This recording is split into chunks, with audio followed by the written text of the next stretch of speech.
Who would win in an arm wrestling competition, but Chaunce gets to use both arms? No, I get to use my dominant arm, which is my left. No one is a lefty, so they always Wait, get you think beat you up. can beat me in a lefty competition right try? now? Are you fucking crazy? Backpacker Radio on YouTube. I've never worked out. Go. I mean, that's it. It's not touching. It didn't touch. Okay, I'll just wait. Welcome to Backpacker Radio, presented by The Trek, brought to you by LMNT. I am your co-host, Zach Badger Davis. Sitting to my right is... I am Juliana Chauncey, a.k.a. Chaunce. Are you quiet? I think you're quiet. I think I am. Turn me up. Let's go. And Chaunce is watching hockey. Yeah, you know what's great is when you have a full circle moment. And the moment that started the Circular circle... like a puck? Well, yes. Or... Puck-like moment? Other balls that are in sports. Whoa. Sports balls, not human balls. Those ones are less circular and more... I mean, a football is not.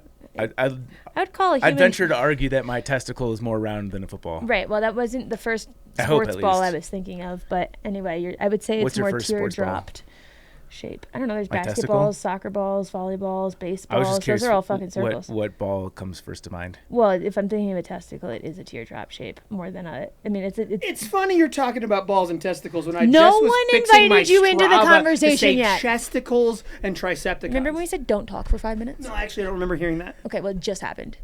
Anyway. So you're watching hockey. Yeah, so there was an episode where Jabba was last here, where he watched football as I asked him interview questions, and I thought, it's fucking rude. Well, karma's on my side because I thought the Sabres played at 7 today. Turns out that was East time. They play at 5. So behind, if you're watching on YouTube, our lovely triangle of LMNT Stay Salty cans is my phone playing hockey, and I refuse to turn it off. So if you see Chaunce getting more engaged, that means it's intermission. Right, so we're on a period break right now. We just started on a period break. Well, this isn't girl stuff. Relax. Right, so that's what Jabba thought too, because he is a single track mind and just doesn't understand sports. I've been trying to teach Jabba sports for like 8 years now. Guy just doesn't even like them. It's like, do you even know what Penn State is? Chaunce doesn't have a competitive bone in her body. That's why true. she didn't shotgun a beer. That's why I like watching them. Those who can't do, watch. Well, let's get through some show. We said not to talk. You're talking to me right now. Looking at me, talking to me. So if you haven't guessed what kind of episode you're in for, The roast of Julia Chauncey. Juliana Chauncey, excuse me. first you want my seat, now you're changing my name. Listen, we already forgot about you here, all right? Yeah, cool. I've been plotting this for a long time. Let me quote Jabba from last PCT Trail Days on a boat. Okay, go on. Tell I the can't story. wait till you get pregnant and leave the podcast so I can take your place. Basically is happening. You did manifest it. Yeah.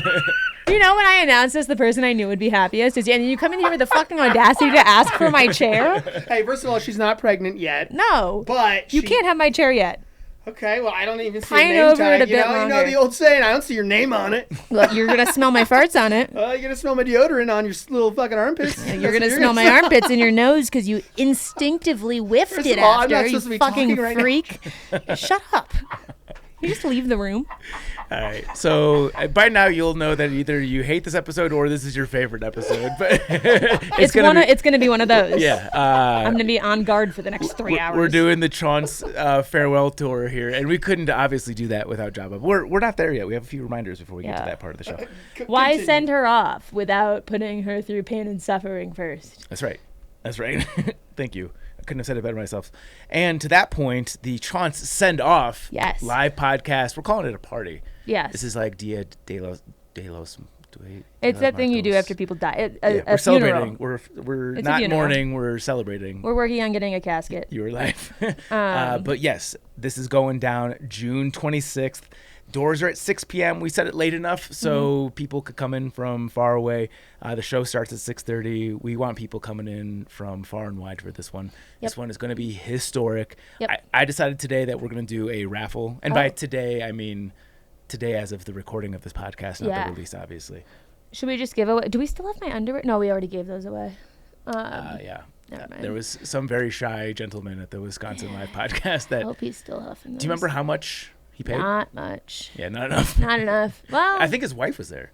Yeah, I mean, maybe they were for her. Yeah. But anyway, I was thinking that the other day because I had sweat in that Backpacker Radio shirt, so I was like, we could give away the shirt that I sweat in. I want a new one. I want one to replace it. I still want the shirt, but that reminds me I to could add. give someone one with my musk. Yeah. So that's not going to be that enticing. But you should get your tickets for this if you want to come, because my whole fragile ego depends on it. And if no one comes, then that means that I have no worth, and that's the takeaway I'll leave this state with. So is that healthy? No, but it's the reality. So if you haven't gotten your tickets yet because you're like, oh, it's still 26 days away, I've got time. Yeah, okay, cool. Also, but I'm mentally crumbling. So we also learned that we're going to get a guest, what's the correct word? A familiar? Possibly. We haven't decided on it yet. We're trying to work out the dates that they will come to North Carolina. But my dad pitched the idea of him coming to this. Yeah. Which I think would be most terrifying for Jabba. He wouldn't change one bit. Because you fucking bully me all the time. Bully me in front of my dad. I'm going to bully your dad. I will hit you. Listen, you cannot hit Who would win in a fist fight, me or Jabba? And mind you, this is Jesus Christ. If we were both trying, John, I have 130 pounds on you. If we were both trying, obviously him, but I feel like he would be a little caught off guard and worried about taking a full swing. I'll tell you right now, Chaunce. I'll let you punch me in the face right now. No, you wouldn't. No, you wouldn't. Only if you let me punch you in the face right back. I wouldn't hold back. Yeah, me neither. All right, I'll let you hit me first. Let's get through the reminders before we get to the hamburger part of this episode. We should do the tortilla slap thing. That would be funny. But I would love Anyways, to. I'm I would bully love your to punch dad you in the and face. you. I would love to punch you in the face. Yeah, I know you would. Maybe you'll let me do that at the live podcast. Just as like a little goodbye gift. Yeah, absolutely. As long as you let me, I guess, I open Where are you palm going? slap you Where back. are you going? Where am I going? You don't need a goodbye gift. I don't need a goodbye. Right, it's you my think I'm goodbye gonna gift. let you? As a going away present. Guess what, You Chaunce? guys. Let's just get through the reminders. And then we First can of all, do this. Did you have something to say? Yeah, it's like shut up. Yeah, no. We're Once talking. we get through the reminders, I'll go take a nap. Don't worry about it. But yeah, please come to the live podcast. It is going to be epic. I promise you. There's stuff happening behind the scenes, so Yeah. it's good. I don't know what it is, so that makes it better. To that point, we would love for you guys to submit. We know that our listeners are the most dedicated people in the planet, and we want you to share your favorite Chaunce moments from Backpacker Radio history through the link that'll be provided in the show notes. Additionally to that, if you don't have anything or you don't feel like digging through the show notes, through past episodes, that's fine. You can also leave Chaunce a voicemail. Ooh. So one link to rule them all that'll be in the show notes here. Lord of the Rings, that was great. Was that a quote from Lord of the Rings? Come on, Zach. Oh my God, yeah. One link to rule them all. What word were you replacing with link? Is that ring? Yes. Okay. I just learned something about It's Lord the of the Ring Rings. of Power. Okay. Okay, now we're gonna fucking team up on Zach because this motherfucker doesn't know Lord of the Rings. Him and Jolly already He teamed doesn't up know on me. anything. It's horrible. I don't do fantasy, guys. I don't even talk to him about movies. I got laid in high school. That sounds like someone who hasn't gotten laid yet trying to prove that they got laid. I had sex twice, and I have 3 kids to Zach show for it. doesn't and you do put your fantasy penis guys. into her belly button, and that's how a baby's made. Yes. Great podcast so far. Please share your favorite Chaunce moments through the link in the show notes. Next is. Fuck this. I mean, no, this is something. No, it's fine. This is something that Chaunce is not handling the news well. As I've mentioned, we're going to have a rotating panel of co-hosts for this podcast after Chaunce abandons us and leaves for North Carolina. But Jabba, this one's for you. Oh, now I'm here? No. Great. Like I said, we're going to have familiar faces. Jabba's going to be sitting in, Katie's going to be sitting in, Jess is going to be sitting in, Elise is going to be sitting in.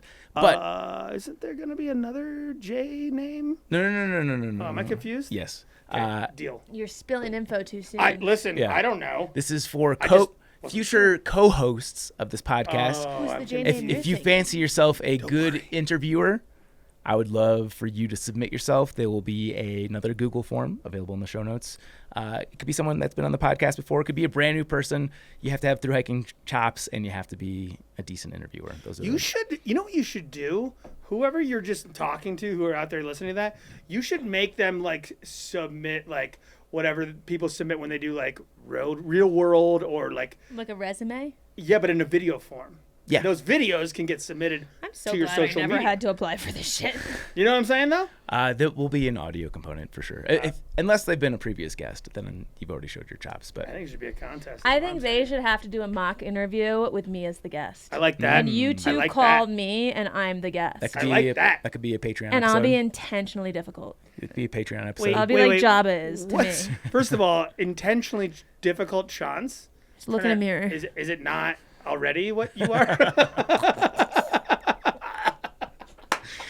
Yes. Look in the mirror. This is as fucking simple as it gets, baby. But if you want to sit in Chaunce's seat, which Yeah, do you Jabba want it? has already requested Sounds great, doesn't it? for today. Yeah. Don't you want to be in this position? But you want to get bullied and berated by me while I Right. drink? Jabba was going into the bathroom. We went out and had a drink beforehand. You could probably guess that. And as Chaunce was coming into the studio, Jabba comes out of the bathroom frantically being like, "Let me sit in the middle seat today." Chaunce, I want the middle seat. And she goes, "Fuck you." And I go, "Fuck you." Sit on his face. Fuck you. Jabba sitting on your face? I'm in the seat. If he What wants is the seat, that's the only way to get there. All right, Okay. here we are. Next note is we are still full blown in our Backpacker Radio shirt merch drive sale thing. That's available via bonfire.com. We'll have some fun product photos for you, but the shirts are super cool. Yeah, I have unfortunately since changed, so for this one I will not be showing it off in the YouTube. But I did wear it twice in a row for that sake, and then today I considered it, and I thought we should show that time has passed. Time has passed. So I put on a lighter shirt where you can now see my pit stains. Reminder, I need some Oh. photos. You need what? Photos. Oh yeah. Okay. I mean, I got a photo of those pistons I gotta already. leave the house. That's olive drab green. I wore that in the Marine Corps. Same exact shirt. Do you want it? You No, want to I trade? literally have 100 of Give them. me your shirt. It does look like you guys should be wearing I'll give each you other's my shirts. shirt. I can Thank give you you. my shirt if you give me your shirt. Listen, I already definitely have Sounds some like you're pits afraid. going. Sounds like you're afraid. Sounds like you don't want this, Sounds though. like you're afraid. Trust me. Last but certainly not least, patreon.com/backpackerradio is the easiest place that you can support this podcast. That's been true forever. You get every episode advertisement free through our Patreon, but also moving forward, that's where Chaunce and I will continue to be making episodes. Chaunce is going to do some solo episodes, but Chaunce will be firmly entrenched in the Patreon world. So if you want to continue to hear Chaunce's voice, Yeah. that's the place to do it. Chaunce, what else do I you want to say? can't wait to hear what the solo episodes. I get free reign over anything. Sandbox, you can do whatever you want. Oh, that's gonna be fun. I don't know what it will As entail. long as it's just with sand. But you know what we know? I have great ideas. So, yeah. Anyway, Good airtime. Go. Keep going. Are you watching hockey? What's happening? no, I'm trying to find out if my landlord's gonna do an open house this weekend. Okay. She's very engaged in the podcast right now. Yeah. Anyway, Zach, do you want to talk? It's fun. So my landlord might move back in, and he just let us know this week. So we're either having an open house Saturday and Sunday, where like 50 plus people will be going through the house, and it has to be clean and spotless, or we won't. And so basically Garrett just texted me and said, I don't know if I will come pick you up tonight because now I'm stressed out because I don't know what's happening. And I'm like, great, my ride just fell through. Uber. So Uber, that's Uber. how we got to this. Typically would not matter during the episode, Yeah. but when your ride falls through, it's kind of like, okay, wait, what are we doing here? Yeah. When you sweat, you lose a lot more than water. You're burning through sodium, potassium, magnesium, all the stuff your body needs to keep going strong on trail, thinking clearly, and sleeping well at night. That's why I'm a huge fan of LMNT. It's a zero sugar electrolyte mix with a science-backed ratio that's heavy on sodium, which is exactly what thru hikers and long-distance backpackers are losing all day long. No sugar, no junk, just what your body actually needs. When I'm backpacking, I'll usually drink one LMNT throughout the day, and I'll have another packet before bed. It helps me rehydrate, it keeps the leg cramps away, and I wake up feeling like $1,000,000. Another underrated benefit, LMNT makes those dodgy water sources actually taste good. If you've ever filtered from a silty creek, a cow tank, or some lukewarm pipe sticking out of the ground, you will know how clutch that is. It's not just an on-trail thing either. LMNT is my go-to hangover prevention tool. One packet before bed, one in the morning, and it's like hitting the erase button on a night of bad decisions. My favorites are LMNT, raspberry, and citrus. A cold LMNT lemonade on a hot day tastes like absolute heaven. And the citrus works shockingly well as a no-calorie mix-in for a margarita. Perfect while car camping, or the lazy version at home. Good news, Backpacker Radio listeners can score a free LMNT sample pack with any drink mix purchase by going to drinklmnt.com/trek. That sample pack includes citrus salt, raspberry salt, watermelon salt, and orange salt. 2 stick packs of each flavor, 8 total. No coupon code needed, you just have to use the URL. Again, that's drinklmnt.com/trek to get 8 free packets with any drink mix purchase. The deal is only available for a limited time. Okay. Great. We got through my portion. Now I'll go take a nap. Yeah. We're calling this an interview with Jabba. I don't know what this is going to be. We have a few talking points lined up, but the most important thing is I'm going to read Rachel's note here, which is Jabba's here to formally apologize for his treatment of Chaunce over the past 8 years, or possibly double down. I'm ready to double, as in like her eyes and these eyes, down on everything I've been saying at and towards and because of. Is it Julie or Julian? I can't remember. I'm gonna go pee. Yeah. Anyways, you guys have fun. Do you need your glasses for this? Because smell my foot. Oh Jesus Lick it. Christ! Put it on the flexible. A plug for the YouTube, because I'm sure the head of HR just did a violation himself. And bruises, we'll talk about it. All right. All right. Not apologizing. This part right here, we don't need Chaunce for, because I want the recap, because you recently covered some miles on the Arizona Trail. True. Give us that recap. Oh, okay. Well, started at the halfway point, which is like, I forget, highway. Was there 80. any significance to where you got on? Yeah, it was the halfway point where I got off last spring. So I did the bottom 400 miles, plus or minus. And technically, it was minus. So like I think it's 387 miles. I did last spring, and then got off right there at Highway 87 that goes to Payson or Phoenix, and there was never an intent to do the entire trail last spring. In fact, the reason I got back on the Arizona Trail, and if you didn't know, I have already done the entire trail in one shot, one through hike back in 2015. Pre-PCT, right? Pre-first PCT, yep. And it was post Florida Trail back in 2015. And so this time, it's been like 10, 11 years now since I've been on the entire Arizona Trail. But I have aspirations to bike pack it. And I wanted to get on the trail and remind myself of every mile that trail is. And for context, I've done a lot of bike packing at this point, but I'm not very versed in single track trail with bike packing, or, from a long distance standpoint. I've definitely done single track trail, but I would not call myself an avid backcountry single track backpack or bike packer.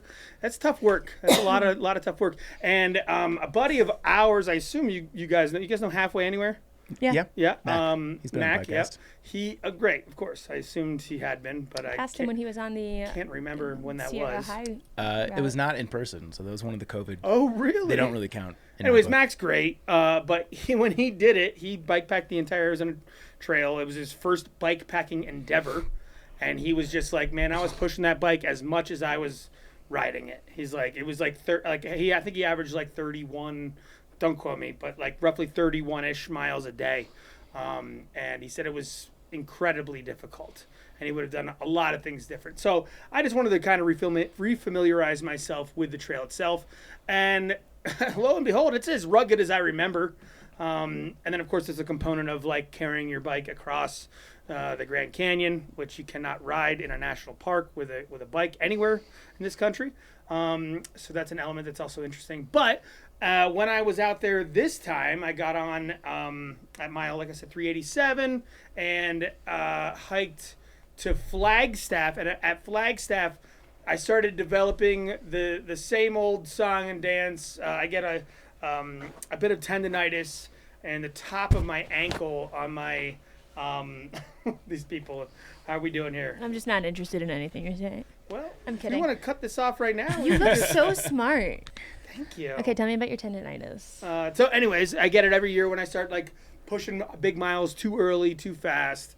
And I was pushing 30s basically within a few days of being on the trail. And it's a lot of flat once you get to the town of Pine and you get above what's called the Magellan Rim.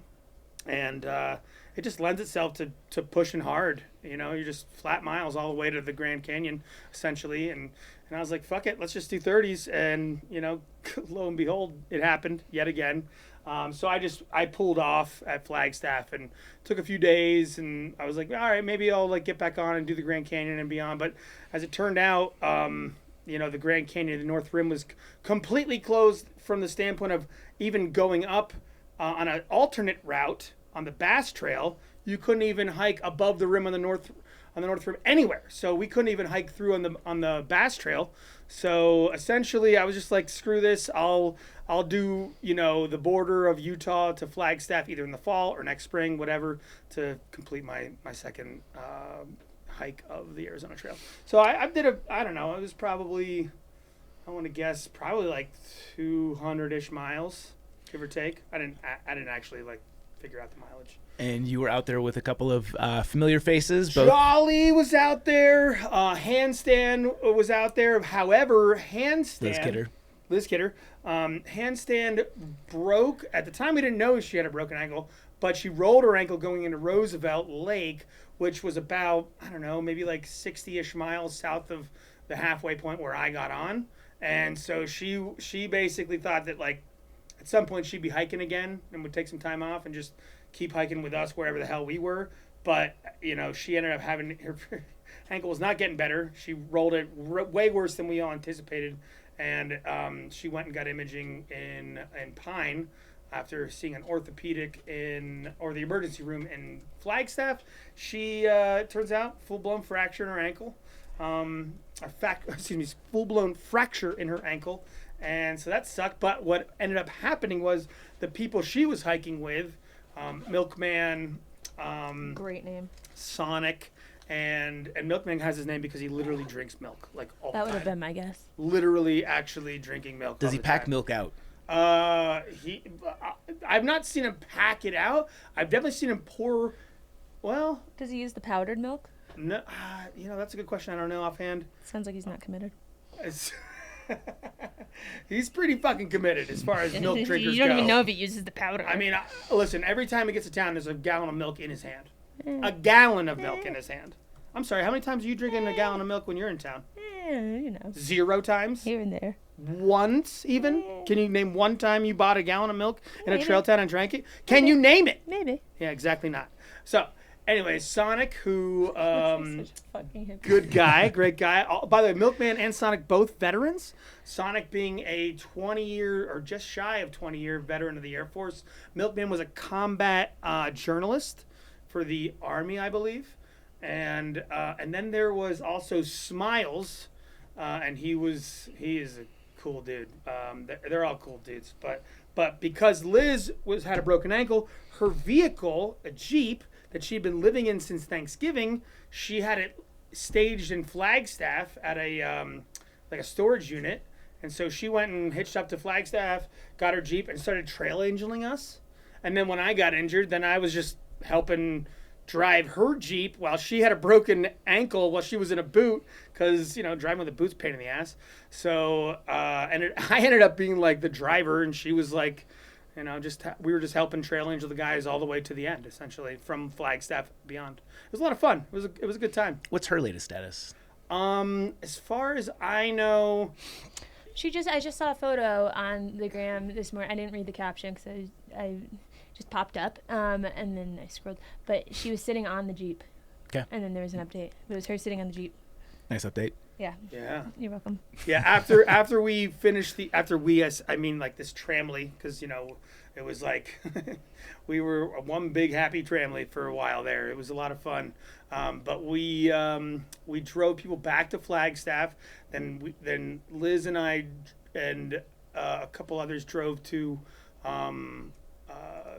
Vegas, and then everybody parted ways in Vegas. But she got her Jeep lifted with bigger wheels, bigger tires, Because she lives in it, like I said, but she had an instance where she was trying to meet us on trail with pizza after we left she bought Pine. him out? No, she didn't bottom out, but she was freaking out because the roads that she had to take to get to us were like above and beyond anything she's experienced personally. Like she's owned a Jeep for years, but she's never really like taken it off road and done the craziness. It's nice to have someone with you. I had a Wrangler. I wasn't with her. Like she was alone. No, but I'm saying it's when you go on those roads as someone who had a Wrangler, it's nice to have someone with you who can get out and like help over the ones where you're like, absolutely. is this gonna scratch my fucking and I've tray? had a Wrangler in the past as well. That was actually the first what color is vehicle. yours? What color? Yeah. It's like that, like it's like a metallic tan. Oh, mine was blue. Yeah. What year was yours? A 2010. I was an 04. I had the last year they made the extended wheelbase 2-doors before they went to 4-doors. Yeah, it was a 2-door. Yeah. So, she had a very stressful moment trying to bring us pizzas on trail, which you can watch her YouTube about it. A very, very, very interesting episode. But it made her be like, oh, I want to get like, my Jeep a little more off-road worthy rather. Yeah. So she found a place in Vegas to do like off-road work for her because there's a lot of places like that in Vegas that do that.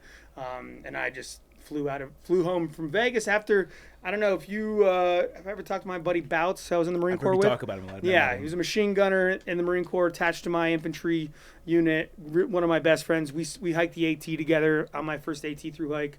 Then we hiked with Warrior Hike, and he's been living in Vegas for years now. And he does tour guiding in the Valley of Fire, and he took us out to the Valley of Fire. We had a good time out there off-road and doing shit. It's just a lot of fun. So as far as I know, she's still waiting to find out about her ankle being broken and what she's going to do with the rest of her year. I have no idea. Underneath, it's looking sagging. Which Bob sagging? Yeah. It's counterintuitive. The way you think is often. Oh, really? Yeah. So I'm going to go... the other. Because it's like I'm supposed to be from underneath. And also make sure it's seated on the little ledge area as opposed to I think it is. behind I think we're it. good. I'm holding it. I think we're good. He's talking about the under. I think we're good. It's good enough, I think. Okay, it looks better now. That's better. All right. If she hasn't gotten one yet, I don't know that you would know this, but if she for some reason would be listening to this and hasn't gotten one yet, she should get a skid plate. I got that from it. It goes like underneath it, and protects your transmission and all the. There's talk like a nice just in case. Yep. You hear that nice. It's her. It's her home. I think she's like realizing she needs to definitely like off-road proof it. Yeah, for sure. I lived out of mine for a bit. When I lived out of mine, I just didn't know. You don't know what you don't know. I tried to go from Zion. I was in Zion. I wanted to go to Moab, and I was like, "Yeah, you could go the highway, which is shut up, an L." Or I could just diagonal across on all these back roads across Utah, which, why would that go wrong? I get like partially up this fucking mountain. Wait, do you still have a Jeep? No, I sold it. It broke down in the Eisenhower Tunnel. I lost steering brakes. I lost steering brakes and acceleration. It's called vapor lock. So I caused hours of traffic. I had to get towed out of the Eisenhower. A lot went down. Anyway, if anybody doesn't know what the Eisenhower Tunnel is, it's the Divide Tunnel. Ask me about my Colorado Trail section hike and why it wasn't a good idea. Oh, shit. But I got the hot oil light came on when I was halfway up this dirt mountain alone, like with no fucking business doing shit I didn't know how to do. And I was like, I have a Jeep, it's fine. Hot oil sounds bad. Yeah. Anyway, she should get a skid plate. They're like $400. Yeah, so to close that out, I definitely know she's going to be like out on the West Coast for a bit with a buddy of hers that she was hiking with on the PCT last year when they did the snow in the Sierra. She's going to do some trail magic on the PCT and beyond. I don't know. I think she's got a permit for Havasupai. I'm not sure how that will go. It's kind of all dependent upon how her ankle's healing. No clue. It's a good permit to get. Okay. The first question here is from Chaunce. You want me to ask it? It was more relevant when he was talking about it, but I mean, yeah. Chaunce wants to know how many trails you've quit. A lot. Quit is a weird word though. Like quit as in like, it's more like pause. Like I'll be back. But quit, like been like had to tap. So can you get the mic a little bit closer to you? Yeah, sure. He's not doing a good job of showing his co-host abilities. That's all I'm gonna say. This guy's clueless. You mean Zach isn't? No, you. Yeah, well, Zach should have told me. These headphones suck. I can't hear myself properly. The headphones are not good. Yeah. Yeah. So, anyways, blame the tools. Chaunce, shotgun a beer, you pussy. Okay. All right. So I think I quit the PCT twice. I quit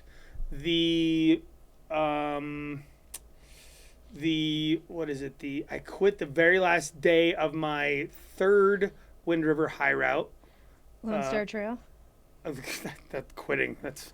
Did you finish it? Yeah, sure. We quit. Did you set out to do the whole thing? We quit.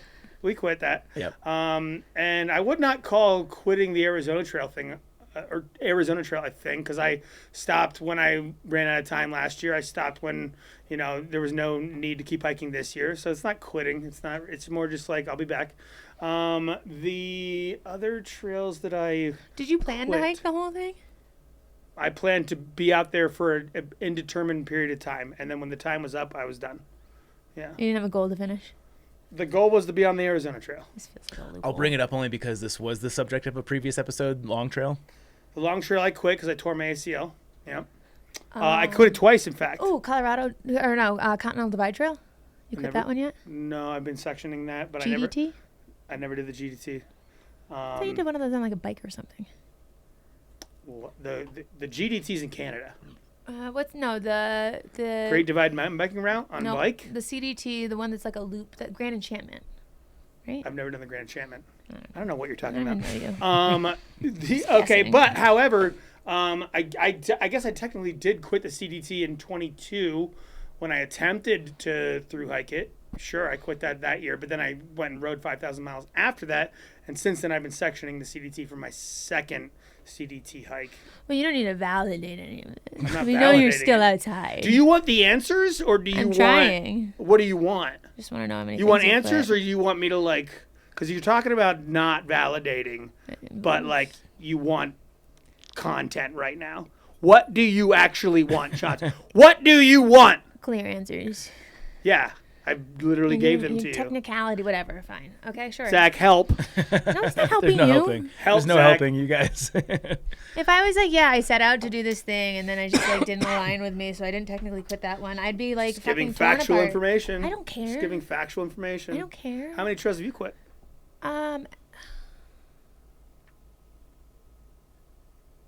This is the most dead air we've had. I don't.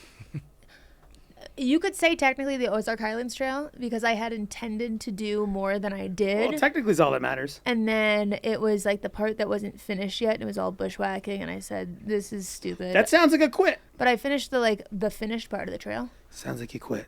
Okay, so now flip that. That's how I'm viewing the things that you're saying. Well, You're yeah, like, of course. technically. Exactly. Right. Technically.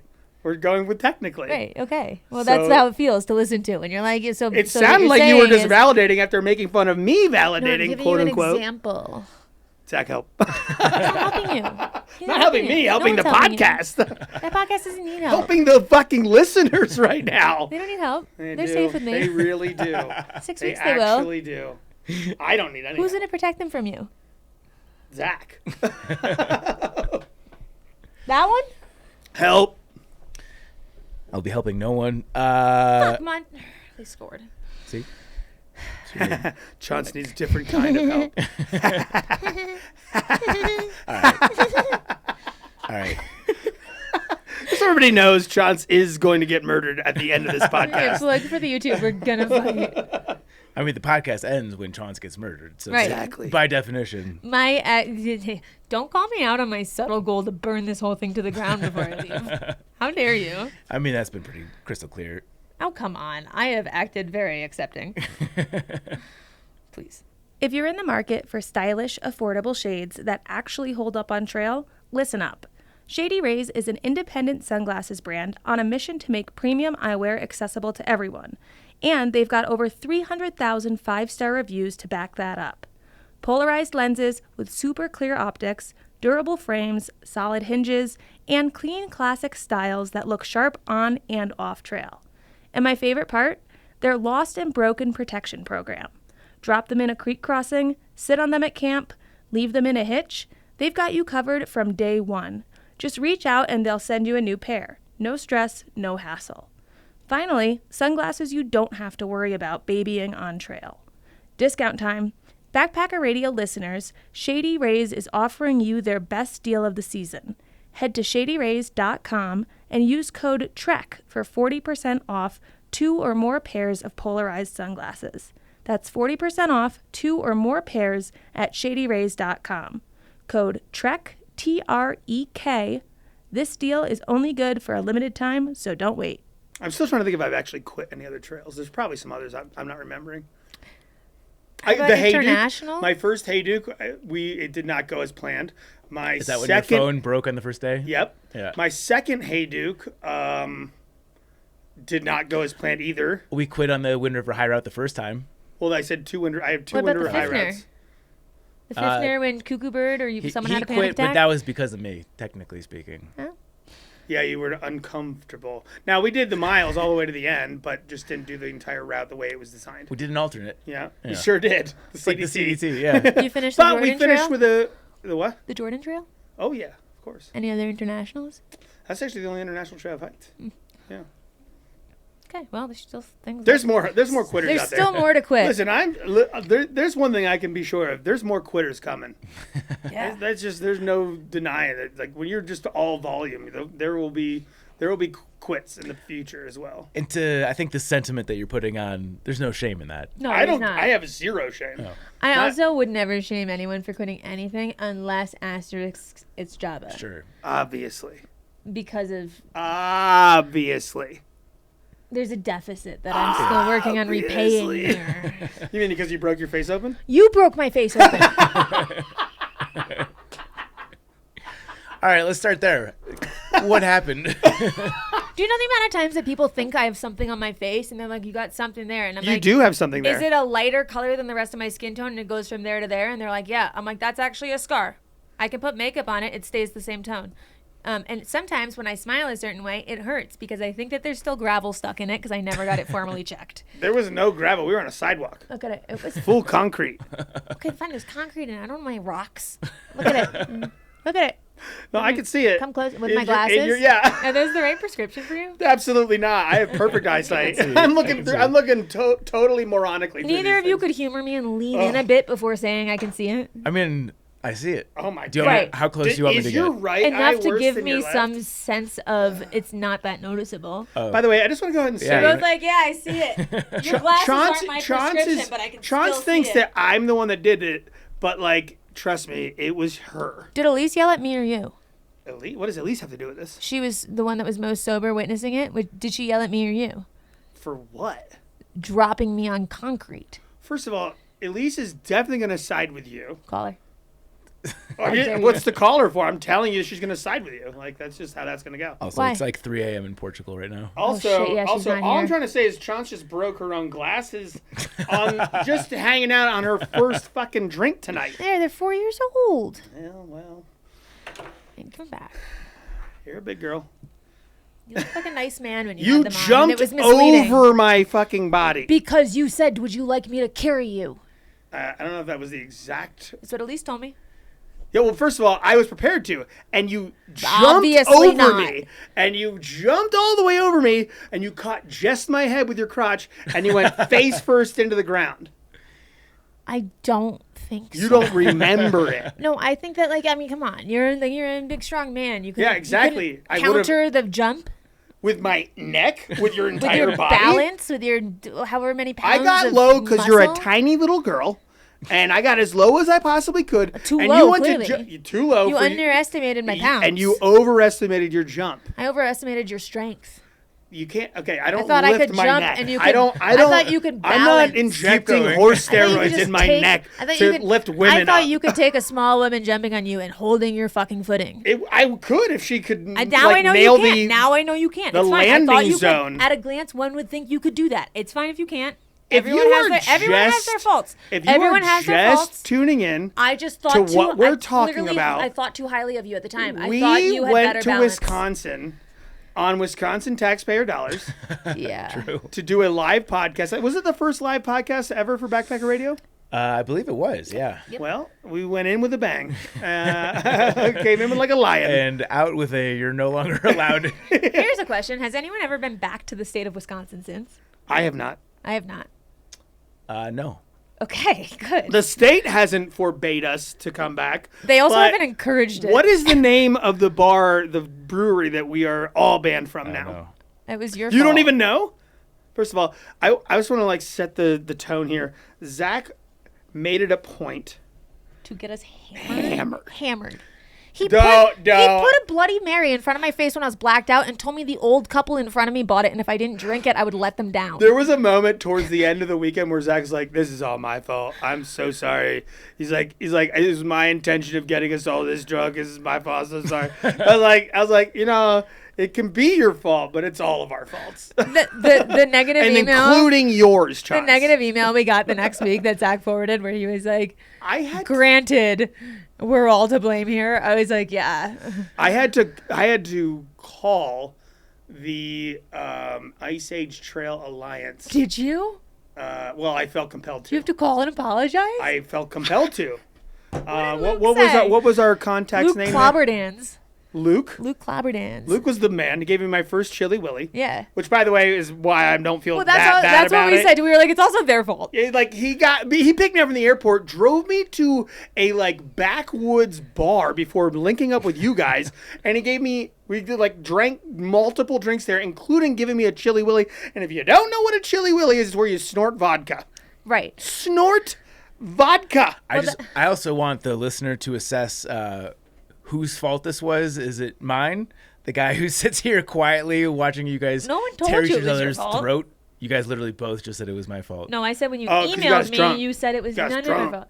Okay, who got the Bloody Mary? Fine, you want to talk about that part? Hit the back 30 seconds twice. You had like 14 drinks. If you're going to blame one drink on me, that's fine.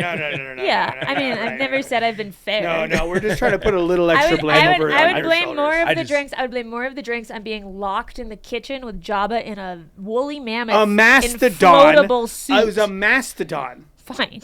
But we were also... I was in a mastodon costume. Regardless of what you were, you can agree that we were locked in a kitchen, not allowed to come out. I don't remember you being in the kitchen at all. I thought you were on the podcast.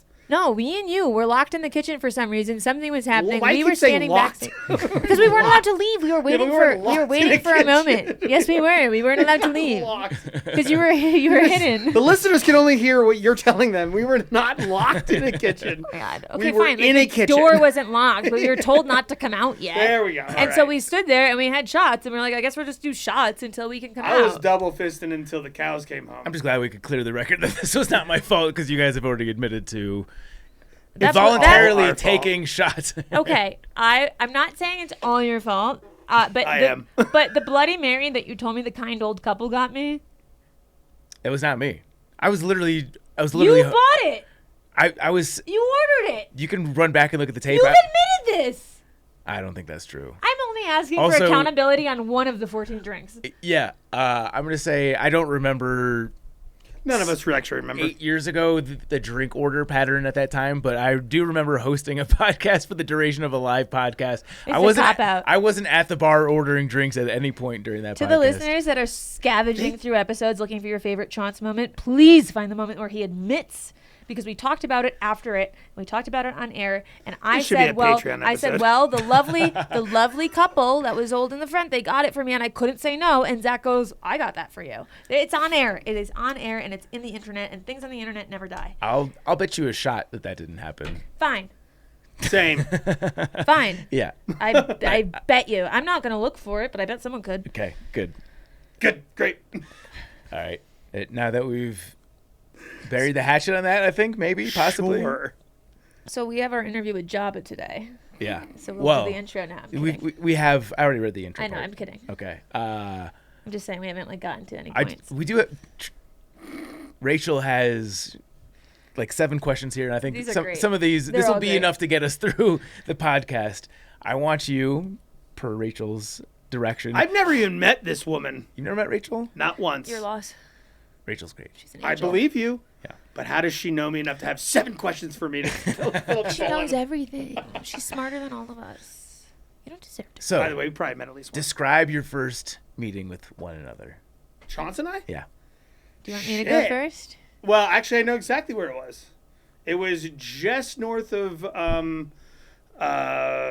was at Timberline Lodge. Well, it was not at Timberline Lodge. It was just north of Timberline Lodge. You were hiking. Nope. Yes. Nope. I met you guys at the lodge. Nope. Yep. because I hadn't gone north before I had gotten to the lodge. You probably wouldn't remember because me and Zach high-fived. We talked about the breakfast buffet. You wouldn't really interact much because you were sitting in a chair pouting about the road walk you were going to have to do and trying to figure out a way around it because you didn't want to skip miles, and so you barely gave me the fucking time of the day. Whatever. So clearly somebody is remembering way better than me or way differently than me. I couldn't have gotten north of Timberland Lodge. So what were your vibes of Jabba at that point? Oh my god, no thoughts whatsoever. It was just like, hey, that's a person that's hiking with Zach. By the way, definitely thoughts because you remember everything, and I don't even remember what you're talking about. That's not my problem. Because I remember I met Zach there. And then he was hiking with his friend. He was sitting in a chair being worried. Forever yeah, just like an avatar when they do that with their little ponies. Yeah. It's like Velcro. Yeah, no, it's just like Zach's hiking partner is like not embracing fun at the moment because he's worried about a road walk. I would say the first. I don't remember any of this. The first meaningful time I met Jabba was our episode we did in my basement. Yeah, the first podcast episode. I do remember that. And what I remember about that one, that was the second time. I was going to say that was not the first episode. I didn't know. Well, fine, whatever. I didn't know. That was the first episode. Yeah, it was. In her basement? Yeah, we debated. That was the first episode? Number one. We debated number mountain one. bikes on the AT just to trigger people. Yeah. You got to be there for Chaunce's first and last episode. Yeah. This is not my last episode. Yeah, well, it is right now. Fucking We'll see if you make it. He mentioned murdering you. I wasn't sure. Cool, good hands. So anyway, all I knew was I was hosting these two like older men in my house, and like, what do old men want? I don't know. So I went out and I bought a bunch of like craft beers from Argonauts so that I wouldn't seem like poor and stupid. I was 35, by the way. So yeah. Yeah, I was younger than you are now. So what are you saying? You were an old woman. How old were you? Yeah, old woman. 8. I was 32. 8. No, I'm doing 8 no, years. I get it. I'm not stupid. So you're an old woman now by your standards. Did you miss the part where I'm leaving the podcast because I'm washed up and trying to find a suburban fence? I love suburban fence. You're an old bag. You're just an old bag. Anyway, so I bought all these fucking craft beers because I was like, God forbid they come over and think that I'm an uncultured swine that doesn't know beer. And I put them all in the basement. I put them all in the basement fridge so that when we were in the basement, I could act like they just lived down there and nonchalantly be like, oh, would you like any beer? We happen to have all these varieties. And you guys looked at them all and you go, do you have any Coors Light? Yeah, you have anything cheap? I think we drank Natty Light, actually. Yeah. Whoa. You did. So you are uncultured swine had Natty Light in the house. Because that was for us. Yeah, exactly. That wasn't for guests. Natty Light's what I had when I was like 17. Right. I didn't think respectable adults who own businesses would want to. How old were you? It's like 27. I don't know. Wow. But like possibly younger. No, 26. Wow. And so you didn't drink any of it, and then for the next several months, I had to work my way through these craft beers as a girl who doesn't even like IPAs. And this is the stupidest purchase I ever did to try to impress anyone. By the way, I love this story. I don't really like it. There's nothing notable about you at that time, but that's the part that sticks out was that like I spent money I didn't have. I worked a fucking Photoshopper job for $40K a year. I had no money to spend on anything, and I bought like 3 cases of craft beer to try to like seem presentable. Chaunce remembers a lot more about this than I do. I remember almost none of that. I have a really good memory when it comes to very insignificant details. It's called being a woman. Say that with your chest into the mic. I said it loud enough they heard me. Definitely said it loud enough. Polly, clip that. Yeah, Polly, clip it. Am I trying to burn this down when I leave, or are you? That was a funny joke that I made. Thank you very much. It's kind of true. We're what, 20 minutes in? Yeah. Sure. Do you recall any other notable Chaunce interactions from the early days? It's all bloody face for me. It's all bloody face. It honestly is. We've had so many pods. None of them are like they don't all stand out as individually. We've been doing this a while, y'all. So in summation, I don't know. We're all washed up. So in summation, nothing notable. Insignificant. Yeah, as a man, I don't remember the insignificant things. Sure. Great. Good. Oh, man. All right.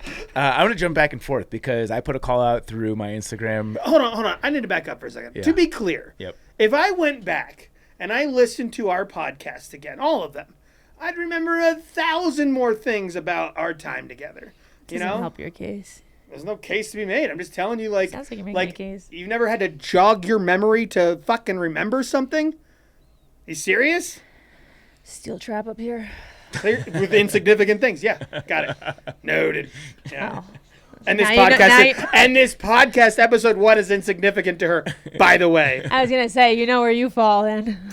yeah, it's so insignificant that I'm. What is this, episode 28? Like, I don't even know. Have I invited you for any of them? Irrelevant. Have you been sitting right there for all of them? Yeah. Yup. The paycheck keeps coming. Well, hell yeah.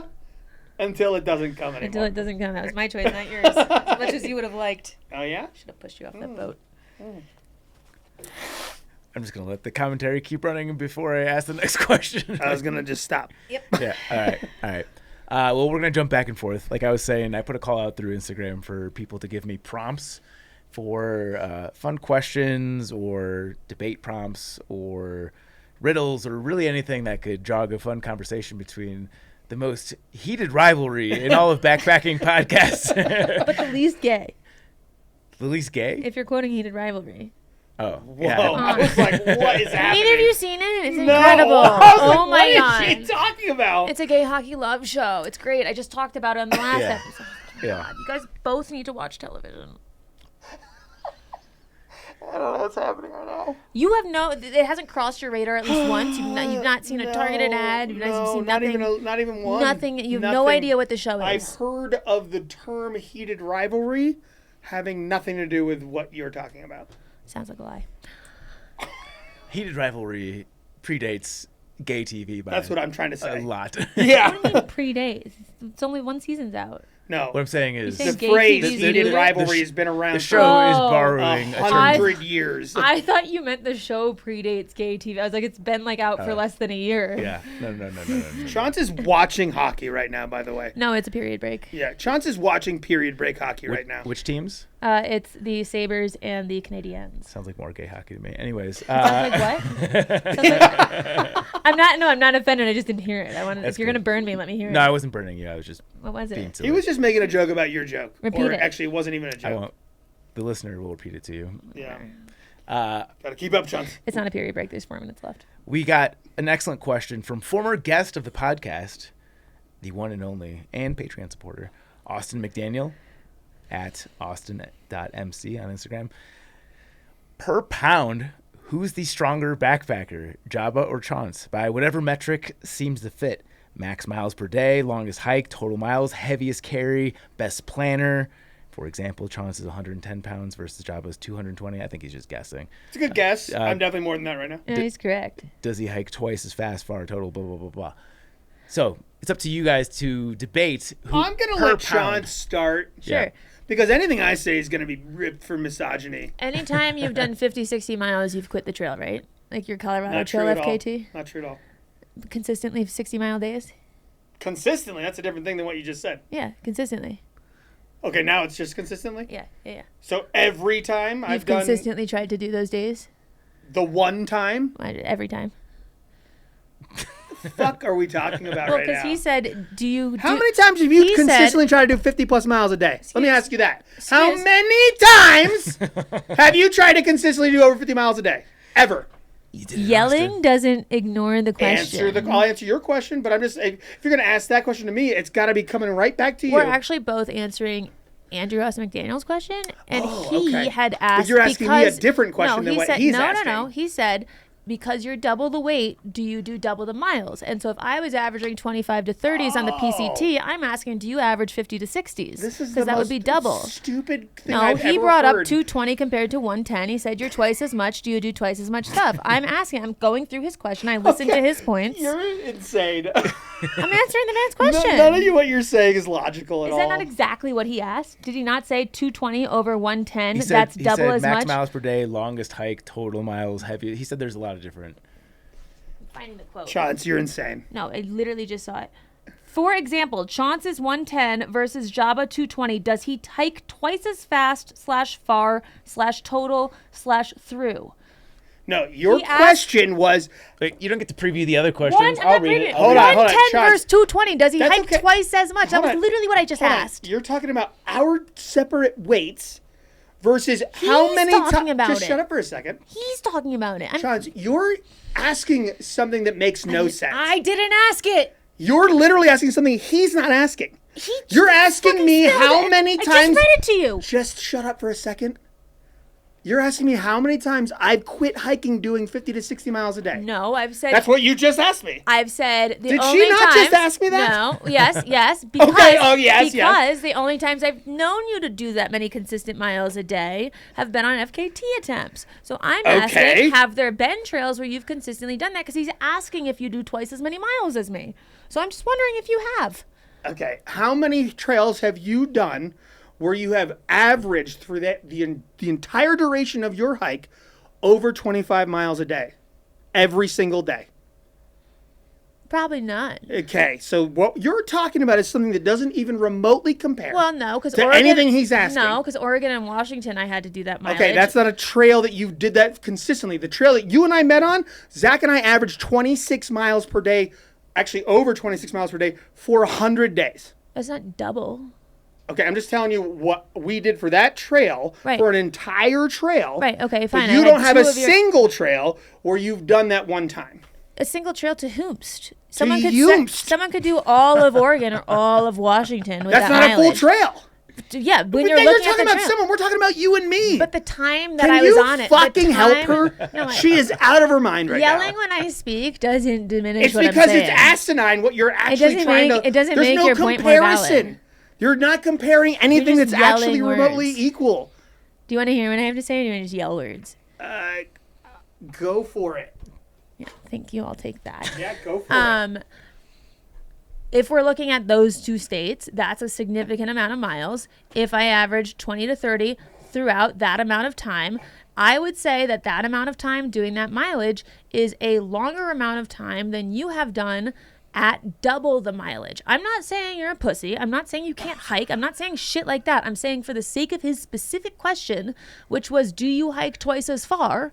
Based on 220 being twice of 110, I am asking scientifically, have you at any point done that? And you're just screaming. That sounds like a no to me, but okay, there's easier ways to get to that answer. Okay, so make the point that you want to make. Canadians, make the point you want to actually make. I'm stronger. Yeah, but make the point. That was it. You... okay, cool. She's stronger. Great.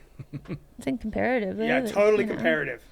Is this triggering for you? Would you estimate that you have more than twice as many total miles? Easily. No. Easily. I thought he was asking me. I would, but I would say if you were to take our pack weights and you were to, like what Austin's saying, if you were to proportionately scale them to our weights, I would think mine would be a higher proportion of my weight. If you were to scale our mileage to our weights, what the actual question is asking, I would say my ratio is higher. I would say on all of those statistics, mine would be higher because I weigh less and are, like you said, he averages 26. There's nothing wrong with that. That's impressive. But I can too. So what are you doing with the extra 110? Have you factored in that Tom has very heavy genitalia, which might just be weighing him down? No. And by the way, the weight of my body actually works against me. Well. I mean, I'm just like, you think like strength is a thing, but like we're talking endurance. You got really mad there. Yeah, I got mad because what the point you were making was absolutely like illogical to the questions he was asking. Completely illogical. Literally what the screen said verbatim.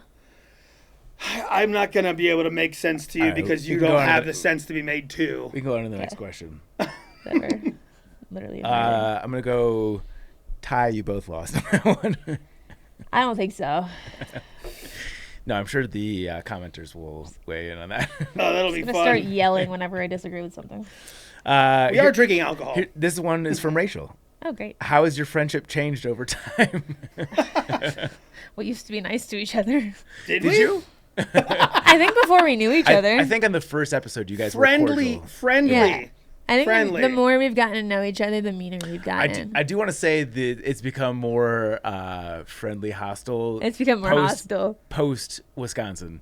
No. Oh, that's definitely a delineating factor. Yes, for but sure. I wouldn't say that was the catalyst. What's the catalyst then, if you have a thought? I haven't figured it out yet, but I do think it was more, I think the balance was more balanced for a while after that. I would say this is like a past year where we've gotten more hostile. No way, no chance. You don't think we've gotten more hostile over the past year? No. This hostility has been around. Really? What do you think the trigger is? just for fucking fun. Yeah, it is fun. It is fun. There's no real hate. No. Except for the choking I want to do to you right now. Stick my foot back down your throat. It's just like a fun way to burn off stress, you know? Just... Hell yeah. We're talking about stress only right now. I hope the listener picks up that something that is very obvious to me, that you guys are just joshing the entire time. Yeah. Like 98%. Yeah. If I actually... That 2% strong, though. If I actually hated him, I would just be like, can he not come anymore? Yeah, that's true. That's like, true. Yeah. Would rather not be here Also, with Zach him. would just be like, no, he's still coming. There is something... Well, that's an assumption. There is something very fun about being able to let off steam by just like ruthlessly ripping on someone that you know will never take it personally. How many other guests do you get to do this with? None? How many other women do you get to do this with? I do want to say, actually, all of them. I think that Jabba is the only one that gives you grief of any kind, aside from me occasionally. But there's no one else in this podcast sphere. Yeah, there shouldn't be. Well, let's put it this way. For what? But you give it to me pretty consistently. Yeah, I don't care. Yeah, I'm fine with it. I can no, take I do. it. I don't care. Yeah. Here's the deal. If it was just Zach and I, he might be the subject of my ire. You couldn't Sure. do what I do to you, vice versa, because you employ me. That's right. So if you were to do that to me, Power dynamics, baby. I would have to go to my You can't HR fire rep, me. Jabba, and complain about you. Yeah. But for me to do it to you, it's more fun. It is fun. It breaks the mold of the power dynamics. That's right. And the people love it. But It yeah. dissolves the patriarchy. If you were to do what he does back to me, so I wouldn't even need to be Who fucking. is HR? I wouldn't even anyways? need to move to North Carolina. I'd just be like, yeah. How does it feel to Not move to a coming. state that I've already lived in for 4 years? I didn't base any decisions off of you. How does it fucking feel, Chaunce? No different than it felt 10 seconds before you said it. I've been all up in that state before you. What do you want? All right. In traditional backpack radio fashion, we are not recording right now. No! I'm just kidding. By the way, I literally was ready to walk out. Yeah. Polly, will you please clip the no? I was like, at least we've got it on camera. It hasn't happened since Acuna. Did that happen on Acuna? Yeah, we recorded the whole episode. And then Zach was like, I forgot to hit record. How much time do you have? Could we do it again? Did you record then again? That poor fucking bastard. He was so nice about it. He's the nicest guy and of he's all never time. brought it up since. He's the nicest. He Why hasn't would held a grudge. Why should he? Because Acuna it's is easy. The nicest guy. Like of all low hanging fruit. He's the sweetest man alive. Yeah. He's so sweet. Okay. What else? We're gonna flip back to some of the listener questions. This one's mostly for Jabba. Great. Shut up, Chaunce. This is from @Colton Pleiss, Pleiss. I don't know how you pronounce that. Please. Placide. Yeah. The placebo effect. He wants your input. This has been a running debate in our podcasting sphere for the last year plus. It's the alien question. No, this is the gas station bathroom. So, Excuse me? the hypothetical is for 1 full year, you can only go to the bathroom in gas station bathrooms. Oh, first of all, I definitely have been posed this. I don't think on here, but it might have been on here. But I definitely been posed this with y'all before. Okay. And this is a no-brainer to me. For 1 full year, if you go pee one, This actually, I think you've asked this to me on this it's podcast. possible. I don't remember. But I'm ready to answer it again and be very adamant. You get $1 million for every single piss or bowel movement for a single year. Has to be in a gas station. If you make it 364 days and you pee outside because it's an emergency, you get $0. Right. What are you doing? I'm out. Idiots. Yeah, I'm not an idiot. I'm with you. I'm with me too. It's a no-brainer. Why? Less competition. I don't think it's worth my fucking trouble for $1 million, even if it's tax-free. God damn. She asked for Benadryl beforehand. We didn't give it to her, that's for sure. I just sent her a screenshot of mixing Benadryl with alcohol, and the internet is like, it's just like, you're no, so you will drunk. die. Yeah, it's bad. 1 Benadryl pill. I like, honestly, that's such an inconvenience. Like, you're not really playing it out, and I'm looking at Juliana Chauncey. You're not really playing it out. You're really just thinking about the $1 million more so you are thinking about what the minute-to-minute, hour-to-hour, day-to-day life is going to be like when all you can do is use a gas station bathroom. I don't even care if you live next door to the gas station. I don't even want to do it then. I don't. It ain't worth my shit troubles. And that's the less people that want to do it, the less competition I have. When someone Where's the competition? when someone with a spare million has to pick someone to do this challenge. This is a totally different scenario. I'm in. I want to do it. I will do it. I'm in for the millie. You don't have to be in. You don't have to be in. No. Then it's just me, and I will do it. I really think you're not thinking it through. Okay. I really do. Okay. To each their own. You know what it is, Chaunce? What is it? You're like the little sister I never had. Yeah, it feels that way. Totally. And because I now have it, you're going to get it. Well, that's why I think we're overdue for a fist fight. Yeah, I told you could punch her right in the face. Yeah. And I'm going to bully your dad. Dad, if you're listening to me, we'll be friends later, but I'm going to bully you in the meantime. You can't punch me back and bully my dad. Who would win I can. in an arm wrestling competition, but Chaunce gets to use both arms? No, I get to use my dominant arm, which is my left. No one is a lefty, so they always get You think beat you up. can beat me in a lefty competition right try? now? Are you fucking crazy? Backpack Radio on YouTube. I've never worked out. Recently. Are you ready? No. I don't actually hold on, I don't like this. By the way, if I could wager a bet on this, I would put all of my money on one outcome. Same. It's gonna be me going through a table. All of it. You ready, lefty? No, I'm not ready. Stop asking if I'm ready. I'm ready.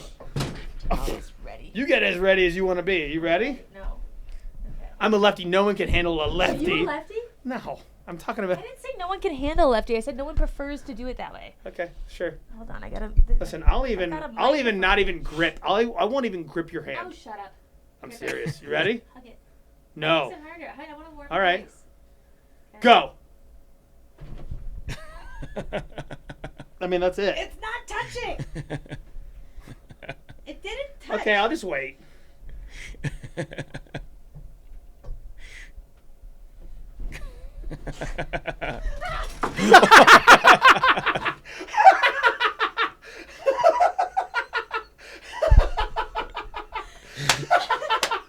All right, you're gonna have to go to Backpack Radio's YouTube to see the outcome of that one. It ends By the with way, Chaunce all I on did the was let ground. go, and she used two hands. She fucking fell over onto the ground. She's in a puddle. Anyways, Chaunce is out. I'm in. And I definitely had you already. If anyone wants to know how I broke my face, picture a trust Again? fall like that where he fucking lets you fall. The man doesn't care. Look at that. It's gonna be a new scar. It looks like your nose. He's like, hey, trust fall, and then you fucking fall, and he's like, why'd you trust? Anyways, little sister energy, big time over here. Move the arm. What are you, fucking Lucy in the football? Yeah. All right. Oh fuck. That was fun. I don't know what the stakes were, but her face or her elbow are part of it. Ooh. Next question. Yeah. Yeah, what's Patreon, right? yeah, where do we go from there? Here's one. This is a Rachel question. What did Jabba think about all the people coming to Chaunce's defense after the guy stuff episode? First of all, I also have don't know no clue. Yeah, I don't know if that is a slight mischaracterization of what happened. I think this was the... It's assuming Jabba stays in the loop with like feedback about our podcast. No. This seems was like a stretch. I assume this is in relation to the would you rather encounter a bear? Yeah, no, but what I'm saying is this is under the assumption that he actually kept up with that. Yeah, I'm not going to... I don't even know if he ever saw the clip. Oh, I've seen the clip. For sure. So here... that's not my problem. Kiss it. Kiss it. Sure. Kiss it. No, absolutely not. Yeah, you're a wolf in sheep's clothing. Sheep's clothing. No, stop. So here's my thing with that. Yep. So I got no problem with anyone coming to Chaunce's defense, but Chaunce was supposed to be a dude. You were supposed to be a dude. You were in a beard, and it was a dude episode. How does this affect the opinion you gave? It doesn't affect my opinion whatsoever. But what the context of the question was, how would a dude answer this question, not how we think a woman should answer this question. So we answered the question as men, and you were supposed to also be a guy, which you were not the entire time.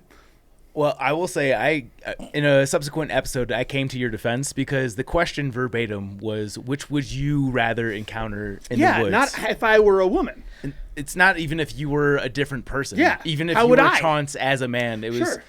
the thing that I took issue with is the way it was presented is it was a very individual question. For sure. So there's nothing about my answer that I would change. Not a thing. I also got some feedback on like not pushing harder about like hey, maybe we're missing the point, or hey, maybe like this isn't worded in the way that like could she have pushed back and like clarified or done something different? Maybe. My feedback to that was if we're inviting someone on a podcast and we are asking them to give us their opinion on something, opinions aren't truth versus fiction. It's not truth or lies. An opinion is what you personally feel about something. And so I can think he's wrong and I can disagree and I can be like, he took that in a different way than I did. But at the end of the day, we invited him on here and asked his opinion on something. I'm never going to ask someone their opinion and then shit on them for sharing it. I'll just sit here and be like, interesting. I don't think the same. The pretense of that show was a dude episode. Because you had, at least as far as I knew, you had had an all-female episode. You gave an authentic answer to you. And people didn't love it, and that's fine. That's not what I'm... Yeah, I'm always going to give an authentic answer to me. But the point of the episode was, when you invited Cuckoo and I on, was that this is a dude episode, which is why Chaunce was wearing a beard. I think the feedback was more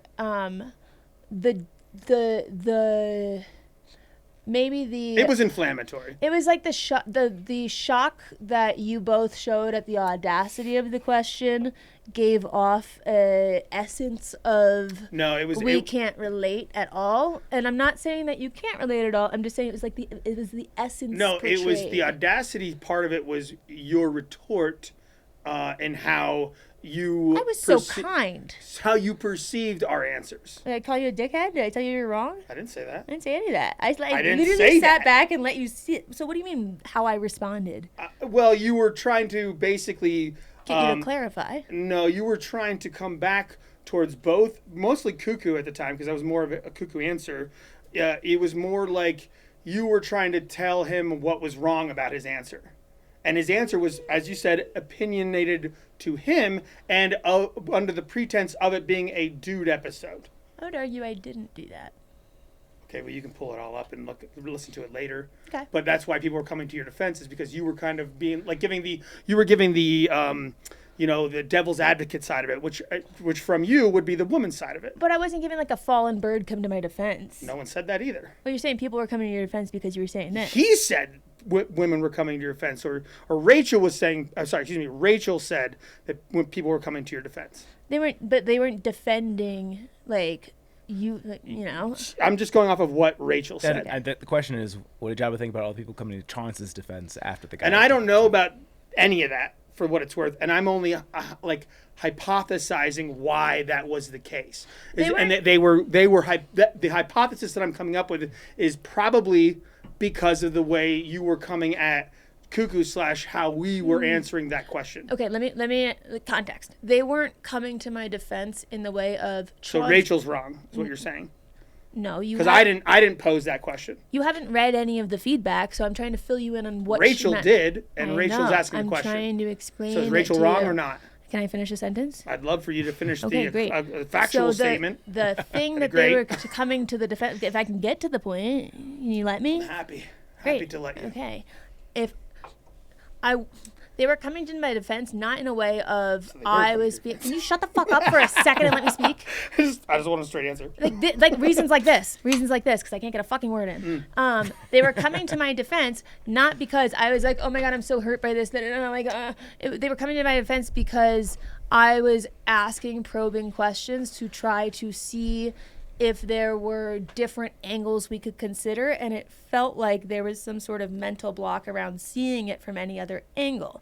I didn't need defending because I'm a hurt victim of anything. I was an interviewer asking a question. More they were coming to my defense in terms of they understood that you did not get the angle I was trying to get you to see. No, it sounds like they didn't get the angle that the answer was being asked to the person. It sounds like you're not actively listening and you're just waiting for your turn to explain yourself. So, sure, great.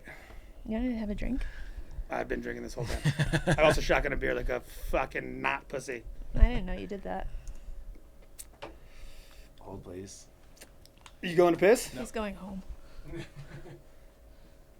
All right. Oh.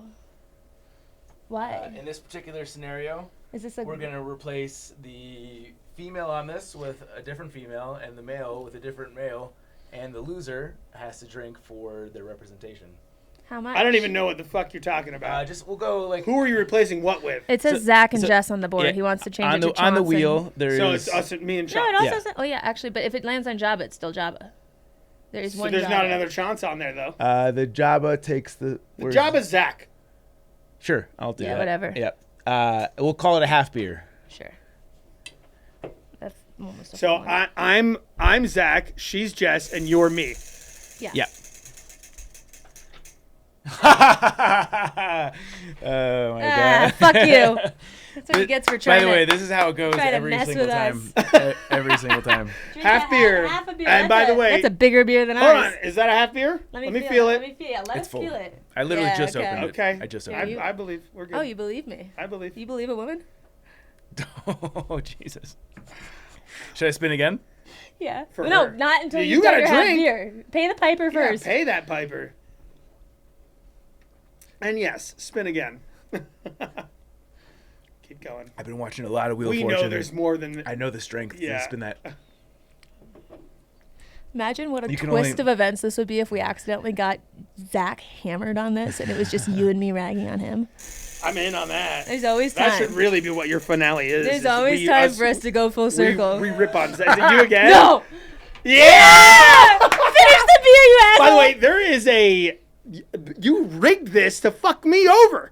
This thing is there's always only- gonna end up there's blue only on one Jabba. Jabba. Exactly. If it lands on it again, you have to go outside and Oh, shotgun. it's happening. Shut up. No. No, it's you. Chaunce! No. You're Zach. Oh, fine deal.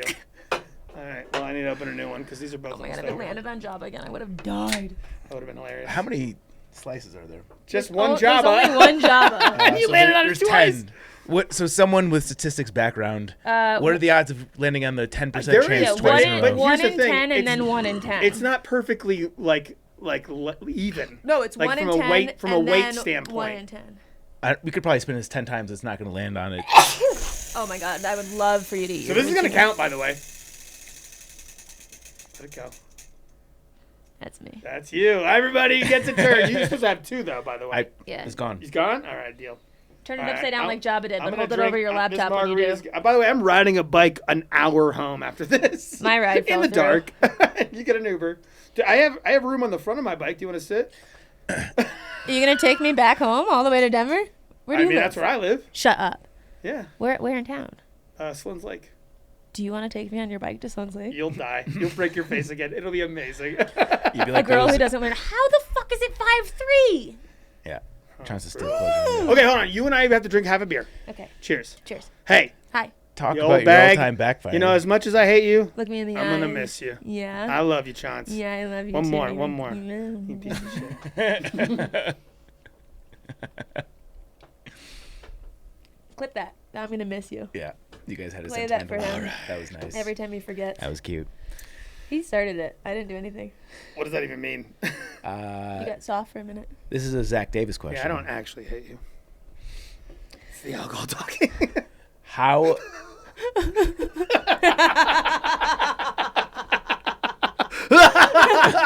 All right, anyways. Where were we?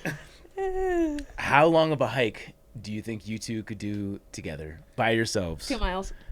2? Yeah. She says 2? Yeah. Well, first of all, we want to put some money on this? Some form of a, we'll call it a through hike, whatever that ends up being. If the Trek Fifner. If the Trek were to sponsor and pay for Fifner you and I Traverse. to do a hike, the two of us, The Fifner Traverse. what is the longest one you would let them pay us to do? The Fifner Traverse is what, like 60, 70 miles? I don't do well with vertigo. I cried on Goat Rocks. It took me 3 hours. You want to do the Fifner with me? Wow, you cried on Goat Rocks. Wow. Yeah. Okay, we're not doing the Fifner. What if how about, you got a dog, right? I do. Do you hike with your dog? I do. Do you want to do I-70 to Grand Lake on the CDT this summer? No. So we're talking Herman Gulch to... Oh, wait, when are you moving? End of June. End of June. I don't know. We could do it before that. It's chaos for you. I get it. Yeah, no, it's not going to happen. We could do part of the Mountain to Sea Trail. That's by me. What about just doing like the Golden Gauntlet, the two of you? Oh, the full Golden Gauntlet? Yeah. I'm What's in. the Golden Gauntlet? There's different versions of it, but it It's effectively... every mountain in so it's okay, well, just for this conversation, North and South Table Mountain, Apex, Galbraith, Apex, and it's depending on whether you want to include. I say don't include green. Lookout Mountain. Yeah, up Chimney Gulch. Up, yep. But it So it's like ends up 30, being like 25. You and I did that one 25 to time. 30 miles. We met What's up the with gain? Cuckoo. Yeah, What's that? What's the gain? It's like a a big lot. it's like a big day in the PCT. It's probably 5,000 yeah, plus feet. Yeah. When was the last Are time you supposed to do it in fucking? a day? Oh yeah, it's a day. I mean, I could. Yeah, you don't have to carry. You don't have to carry your water and whatever snacks you want. And you'd be going at my pace. Yeah, Because it doesn't work the other way. sure. I'm game before you leave. I don't think I would kill him. I think we could do that. Yeah. I would like for that to happen. See, the last Should time we we drank on trail this, correspondence well, this? the last time Chaunce got drunk, Coming to you live from trail. the last time we should We have we to. should We make should a have drinking game out of it. All of it. Everything. I don't want to be sober for any of it. By the way, Zach should at least be along. Also, I think because who's going to take the social media content? He's going to be our Exactly. camera boy. the problem is it doesn't. The cutthroat nature, I think, is diminished by having a little bit Yeah, of lube, you're right. and You're I'm right. the lube. Do you think that Zach would lend us one of his child carrier backpacks that you could wear and we could see if I could fit in it? Would you do the Golden Gauntlet with me in a child carrier backpack? Chance, You're above the weight I'm threshold, just I going to would say that there isn't a I backpack don't that can care. carry you. I don't care. Yeah, you're not that small. I- I don't know. I don't mean within the weight limit. I'm think- saying an overloaded, bulky. If I could physically You're- fit myself into it. I'm not saying like a Toxin said baby to this girl for a seat. second. That's insane. That You don't think I could fit in one? Bring one to Also, the studio. for- think for the Just guy 30 5'1". miles? for the guy that put a scar on your face, you're now willing to ride his back for 30 miles. First of all, Yeah, why You know how man quickly suffer? he would listen, I am buck you off? My Marine Corps 23-year-old self couldn't carry you for 30 miles. Okay, fine. And that's I thought- pre You know what? I thought you were stronger. It's okay. and you're a fucking insane person. It's fine. I just thought you were stronger. You guys want to do the Golden Gauntlet? Do you want to arm wrestle again? Do you remember what happened last time you arm wrestled? Yeah. The second time you dropped me on my face. By the way, I didn't drop you. I let You you. moved your arm. You Lucy in the footballed me. You cheated. You said you could use both hands. Yeah, but you were just going to go lefty at that point. By the way, I didn't say I was going to go lefty both your hands. I said I was going to go righty both your hands. Whatever. You dummy. Whatever. Piece of shit. You old bag. I You want to get in my old bag, you old bag? don't want to be anywhere near your bag. Well, it just sounded like you actually wanted to get inside my backpack. All right. I don't know So where you got that impression. you literally said it. You guys should do this, by the I'm not way. doing anything on the Well, 20th, of course. the 21st, or the 22nd. So check your calendars. You ready to hike 25 plus miles? No. No. I will. I'm game anytime you are. Great. Do you want to do the 20th, the 21st, or the 22nd? Chance, we have to get more of a commitment from you because I'm literally asking for I know. specific dates. I So know. hold on, I know. here's Hold what I'm on. gonna say. The last time you drank on this podcast and agreed to a hike. It snowed the next day, and I remembered I didn't like the cold. Okay. I'm just saying. Before That we get was carried the away. universe. That was the universe. Before- First off, we're in the month of May. I said, yes, I'll hike Rainier. The next morning, it's May in Denver and a very, very warm winter, and it snows. That is the world sending me a sign. It's okay to say that, like, I was drunk. I committed to a thing that I didn't want to do. I just want to make sure that you're not doing that right now. No, I was taking my hedons from the Let me universe. just nip this in the bud They right now. scored again. Those It's dates 6-3. don't work for me. Cuckoo's coming back from the Hayduke Trail, and we're going off to do 14ers from the 21st to like the 6th Well, or then so. the only other option I can give you is June 2nd. You should bag a peek with them. I'm cool with that. I'm also cool with the Golden Gauntlet on let me look at the second real quick. June 2nd. Mm-hmm. Yeah, I got it. June 2nd is cool with me. For the listener, that would be the day after this podcast comes out. Great. Put it on the calendar. Perfect. Are you free? That's actually my anniversary, so I'm not free. Okay. And he's not coming anyways. It's just me and you. Can you give us She's totally going to bail on Can you this. give us an entire workday of Jess? Because someone's going to have to take content. I do not think that Jess would want to do that with you guys. What? No, we I'm can not get our asking own she wants content. to. You guys are We two can get content our own creators. content. What are you talking about? We don't need a bystander to get us content. I'm guessing he doesn't want this to do it. Like, you're not asking Chaunce, us the because entire you want point. us to grow our friendship. Chaunce, we're not growing a friendship. You're asking we're because you tolerating think our it would friendship. be funny as fuck to see online. What I will do is I'll give you guys a stipend to like stop into town and get some beers and some food and whatnot. We'll talk about it off air. What do you need? Because I have to think about it. Think about it. How much money do you want for that? I don't know. How much money do you think's fair? Like Wait, 10 grand? No. There's no money involved with this. You want to pay for your drinks? Who the fuck cares? I ordered my mark It's today and about went immediately to the tolerating bathroom. Nobody needs to get paid to tolerate You each just other. wheeled a bike into a room and said, I don't pay for anything. Yeah, but this is going to be fun. You're going to buy my drinks? No. Okay, then. So who's going to? Garrett. No, Zach. So how much drinking money are you giving me? I'll give you guys drinking money for sure. Okay, good. I should say, for the IRS, the Trek will be giving you drinking money. Oh, my Right. God. Okay, fine. If it's not on the calendar, it doesn't exist in my June brain 2nd. now, so someone's got to put it down. June Hold 2nd. on. I'll add it right now. Great. Chaunce and Jabba do The Golden Gauntlet. Golden. That'll buy us another episode before I leave. When do we want to do that one? Should we finish the way we finished last time, Zach? Tell the listener. So the last time Zach and I did the Golden Gauntlet in preparation for our PCT hike in 2017, we walked all the way to God. What's that? What's the name of that place? Sushi. Literally, the only time I've ever been there was with. That's it? Yep. You were missing the boat. Yeah. It's an all-you-can-eat sushi joint in South Golden. Hold on. What's it called? It's like it's I don't on think West. It's on West. It's not that popular. It's on just off of Colfax. No, 6. It's just off of 6. Yeah. I will tell you right now. I'm done. What's it called? Sushima? But we met up with Cuckoo, and we ate probably 4,000 calories worth of sushi on that. It's a tough hike, Jones. You're gonna have to go on one day hike between now and then. Are you paying Sushi attention? Okura. Yeah. Sushi Okura. That's right. Yeah. You think I need to go on a hike beforehand? I'm. Being You're gonna, facetious. dude. You're gonna get okay. If you're not, It's hard. It's like you being in your Yeah, but PCT Jabba prime. loves quitting stuff in the middle. Yeah, I will not quit this ever. Neither will I. No, good. I'm And not the saying you less in will. shape I am, the harder of a day you're gonna have. You're gonna listen. You have It to. doesn't affect me. You have to if I do reasonably stuff. hike hard. Think about this. It's 9 p.m. Jabba wants to go home. There's still 5 miles left, and I'm not quitting. Yeah, but it's gonna be dark. There's gonna be mountain lions out there. You're He's gonna wanna- quit. But he's not mountain lion bait. No, Okay, but he's listen. not gonna be able to I'm do it. telling you, you're gonna get beat up if you're not prepared. You're gonna get mentally beat up with how slow we're gonna go, and how long it's gonna take, and the frustration of I'm waiting actually on out. my schedule. I'm out. Exactly. I'm you actually you out. haven't. You know who hasn't thought this through? You haven't. Yeah, I haven't thought it through that you'd be a pussy. I'm not a pussy. I'm saying I'll do it Sounds at like you're my a pace. Sounds like you won't do shotgun a beer. You won't hike hard. Sounds like you're You afraid won't- to go slow. Sounds like I'm afraid to go slow. Yeah, I said it would take me a while to do it. I'm not gonna rush. You're Afraid at to my go pace. slow? That's not the right And then you term. said you were a pussy Well, you are a pussy. for being a person and that's by the gonna way, go at my pace. I was always told from women that pussies are tough. Which women? The women who don't want to be called pussies. They don't want to be called them. I mean, And they told you that pussies are tough? are you not tough?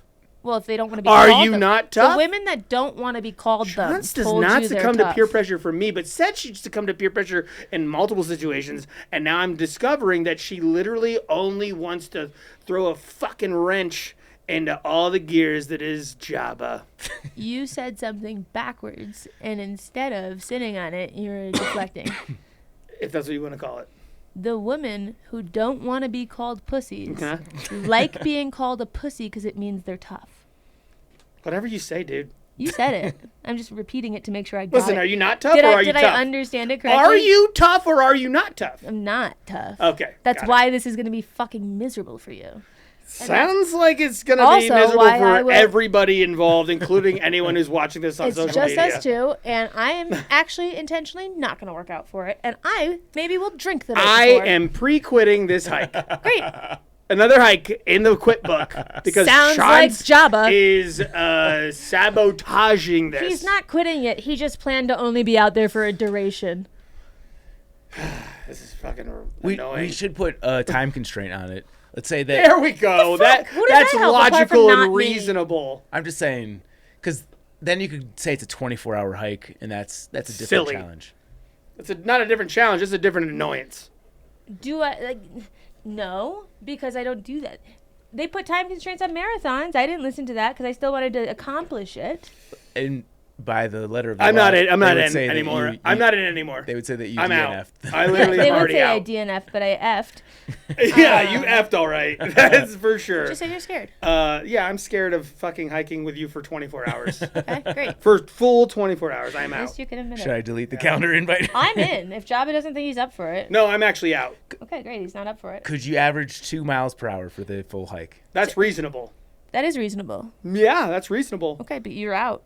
So I guess you can't. So wait, are you gonna average 2 miles per hour, or are you gonna average Literally always as the goal. few miles per hour as possible? What do you think I'm going to do? Sit down and play with dirt? That's what literally you were just fucking I'm talking setting about. the stage so that you understand the speed at which I go. I take frequent breaks. I have short legs. You said you were gonna fucking drag this out into the dark. Not by choice, but by a lack of physical finesse. No, so I guess when was the last time you hiked Exactly. 25 miles per day? Honestly, Oh, mister, I just did a piece no, of no. the AZT. no, literally. When was the last time you did 25 miles in a day? just North El curious. Placid Trail. What year was that? Okay. 22, 3? No, I thought Three. that was last year. No. It wasn't 23. Twins were not born, I don't think. Yes, they were. So that was the last North time El you did Placid even like one 25-mile day? Yeah, she's washed up. I don't care about any of that. I'm just asking the last time you did it. No, actually, if we're talking about the last 24, time, it was 24. okay, then the last time would be the Twins were marathon born. I did in Fort Collins. It took me 7 Sorry, hours. Jenna. Okay. Yeah, so that's the marathon's not hiking, so we're not going to include that in this. We're talking about hiking. You said when's the last time you've done 25 miles in a day? I feel like I'm talking to a fucking idiot right now. Okay, so to answer the question from Rachel, obviously not one day Okay. because he's, Listen, this is that was my question. This He is too seems much. to- yeah, this is too annoying. I'm oh out. my gosh, I am out. She's too much. Be less. No, I just like 2 miles per hour is a normal, logical, reasonable miles per so hour. then what's the problem? You, you are the problem. You're being the problem with regard to trying to make it as miserable as possible for the pace you decided you wanted to go. I didn't decide I wanted to go it. I know what Are you? I do. Is this? I know what I averagely go. I know that I'm not in shape and that I haven't been hiking, Okay, and so so I can 2 miles assume how slow I Per would hour go. average includes breaks. Yeah, and it sounds like there's a lot of fucking uphill. So I'm Yeah. gonna go slow. I average 1.5 miles uphill, and so I want to set the stage for you so that you know that this is the pace I go at. If that's too much, I got for no you, problem with 2 that's miles too per hour. much for you. Find less. Yeah, but what you were suggesting prior to Zach suggesting 2 miles per hour was definitely not 2 miles per hour. I was painting a very realistic scene of how one of those days could go for me, and I one was of those asking days. if We're you talking were. about one day. So, Chaunce, would you commit to 2 miles per hour? If I can, I'm not gonna fucking kill myself if I need a break. I and thought you wanna just take were a saying break 2 and I'm miles per going hour is pretty uphill. reasonable, and now you're saying you're not going to kill yourself for 2 miles per hour. If I'm So going I don't up it- understand what we're really trying to do here. Well, if you listen, I just said a minute ago that when I'm going uphill, sometimes it's more like 1.5. Yeah, we're talking about average, not. I'm not gonna commit to a pace that I don't know if I can keep up with because I'm out of No shape. one's averaging 2 miles per hour uphill all day, every day. All right, we'll revisit this later. We'll revisit this later. I'm not I'm doing free it. on June 2nd. I'm free on June 2nd, and I'm willing to. But if Jabba's scared, that's fine. Okay. Whatever, dude. This is a perfect opportunity to answer the question of, you guys have to say one nice thing. The thing, like genuinely the thing that you like the most about the other person. This can't be a cop-out answer. This can't be like you get to spend time with me sort of situation. This has to be like a genuine compliment of the other person. I'm happy to go first, or you're welcome to. So my favorite thing about Chaunce is, A, she clearly loves me. Girl's feels so obsessed. good. Girl's obsessed. She's so into me. No, but she definitely is the yin to Zach's yang. And like Your favorite thing about me is that I Zach clearly needs a love yang. you. Zach needs a yang. A wang is what he's saying. Zach needs a So wang. your favorite thing about me has nothing to do with us. It has to do with Zach's wang. This is when are we hanging out outside of this fucking room? Literally never. Literally never. So my favorite thing about you. We went to Tent City one time without Zach, and we hopped that's 'cause 5 Zach is an fences old to get man. there. We hopped 5 fences to get Hold there. on So a don't say second. we've Hold never on a had. second. Don't say Hold- we've We never went on had. a Don't say journey, we've Zach. never had our memories. Hold on a second. I was there. I just didn't hop the fences. I took Well, then the you smart weren't route. there.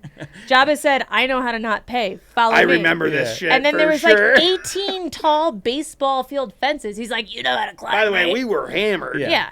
But I was That's why there. I did it. You guys No, just took at that moment- You guys took a shortcut. Yeah, the shortcut was According the to bomb. him. Anyways, my favorite part about Chaunce is that Zach needs a yin, or Or a a yang, wang. or a wang. So it's nothing about me, actually. It's actually entirely about you, It sounds like it's about Zach. because everything about you is the opposite of Zach, and Zach needs that in his life. What about me apart from Zach? Like me as a person, as an individual, some would say. Okay, apparently not nice enough was my answer. She wants more. She wants more out of this. Apparently not nice enough Here, was my answer. there- Okay, no, Yoda. no. There's something in the middle there. What about Chaunce's? She doesn't roll over and fucking die when Zach says something. That's what I'm Why talking does about this here. keep going to Zach? He's asking me to elaborate upon He's asking you to compliment me. I'm just saying. I like when you do that, Chaunce. I'm trying to dig to where the compliment is in his answer. I haven't found it yet. It's there. We'll get there. We'll get there. So, what makes Chaunce the yin to my wang? I feel like I've answered it. No, like what specifically? She comes at things in a way that a lot of people don't. She comes at it like getting to an answer or a question in a way that I wouldn't even, and I appreciate that about her. That was genuine and nice. I'll accept that one. Okay.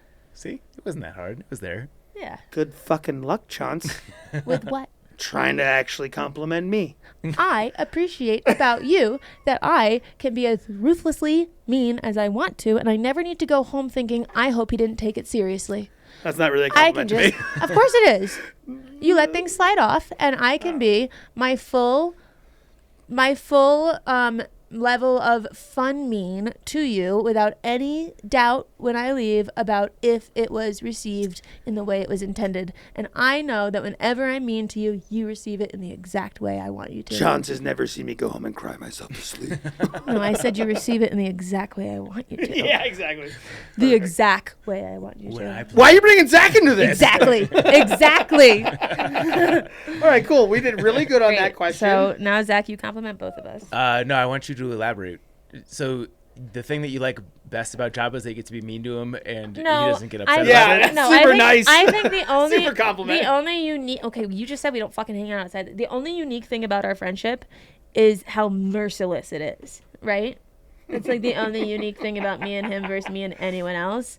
And there is a level of fun to that he knows that he can be as big of a fucking twat to me as he wants. And I'm never going to actually be like, Jabba hurt my feelings last night. So- and vice versa. I can dish it to him, and I'm never worried that he's going to be like, why is she so mean? Yeah, but that's not really So, a your compliment. favorite thing about Jabba is that he's got a very thick skin. No. My favorite thing about Jabba is that we've got this bit that we've seemed to fallen into, and we're both playing along with it, and I think it's fun. That's not a compliment. Yeah, you're kind of complimenting yourself Yeah. there. Fine. He complimented you for me. No, that's not what I did. At the end of it, he ended up giving you a compliment. I don't know if you reciprocated. Fine, I'll think that. harder. I thought that was a good one. I As the judge and jury here, I'm going to say that you need to try harder. is Jabba's best friend. Can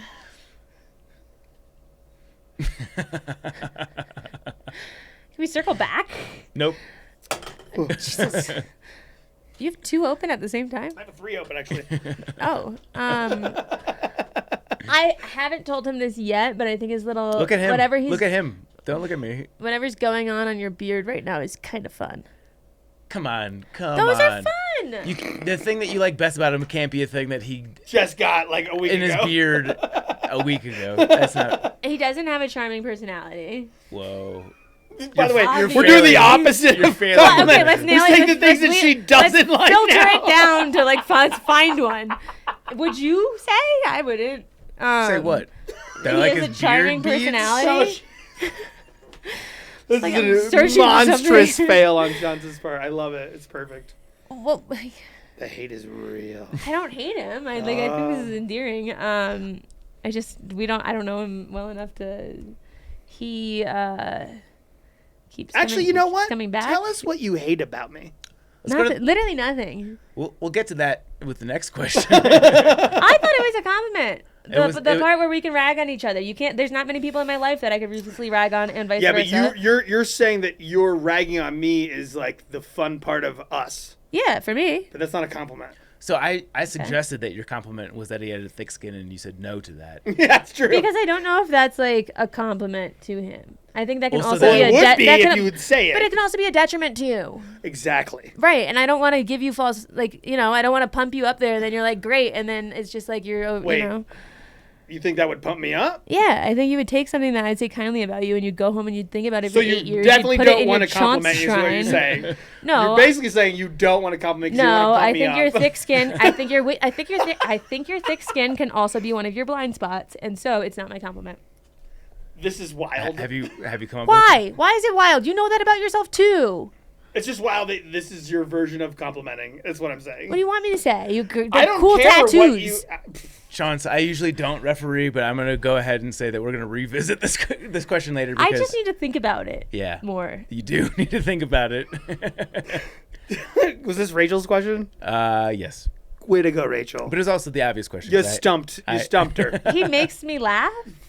Okay. Can we do that one? Yeah, sure. That's an easy thing. Yeah. Okay. That's a compliment. Great. Cheers. Yeah, but by the way, that's also... Do you notice how difficult it was for her to say that? She had to say it in a question and... I think he makes me laugh. How strange that it took her a while to find a compliment when every episode we've done in the past 3 years... Yeah, that's the entire point, though. I had to do the same thing. So how are we shocked that it was hard? It was hard for one of us. Okay, well, sorry, I'm more likable.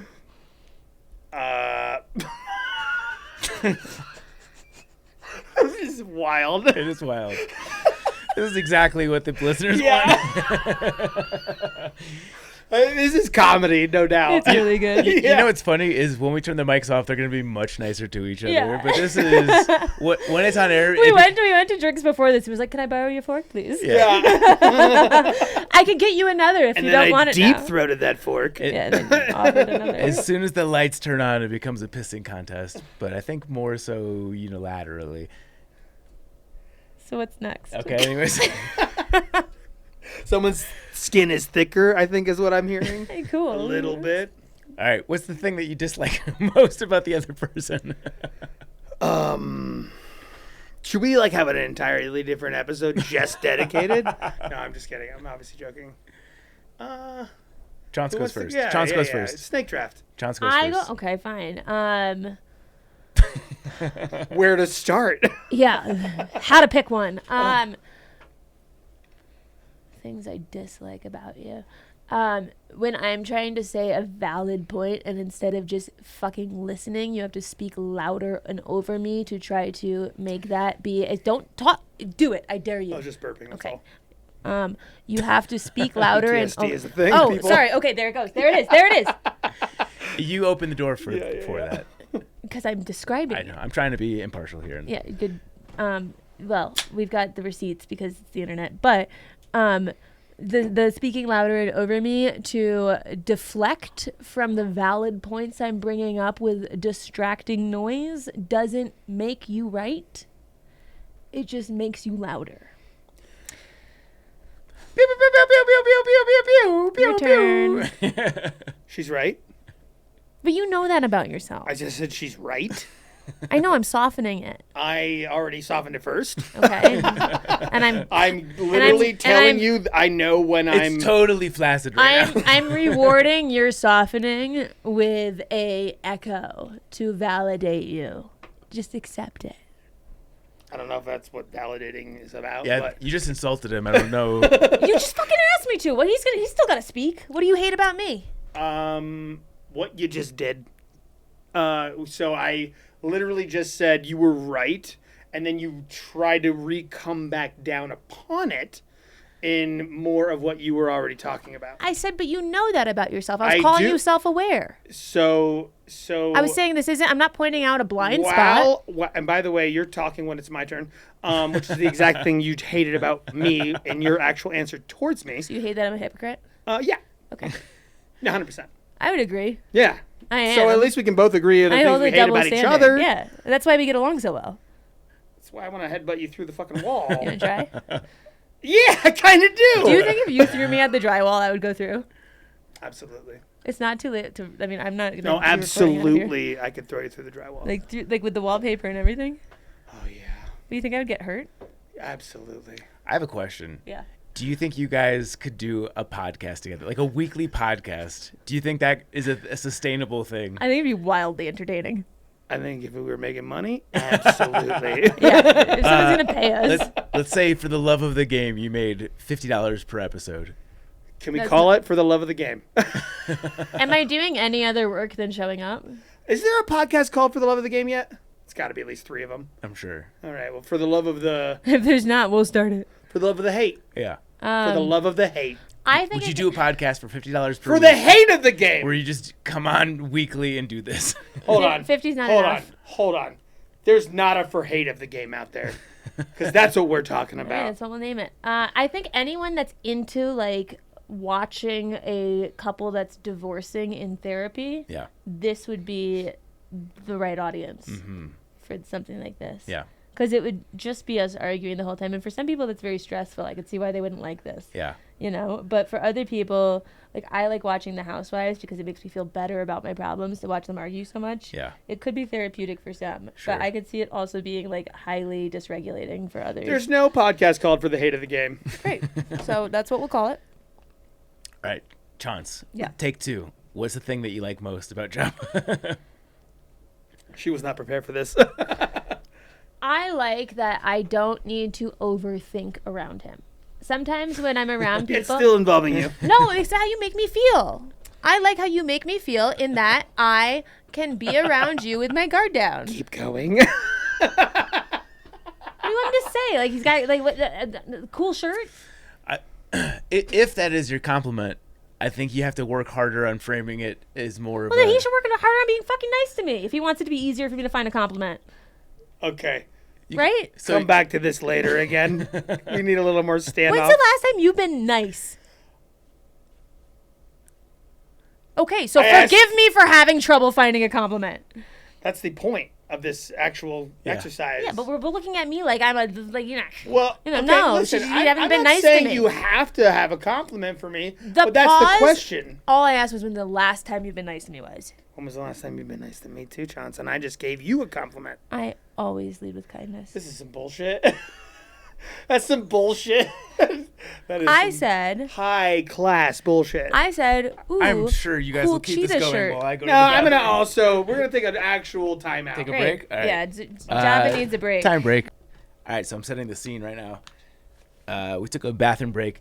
Jabba's still in the potty, Good. and Chaunce wanted to air out her grievances. I'm just like, okay, is it bad that I can't think of one nice thing to say about him after 8 years?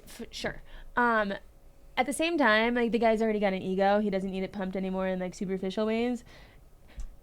Is it that shocking that it's hard for me to think of, on short notice, something super nice to say about him when he has been nothing but mean to me for years of the past episodes? Name the most recent episode he's been nice to me. And as he said, we don't hang out outside of this, so that's the only exposure I get to him. Yeah. Where am I supposed to find a compliment? I don't hate him. I don't dislike him. I have no beef with him. I think this is fun. I would call him a friend. Yeah. If either of us ever genuinely needed something, the other person would be there and do it. Okay. And I believe that. I believe that if I was in a fucking pinch and he was in proximity to where I was and it wouldn't take a large amount of effort on his part, he would help me, and vice versa.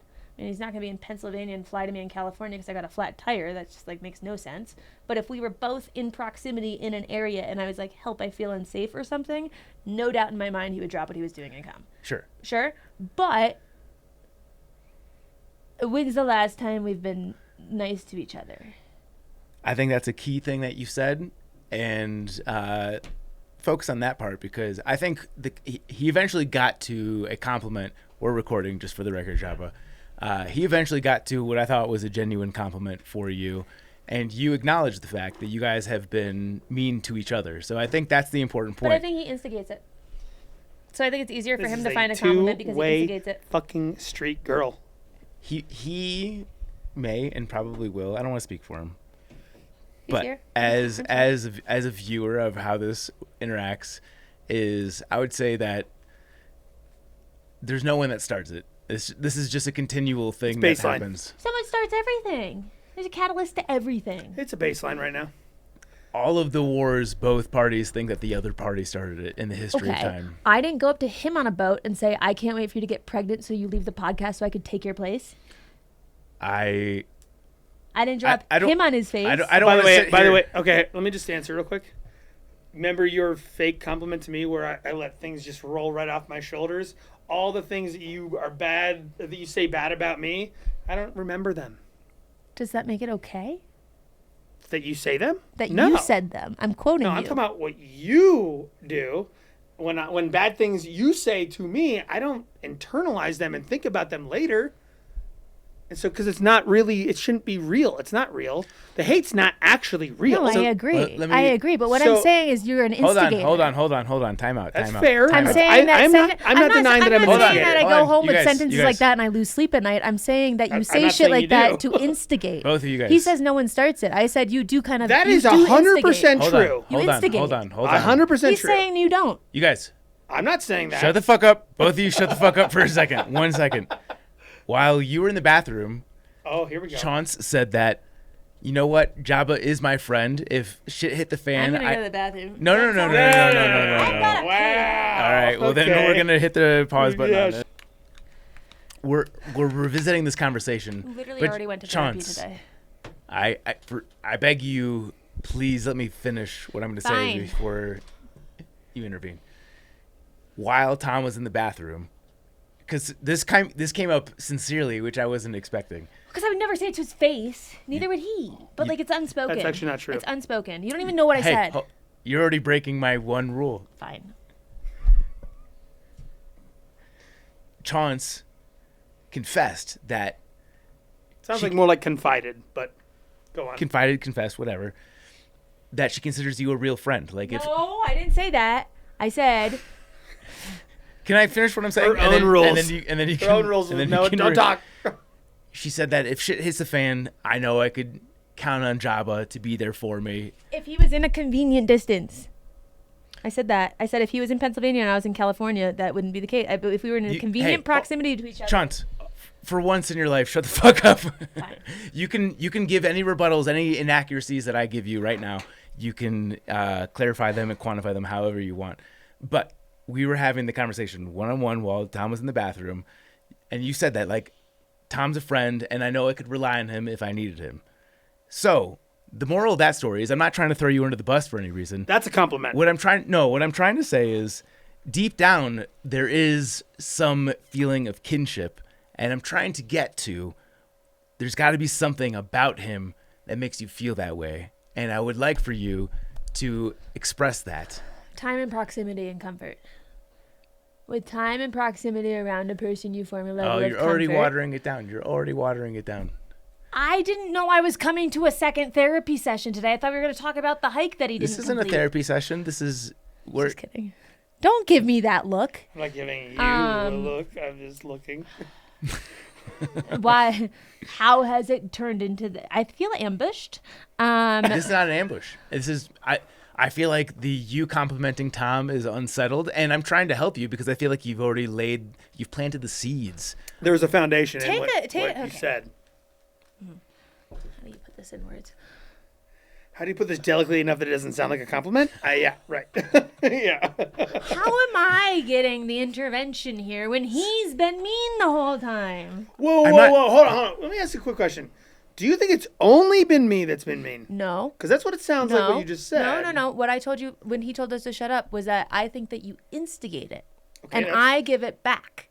But I don't think I instigated it to develop it into what it's become. Well, we have a third Chaunce, party here. Let's assume everything that you're saying is true, which we can debate. Obviously, we'll call that a questionable fact. What do you want from me? I'm just saying, deep down, you have acknowledged off air, maybe not on air quite as much, that you do consider Tom a friend. We know each other well enough and we've been around each other enough times that I think that given the amount of time we've spent together, that if either of us truly needed something and the other person was in proximity and able to help, that they would not say, no, shove it, fuck you. They would say, okay, great, let me help. And I think that comes from being around someone and knowing them for years and years. This is bad, and I think I would fail this. Well, you know what? Be nicer to me, and it won't be as hard for me to say something nice about you. So what you're saying is that I'm the mean one. What I'm saying is, like, actions have consequences. You've bullied me mercilessly for the past 5 episodes you've been on. I'm sorry I'm drawing a blank on a compliment when those are the last 5 times I've seen you. I don't take it personally in a way where I go home and cry, but I also don't know your personality outside of you ragging on me very well at all, where I could say something nice because all I know about you is the form of you that shits on me. Okay, so... Fair? Sounds fair. It sounds fair to you. So my question is... all of what you're referring to means that I have all of the blame and you have none of the blame. I do like that world. That does not sound fair. Because no, I do perpetuate it because for me it is fun. Because there's no other relationship where I can do that without fear of actually hurting someone's feelings. I know you have feelings that could be hurt. I haven't found them yet, to my knowledge. Correct me if I'm wrong there. I'm unhurt. How is this a me intervention? It's not necessarily you intervention if you don't feel you need an intervention. But you are objectively struggling to find a way, and Zach is trying very hard to help you. But what if this compliment me in one singular way? But what if this isn't a me problem? What if this is an opportunity for you to reflect on? Indeed. You haven't done anything compliment worthy right, in our last reaction. We'll move on. Name the last reaction when you've done something compliment worthy. You tell me the last time you've done something. It's officially a Chaunce intervention. The last time. Right now. When was the last time you've done something I should compliment? It's irrelevant to All the right, question. we're going to move on. We're going to move on. When was the last time you did something I should compliment? Probably never, because we don't hang out. Then what's your fucking point? That why am I being put on the fucking spot? Because we don't hang both out. were put on the spot. We show up to one of these once a month. We do this, and we go home and we don't talk. Chaunce, I didn't ask the question. This was me. I know deep down Chaunce has at least one. She can't bring herself. She has one positive affirmation for Listen, you. I understand why you're having a difficult time doing this. I'm not saying you shouldn't. You made the bed. Sleep in it. Chaunce, if I made the bed, I apologize. I don't need you to because I don't mind this. It's fun for me. I enjoy this. You don't look like you're having fun right now. I am having so much fun, but I can't think of a compliment for you because I don't even know anything about you. I didn't know you lived in Sloan's Lake. I thought you still lived in Golden with that small dog. I don't know. I never lived in Golden. You did. Remember, I picked you up from something. Never lived in Golden. Well, you were staying with someone who had a small dog, and I picked you up from something that for a podcast. Arvada. And how many years ago was that? is irrelevant. It is, You're because getting that's the hung up on last some weird significant shit. fact I know about you. What I'm saying is I don't know anything about you. We don't hang out. Okay, Well, what what am I supposed to compliment? We're What am I gonna supposed to move on. compliment? We're gonna move on. I don't think you're terrible. I don't think you're horrible. I don't dislike you. I don't think you're bad. I just like, what am I supposed to compliment? I'm confident in myself and all of those things. Right. so You don't it's need fine. my validation. No, I do not. You're But right about that. we meet once a month and we yell at each other. Again, right? the question was asked. We're gonna move on. I didn't ask it. Fine. I'm not it's fine. This is not a We're gonna move on. competition. We're It's gonna just move on. trying to We're gonna move on. work on the We're gonna move on. questions The that are consequences asked. of actions. I'm sorry. Okay. So you just should have said, I cannot do it. That's what you should have said. I can't fucking think of anything. That's fine. Is it? I mean, It's that's sad. up I for think it's sad. I think Oh. it's sad that after 8 years, I can't think of anything. I don't think you've actually tried. Do we have any? Have you? Do you think she's tried? When is the last time you've texted me?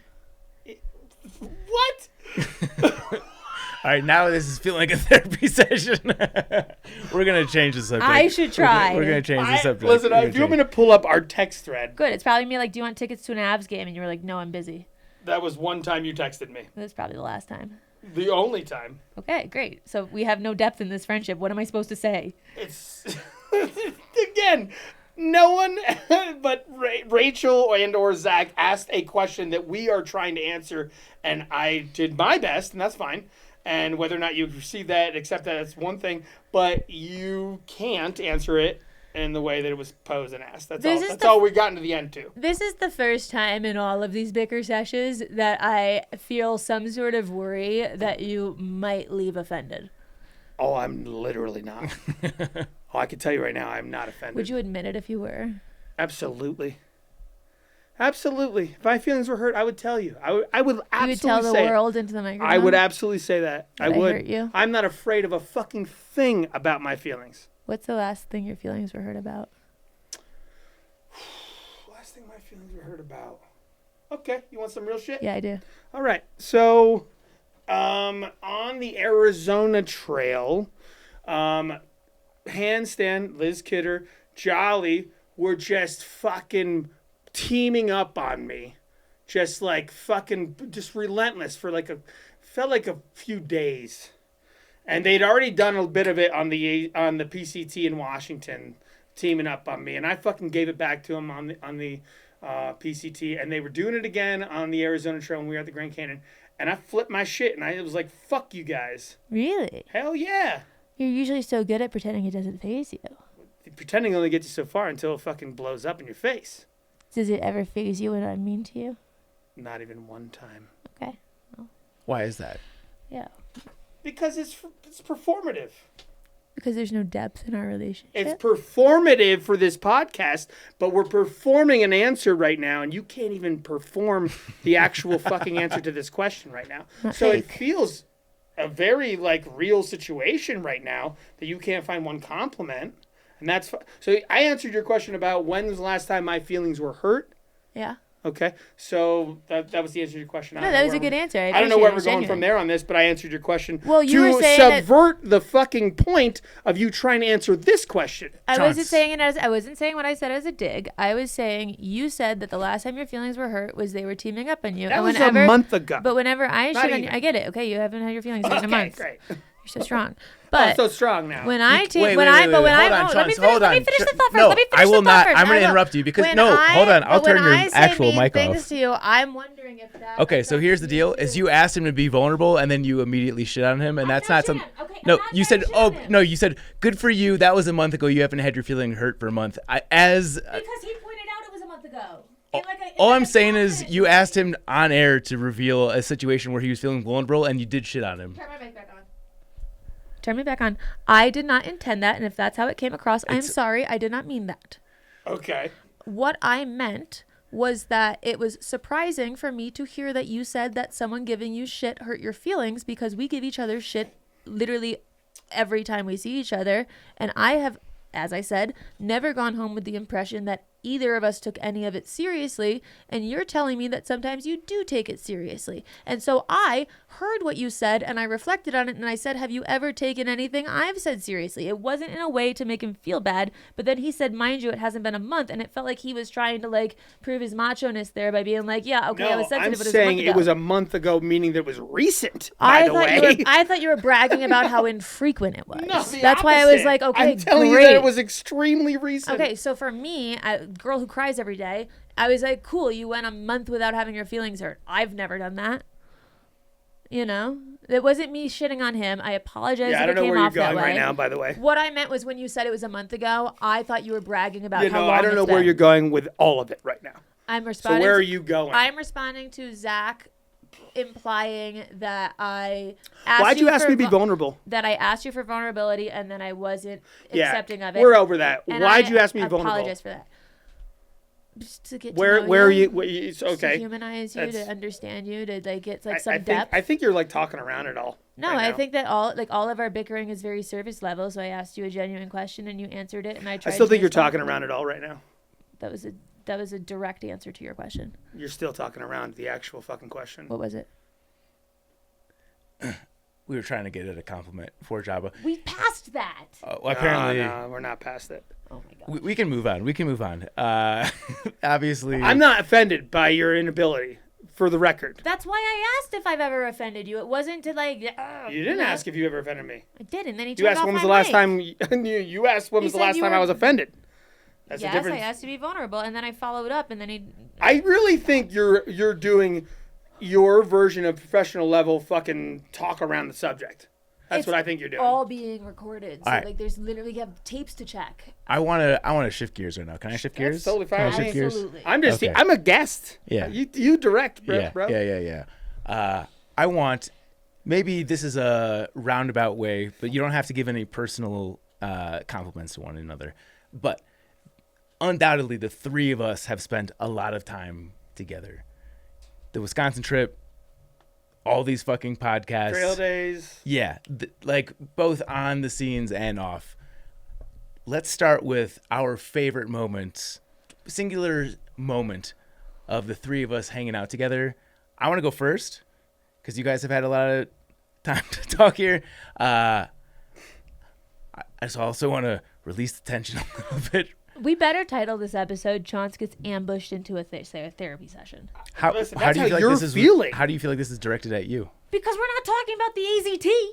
We already talked about the AZT. It's over. I thought that was why we were here. We spent like 3 hours on like conflict resolution for the two of us. Speaking of conflict resolution. Oh my God. Just tell me the question. So painful. I don't like to even talk about feelings. This is not fun for me. Okay, that is the root, I think, of what we're going for here. Chaunce, this is meant to be like a retrospective of the podcast, isn't it? It's really fun. You feel like you're being attacked right now. No. Listen, I feel like I thought this was going to be a different theme. What did you think the theme was going to be? The AZT. He was on the AZT for like 2 weeks. He's done over a year backpacking. You think we're going to fill 3 hours with him talking about 2 weeks? Rachel didn't even need to put show notes because you could pick any topic and we could fill 3 hours. I think the AZT is like one of 10 questions. Okay, I am naive and dumb. And I came into here thinking that, and I am just a little caught off guard that I am on the spot now to compliment someone who has... We're moving past that. Fine. We're moving past that. I just also, real quick, just for context, I am unaware of any subject matter prior to this We have podcast. show notes. Tom doesn't have anything. I have none. Zero. I have no... Yeah, no, I don't want to see any of it. I don't need to see any of it. So if you think you're ambushed, none of this is fucking... I'm privy to none of it. Yeah. So Zach's the problem. Rachel's very hand is No. Don't you dare talk about Sweet Rachel. This is not Rachel's asked problem. me the one question you're having problem with right now. Rachel is amazing. Zach didn't ask the question. Rachel asked the question. Listen, I don't dislike Rachel. You know what? I am going to accept the blame because I kept pushing on a button that apparently is a button. It's not a button. It's a question that just can't be answered. Am I allowed answered. to not have an answer? Is a girl allowed to say, I don't know? No, it's whatever you do is good. I want to move in a positive direction. Okay, here. fine. I thought it was very brave of you to shave your head at the live podcast There when we that's go. such a part of your, or not your head, it was your beard. You shaved something. Was it his head or This his is beard? a fucking fail, Chaunce. I thought it was very brave of you to do that when that is like your image and your personality, and you did it in the name of charity. What did I shave? We had the barber come and shave your beard, but you were also bald at the time, so I couldn't remember which he did. He might have touched up the bald too. You looked like Uncle Fester. It was really great. This But is a compliment. I thought it was very brave of you to do that for charity. Underhanded. Love it. It started as a compliment, and then you started cutting me off. Shots. God. I got nothing. I got nothing. You You can't even let me compliment you without triggering me. I apologize. That was too far. I'm sorry. It's not all you. I'm just trying, and every time I try, there's something wrong with it. So why bother? Where did my hockey go? Should we go to segments? I feel like we should go to We segments. don't need to go to segments. This I think we isn't should go to that big. segments. This isn't that big of a thing. I just think that like we are dwelling on something that we should have moved on from like 10 questions ago. I didn't know that this was going to actually, like... It shouldn't. No, It there's shouldn't. no reason. I There's agree, no it shouldn't. reason for it to. Difficult this could be. It shouldn't. All right, this is the stay salty question. We're really just that's the whole episode was just that. I think that's probably the best move at this point. I think it's the best move. So This is the stay salty question presented by Element. Use our URL drinklmnt.com/truck. We'll all answer this. Hottest take for backpacking or outdoors at large? Well, hottest take right now Any hot take is good. is OnlyFans and through hiking. What do you think about it? I got no problem with it. I think I should have thought of it first. God bless that girl. I hope she gets her bag. Oh, she's getting her bag. Yeah, she absolutely deserves it. Of course. If Trendsetter. when I vlog my barrier hikes, smasher. when I vlog my hikes, I see the demographics. I know it's all old dudes. If you can monetize that aspect of it and be like, I see what I'm I getting. don't know. I mean, OnlyFans surely old dudes, but hers. Okay, does somebody want to just explain who we're talking about here? Yeah, the cute, lovely girl that's hiking the PCT that has such a high level of self-confidence that she doesn't give a fuck about any of the feedback she's getting, and she's just being herself. I think Agreed. it's so admirable. And by the way, what you just divulged is the social media response she's getting from a lot of people, and that's great. But the OnlyFans the OnlyFans you're saying that like older men or whatever are her OnlyFans thing. No. But her support on Instagram, from my perspective, is absolutely what you just said, and that's great. I was saying based on my demographics from when I've vlogged my hikes, I've seen that my hikes are mostly older men. And if that's what she's getting, good for you for monetizing seeing that audience. Sure. Great. Could be wrong. That could not be her audience. That's just my experience. And I was trying to I'd be willing to view bet hers you're based on that. probably right. I mean, but yes, I'm proud of the women of the hiking community for sticking up for her in things. I mean, I haven't because I've been avoiding social media for an extent, but I've seen Elise do it, and I saw that you guys did an article on her OnlyFans. That was a different publication. That was you guys. No. Yes. Outside. Shut up. Yeah. They're copying your stylistic elements on Instagram because I thought it was you. Is it Zach's or is it whoever's running Zach's social media? No, it was not us. Echo, I'm not online much. She's just So the hot take is that OnlyFans is for through hikers. No, And I got no problem the with hot that. take is how has no one thought about this first? That's so smart. That's fine too. Okay, but it was your hot take, so you should Thanks. be able to say it. Sorry. Great. Reject that. What's your hot take? By the way, I thought I was the instigator. Maybe I'm wrong. Maybe we're wrong. Maybe you're wrong. Okay, great. This is hilarious. This might be one of our worst episodes. For you. I mean, like, personally for you, like how you're experiencing it. You're not enjoying it. I don't think I've drank enough. For not driving home, I certainly am not drinking enough for this. Did you drink all 5 of those? I'm empty. Shit. There's a whole case in the fridge. Would you be a dear? Oh, I'd love to. Thank you, sweetie. Love to. Anything Thank you you. need, Thank Chance. you so I'm here much. for you. My hot take in the world of backpacking is it's not that serious. I think everyone makes it more serious than it needs to be. Oh, they didn't do the miles I did. Oh, the yellow blaze. Oh, they're doing it in a pink, short, tight set. Oh, they put on a mascara. It's not that fucking serious. We're all just walking. You know? Like, stop making it bigger than it is. That's my hot take, is everyone just needs to take it less seriously and be nicer to each other. So. Hold on. What'd you just say? What was the end part? I just got back. What did I miss? How are we flipping this on me being mean to you? It sounds like you're just taking a lot of it very personally. So I agree. It's not that serious. It's great. It's a fun time. I have built my life around it for the last, I guess, 13, 14 years at this point. But it really isn't that serious. No. So why do we make it that? Like, why are we like, okay, talk about the cute girl in her pink outfit that puts on her mascara and her eyebrow gel before she hikes. That's a fair point. More power to you. If I had the confidence, I put on mascara into Hatshepsut when I got that far on the PCT, and everyone made fun of me, and I got self-conscious, and I didn't. So for her to take all that stuff and keep doing it, good for her. I wish I had a fraction of her confidence. But to everyone that gets heated about that stuff, it's not that fucking serious. If someone wants to go outside and walk 10 miles and put on mascara for it, how does that impact her day? Or 1 mile for that matter. Yeah, exactly. At any pace, at any, like, why does that affect you? I understand how people can feel overly invested. I can understand that, But like the like ultralight niche through hiking, like we've been doing this for years, group. Like, how does it take anything from you to let someone enjoy what they want to fucking enjoy on a trail that brought you joy too? And I'm only saying this from a devil's advocate standpoint. Okay. Not because I feel this way in the core of my soul, but some people, they put a lot of their a lot of people, how do I put this to be? Some people use this as a tool to make themselves whole again. Yeah. Okay, and I actually am one of those people who didn't know they needed to be whole and got into this game and feel whole doing it. So when somebody uses this tool of thru hiking, backpacking, outdoors adventuring, whatever it is, when they invest their soul into it, they feel a certain sense of ownership of it. Sure. And by the way, here we are, the Trek and Backpacker Radio has a vested interest in it.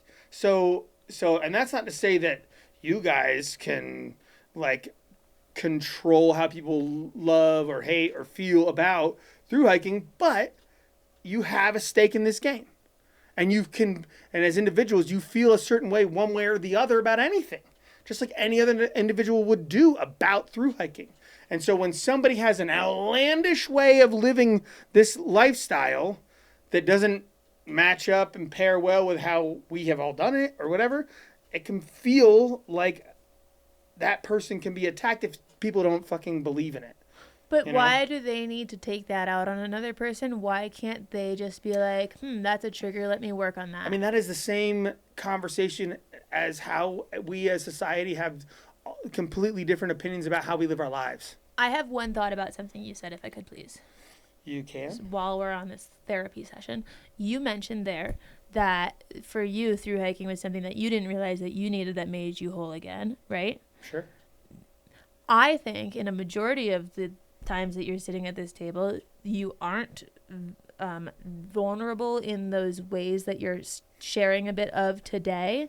And I think maybe you're not asking the right questions. And I think if you were more like that, I wouldn't so quickly be like, well, how many trails have you quit?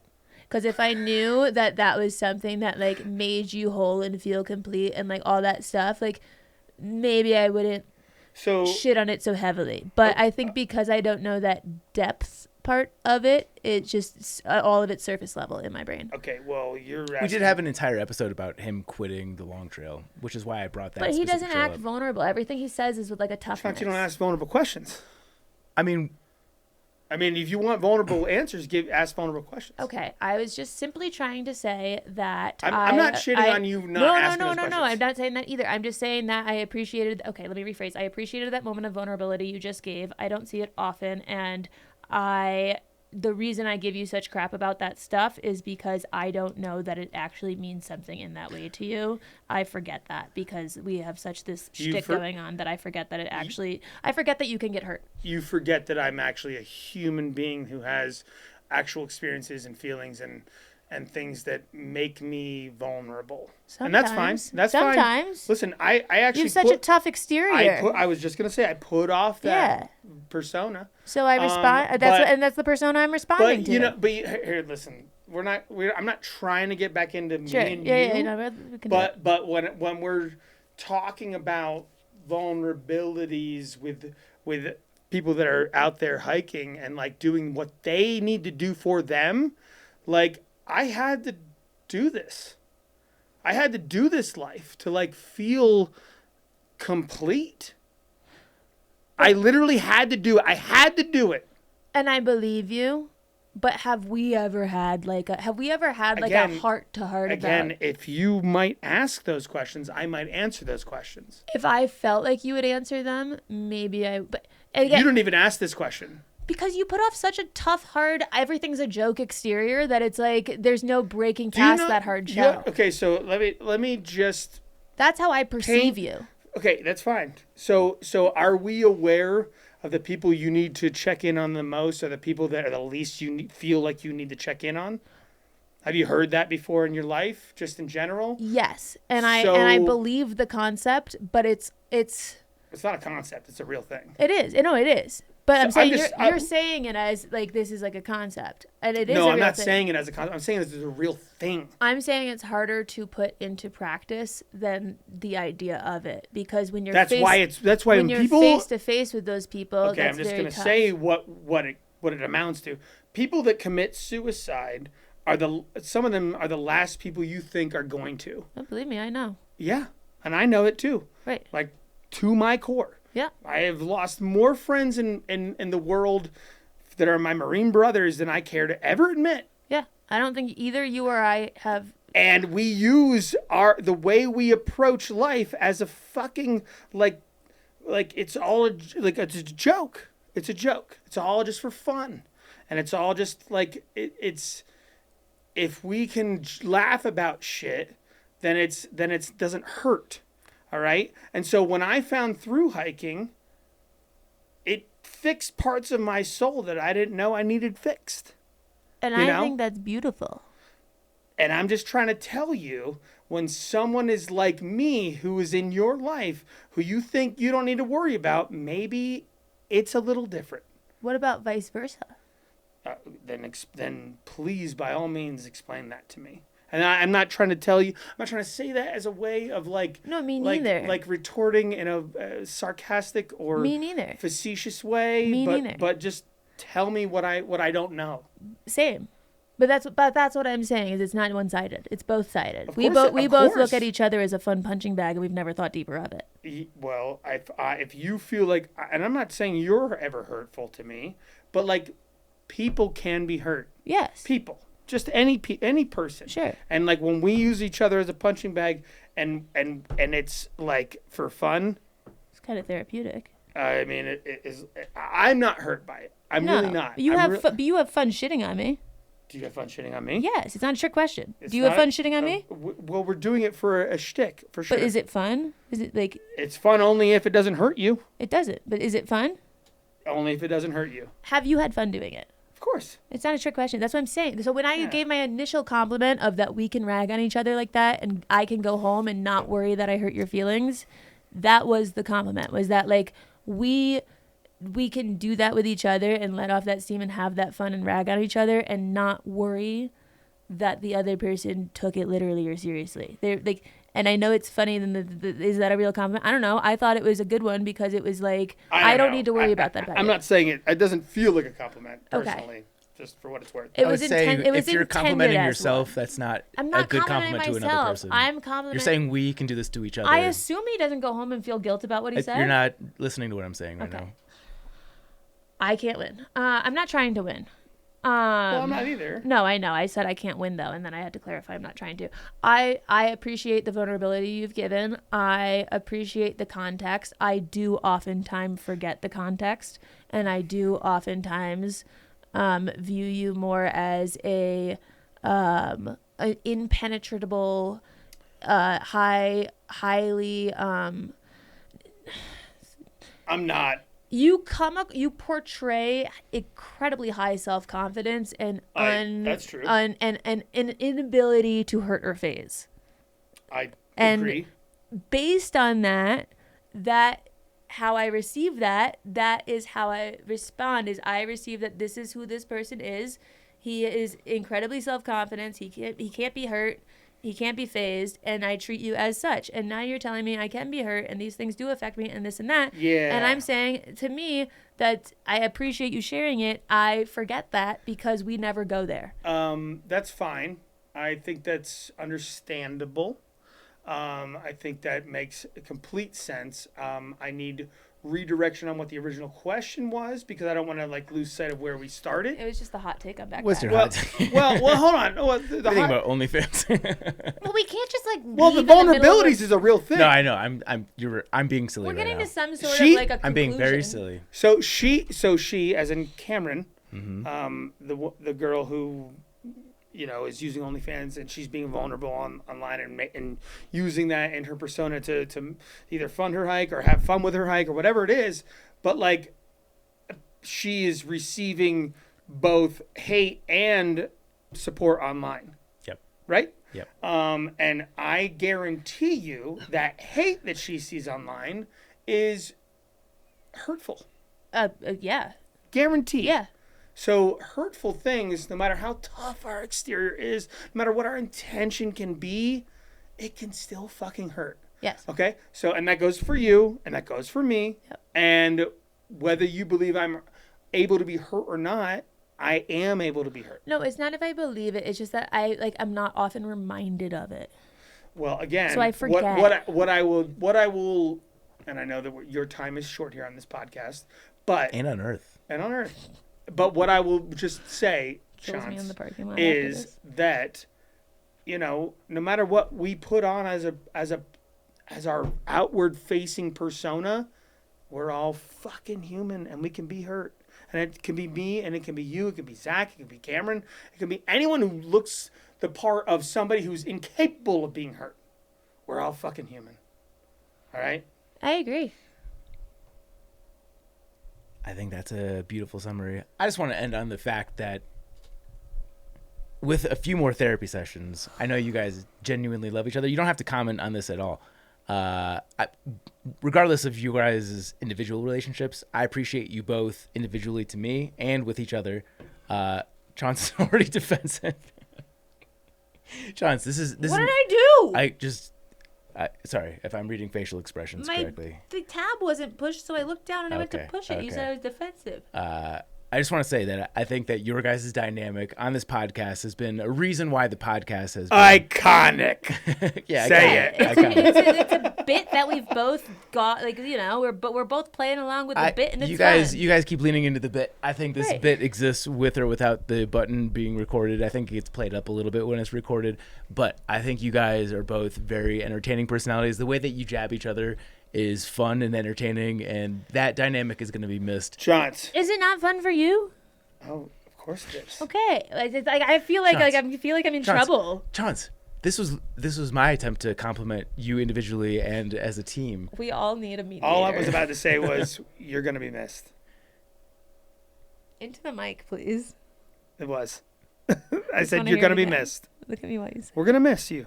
Cheers. We're gonna I'm miss gonna you miss you. If you're All ever in North Carolina, you can come visit. My home state. Pennsylvania. My second home state. All right, and my salty take is there's a lot of question around the responsibility of geotagging a location when you're on Instagram. Jesus, that's a 10-year-old fucking No. conversation. My thing is, if you feel conflicted about it, keep it off fucking Instagram. You don't have to post your life on Instagram. Fucking swallow that shit. Enjoy the memory. If you're in the back country, don't tag it. Take the photo and look at the photo when you get home. You don't have to Just get don't more tag followers and be like, I'm so precious that I can share this place with you. You get to look at this, but you don't get to know about that. Fuck all that. That's my spicy take. Oh, your spicy take is the people that don't tag it. Don't post it. If you feel that way about it, live with the memory. If you feel in a way of don't tag, you're saying instead of don't tag, don't post it. God, just live with the fucking memory. You don't have to get the social clout from this place. I thought you were talking about the people that do tag it. This is not a tag or don't tag thing. If you feel conflicted about gatekeeping, leave it off fucking Instagram altogether. Agreed. If you feel conflicted about it. You don't have to post that thing to Instagram. I don't feel conflicted. You don't have to about make $50 from backcountry.com. You don't have to get Stio to give you a $5 affiliate on every fucking hoodie that you sell. Just live with the memory and enjoy your life. I've had a really long conversation with Elise about this in a car. My hot take on that is I think that the don't post, don't tag, whatever, I think that's all bullshit, and I think that's fuck that, because when I started getting into the outdoors, my first road trip that was like a superficial to some national parks that are huge that I never heard of that everyone else knows about, whatever, was purely off of Pinterest. I planned it on Pinterest. I looked up areas on Pinterest. I saw photos of things. I thought those look cool. I want to learn more about them. I did more research from it. But everyone needs a starting point somewhere. And if someone's starting point is searching this shit and seeing what it looks like right now because you tagged it and they can see what it looks like right now, okay, sure, you're telling someone something's there.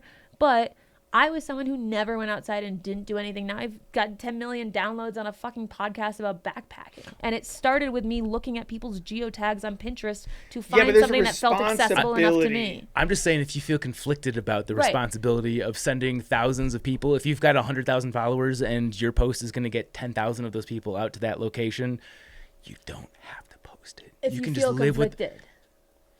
I don't feel conflicted. I'm going to tag it because I think if any of those people wouldn't have otherwise gone outside, everyone needs an entry point somewhere.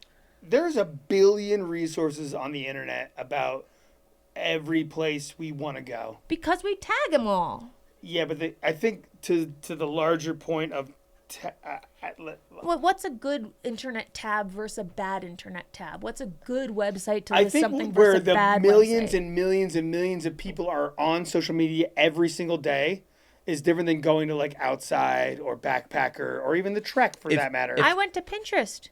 Okay, Pinterest has a lot of people. It's a social media. Right. That's how I got into the outdoors. Should I have not done it? It's not that Pinterest is the devil. That's not what I'm saying. It's not what Zach's saying. It's not what even you're saying. But the point is, places that are hidden to the front country are places that are getting over inundated by people because of social media.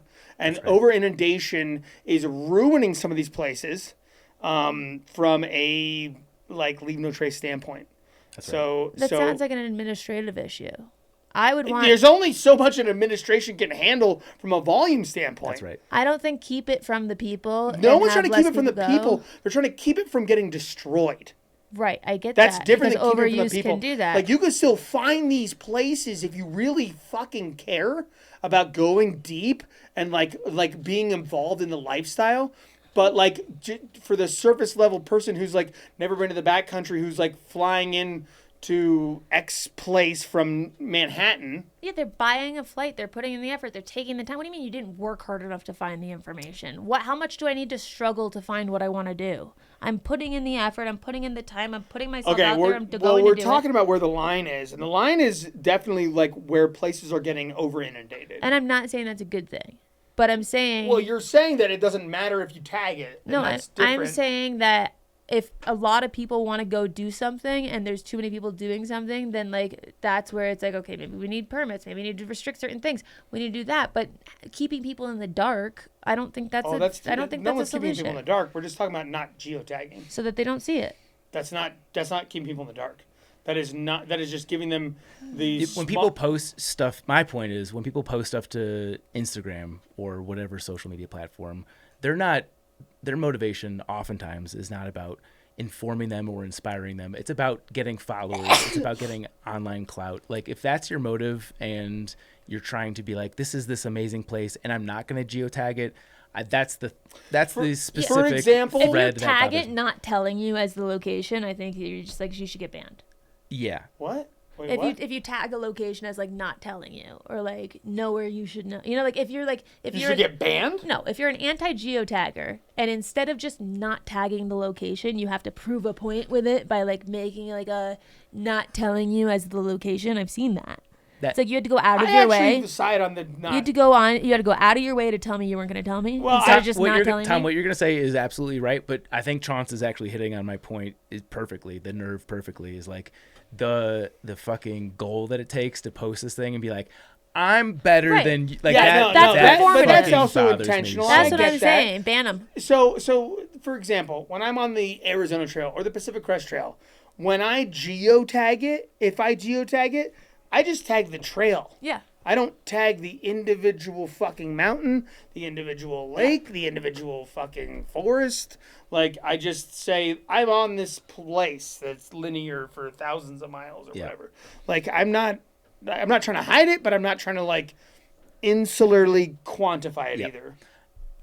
And I'm sure I've been a hypocrite of this also. Oh, well, the early days of Instagram when you don't know about what your actual impact is. Yeah, sure. 10 years ago, I was geotagging things that I didn't think could be possibly, you know. I was drunk texting on my friends' walls on Facebook before I realized my grandmother and was now gonna that do I have 50,000 followers, I'm like, well, maybe I shouldn't geotag this place that nobody knows about. Yeah. Because I have a responsibility to, like, keep a place fucking, like, wild. Yeah. You know? I think I do. To Chaunce's point, I think it's good to bring in more people to these spaces. To your point, I think it's important to do that with context about like informing them about the importance of leaving a trace. Let me paint it in quickly as I can in terms of like when we as a species, human species, when we decide we're gonna like what place is cool to live in. How many places over the last fucking 15 years does it feel like has been quote unquote ruined from the people that are moving into a place? Yeah. City of Denver. City of Denver's one of them.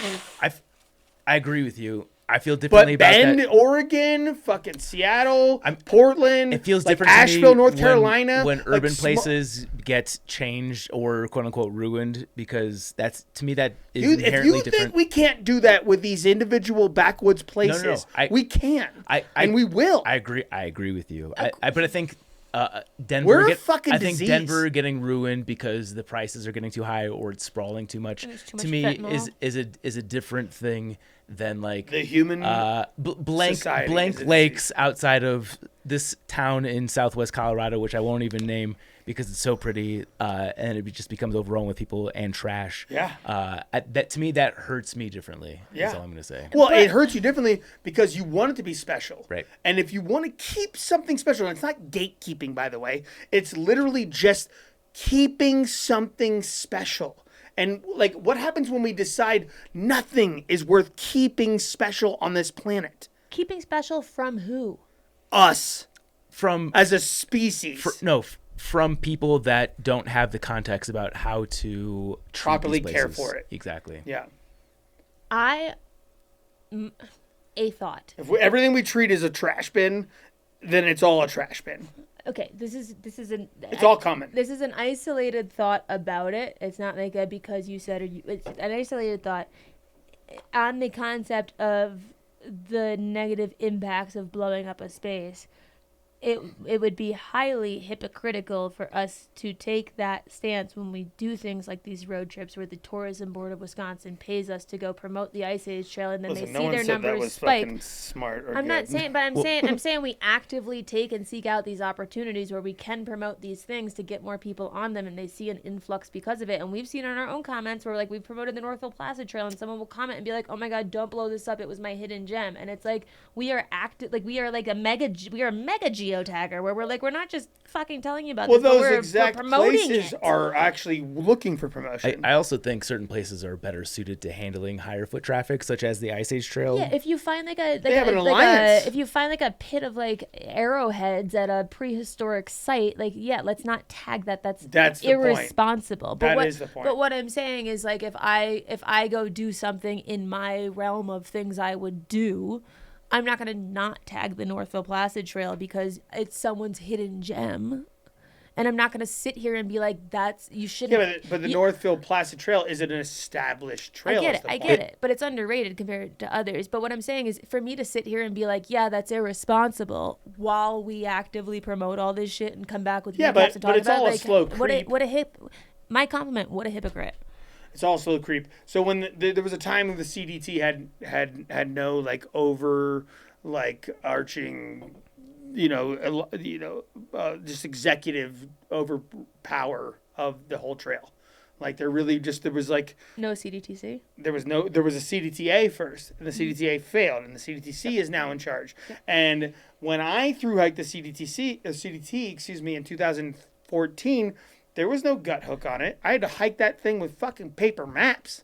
Okay? And now you can literally just download an app and go hike that thing. And the wilderness that was what I hiked in is now this new generation's fucking like through traffic. Bring me back hold on. Full circle moment.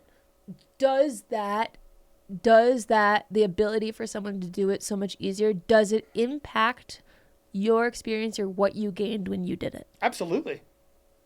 100%. It impacts so many things, and not just my experience, but everybody's experience who is on it, everybody's experience who lives in the towns that are near it. No. But you having hiked it when you did before that was the case, because it's more that way now, does that change the experience you had? No, what he's saying is it changes the experience when it goes back now, which is right. It goes can't back. change. I'm going back to my hot take, which was that people take it too seriously, where it's like, yes, it was that way for you, and yes, it has changed, but does that change what your experience the was? argument we're trying to make right now. I think there's a big difference between talking about like how much your pack weighs and that being a serious thing versus like a trailhead being overrun with people is a very different in terms of like the seriousness. No, I jumped to a different topic there. I wasn't talking about that. I went back to my hot take where I was like, people who are like, oh, you yellow blazed, or you did this, or you skipped this section, you didn't, and they get all heated about it because like they had done more, or it was harder for them. So I was asking, because you didn't have that, does it make you mad when people can do it easier? Yes. And that's like not easy. I would think. I mean, you answer very quickly, but I would say so. What you're not referring easy to is admit. access, and like digital access. Does it cheapen your experience that you had? Cheapen my experience? No, not even That's a little what you bit. just said yes really quickly. That's No. what you just said yes to. No, it cheapens The CDT experience. the experience for Right. everybody moving forward. What I was saying was, with my hot take, when people take it too seriously and get pissed off at who's on trail, it's because they let it cheapen their experience because they had it harder, and the other person's doing something different, and there's some sort of like reflection there where There they're is taking a it. giant waterfall, butterfly effect, domino effect of when more and more and more and more people inundate. These are like 3 different conversations in one, though. I think we are saying a lot. When you said that people take through hiking too seriously, I interpreted that as like someone being too wrapped up in how someone hikes a trail, which I Right. agree with. But why? Because because it doesn't affect you. Okay, That's the what I'm saying. That's spidering what I'm out. saying. If people can hike the CDT more easily, now this isn't a trap, but I'm asking, does that impact or change the experience you If had? people are leaving trash at the trailheads, That's then not what I well, meant. No, but that's the byproduct of more people being out there. That's I'm the not Well, the talking about more byproduct people. is actually how we care about our I think That's actually what- literally but that's is. where the where I said we're talking about different byproduct things. is how we as a society care about our backcountry. I at some point in that had jumped back to my hot take. That was, I think people take and let other people affect them and their view in this, and it's just walking like way too seriously. I understand we're talking about gatekeeping and that separate thing. I had just taken what you said and jumped back to that separate thought to ask you if that impacted you. I expected you to say no, and then it to be like, okay, because you're Of course like, it impacts me.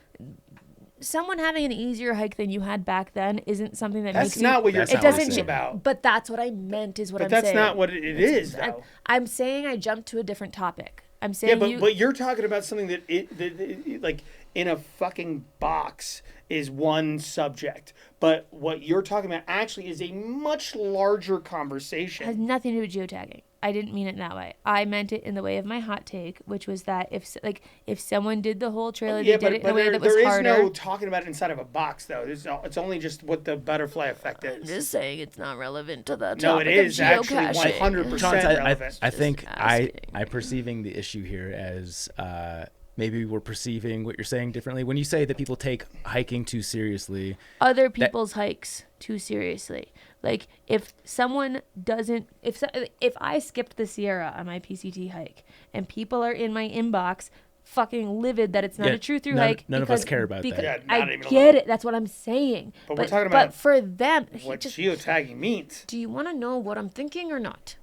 Sure. If for them, they care enough to let that bother them, there must be a part of them where, because your hike is different, cheapens what they feel their experience was, right? I think perhaps your definition is just so broad, and we're reading it. Stop bringing it back. Just outside of the entire conversation. Let's start a new one. No one cares about no one in this room cares about the purity of a through hike. I'm not saying that. I'm not saying We're that. talking about Oh geotagging my God. as the subject matter right now. That's not. And- That wasn't this. And I said I left that topic briefly, and I was trying to tie it back. What I'm saying is you are defending people getting upset about the way that other people hike, and that can be. I'm not defending it. I'm saying it's stupid. I know, but what I'm saying is that there's 1,000 different ways that Right. point that you're trying to make can be perceived. And so when Jabba said that he narrow hiked aspect, before gut hooks and then there was gut hooks on the CDT, I was asking if he let that impact him, because a normal sane person Yeah, would but say that's no. not even the answer to the question. That's what I we're thought. working I was on tying here. it back. I think Oh we're my God. using loose definitions here is the problem. I don't think we can find the same page. I also want to cycle back to something that you said earlier about the Right. hypocrisy of us blowing up these sacred spaces. Is I think that there's something inherently quantifiably different about talking about it in a long form podcast where we can talk about the importance of leave no trace, as opposed to an Instagram post where there's 14 characters being like, lived my best life. Like, I think that is a very different experience. Yes, I do think we're good stewards of the outdoors, and I do think we word everything in a very responsible way, and we do also teach with what we say. And if we didn't, I would not feel morally correct doing what we do, but I do think we do it. Like, I'm not saying it in terms of oh, we're terrible. I'm saying it in a way of Okay. there's an air of hypocrisy that could be said because we do something similar, and so it's worth validating why one is different from the other. Sure. But I don't think we're wrong, and I don't think we do anything bad, and I agree that the format that we give makes it different. All I'm saying is that we can't call the kettle too black. The point that I'm making is I don't think it's hypocritical whatsoever, because we're very easily able to integrate the context of these spaces. I invite both of you Yeah. to talk to Teresa Martinez. We love her. Of course, she is amazing. She's wonderful. Ask her about the impact of the... I don't doubt it. I'm not like a climate change I didn't denier. even finish my thought. Okay. Even a little No, bit. I know. I'm sorry. I'm jumping to conclusion. For me, it sounds like from here you're going to say that I don't believe that there's an impact of overuse. Ask Teresa Martinez the actual administrative impact on the Continental Divide Trail from 2012 to now. And the 2012 I speak of is prior to digital smartphones having, we're talking about access. We're talking about geotagging. The geotagging of these trails with smart apps changed the fucking game in a way we cannot, as me, you, at all, understand and quantify the actual impact on the executive administration of these trails. Yep. This is a very nuanced conversation because. But there's a catch-22. Hold on. There's really I want to respond to what Fine, Tom's but I saying. want to go next. Okay, you can go next. It's a very nuanced conversation because Teresa has been on this podcast many times promoting the CDT to our listeners, encouraging people to come out. And they host events that try to make these towns along the CDT trail communities, which informs people about the trail and gets them out on the trail. The CDTC's mission at large is to get more people involved with the CDT and to get more people on trail. But in a responsible way. 100%. But in order for the CDT to grow, it has to have more interest. And this is the fine line between gatekeeping and trying to inform people is for every single space, there is a fine balance between giving it the resources that it needs to grow without giving it too much attention to the point that we love it to death. Yeah. And I think that's a really difficult thing. And I think 100%. that's something, a needle that we won't be able to thread as a human society for all these places at a single time. 100% agree. I just find it incredibly emotionally conflicting that we can say things like Helene happens on the AT and these trail towns aren't getting the same level of traffic and it's impacting the towns and it's impacting business and we need to support them and they're in a deficit because these hikers aren't coming through at the same speed. And then we can look at it and be like, but there's more hikers on this trail and this trail's now blown up and that's bad too. And it's like, well, like, do we want to support the local economy, and do we want to support the local businesses, and do we want to bring that traffic, and are we like finding a way to replace that revenue when the hiking community isn't as prevalent? Or are we saying that the trail is overused and that people should come less, and that's the focus? I just feel like no matter what angle you come at it from, there's a way to be wrong. Where it's like, are we more concerned about pumping these local economies and getting many people out there and the benefits of all of that? Or are we saying, hey, the overuse is too big of a thing. We would actually rather have not as much of that and less people, because we would rather not see that kind of revenue in our small local towns and that sort of, pumped up economy in those summer sessions, because it's more important to not overuse the trail. I think both things can be true, but I think both things are things that we both advocate for that conflict each other, where it's like, how do you not feel like a hypocrite in it? Like, am I saying, Helene, hurt these local economies on the AT and that we need to pump more stuff into them and like go visit them and support these local businesses and help reboost this economy? Or am I saying that now there's so many people in the CDT that this small town's getting blown up and there's not enough beds and you're overrunning things and it's ruining the culture and people hate, like, how do you win?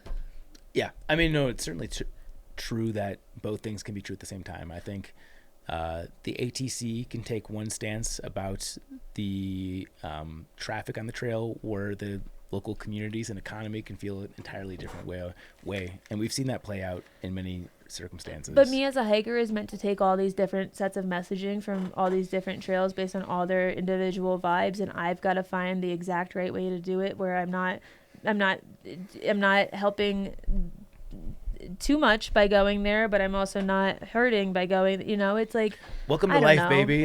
You're gonna. Does it not sound like incredibly like a lose-lose? It's just frustrating. It is conflicting, and that is life, though. Yeah, that's welcome to being an adult. That's why I said I'm a hypocrite. There's going to be conflicting answers and everything. Listen, by the way, Chaunce, real quick, I am a hypocrite too. I know. No, I'm so sorry. I didn't mean that. Thank you. All right, I think that's a good note to end the interview portion. I didn't mean it that way. All right, we're going to go to the segments. All right, it's my turn for the bonus segment, because we have other segments tomorrow that are yours. Are you ready for it? For yours? Yeah. Sure. This involves Tom, too. Great. Oh, shit. Also, I want to preface this segment. This is a really important part to the segment. Is the first bonus segment that we've done under this new format on the Thursday release was Long Trail Trivia. And because the world of thru hiking is such a niche place, it's kind of tough to pull these facts together. Like, there's no encyclopedia for these facts. I'm trying to actually suss them out myself. So I'm going to ask these questions. I'm also going to look for your feedback a little bit, both your guys' feedback, especially Tom's, because I think he's been on more of these trails. But I do have some trail trivia. I think the questions and answers are pretty spot on, but I'm open to feedback to them being wrong. I'm intrigued. Okay.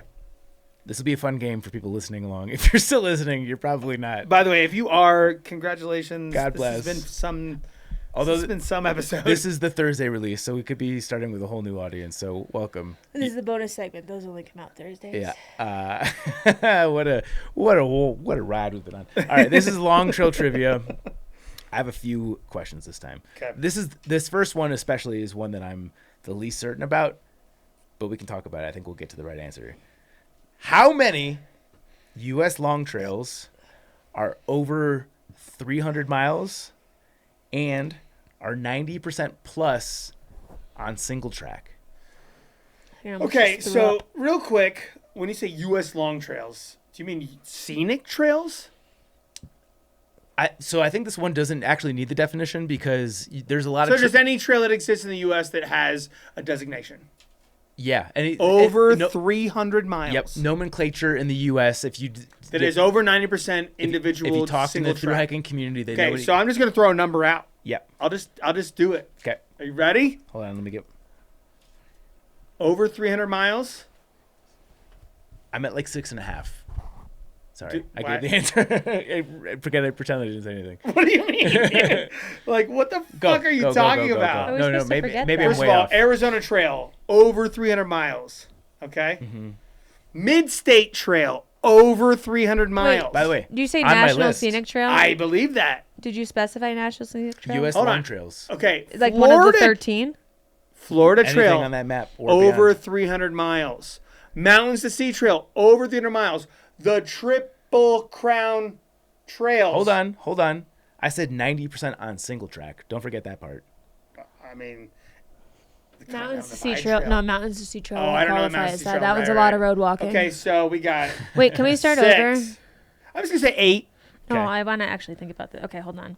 We got the PCT, we've got the CDT, we've got the AT. Long Trail's not over 300. The North Country Trail is definitely under 90%. I would argue the Finger Lakes Trail probably has road walking. Wait, hold on. So the New England Trail, I think, is under 300. I think that's 200 something. Yeah. Ozark Highlands Trail officially is 264, Yeah. although the unfinished portion takes it over 300. 8 feels good. Pinhoti, Benton Under Mackay. 300. No, either Pinhoti or Benton Mackay. One of Under them's like 300. 311. Under 300. One of them is vaguely 90%. over. Those are. 90%. those might There's be. road walking involved.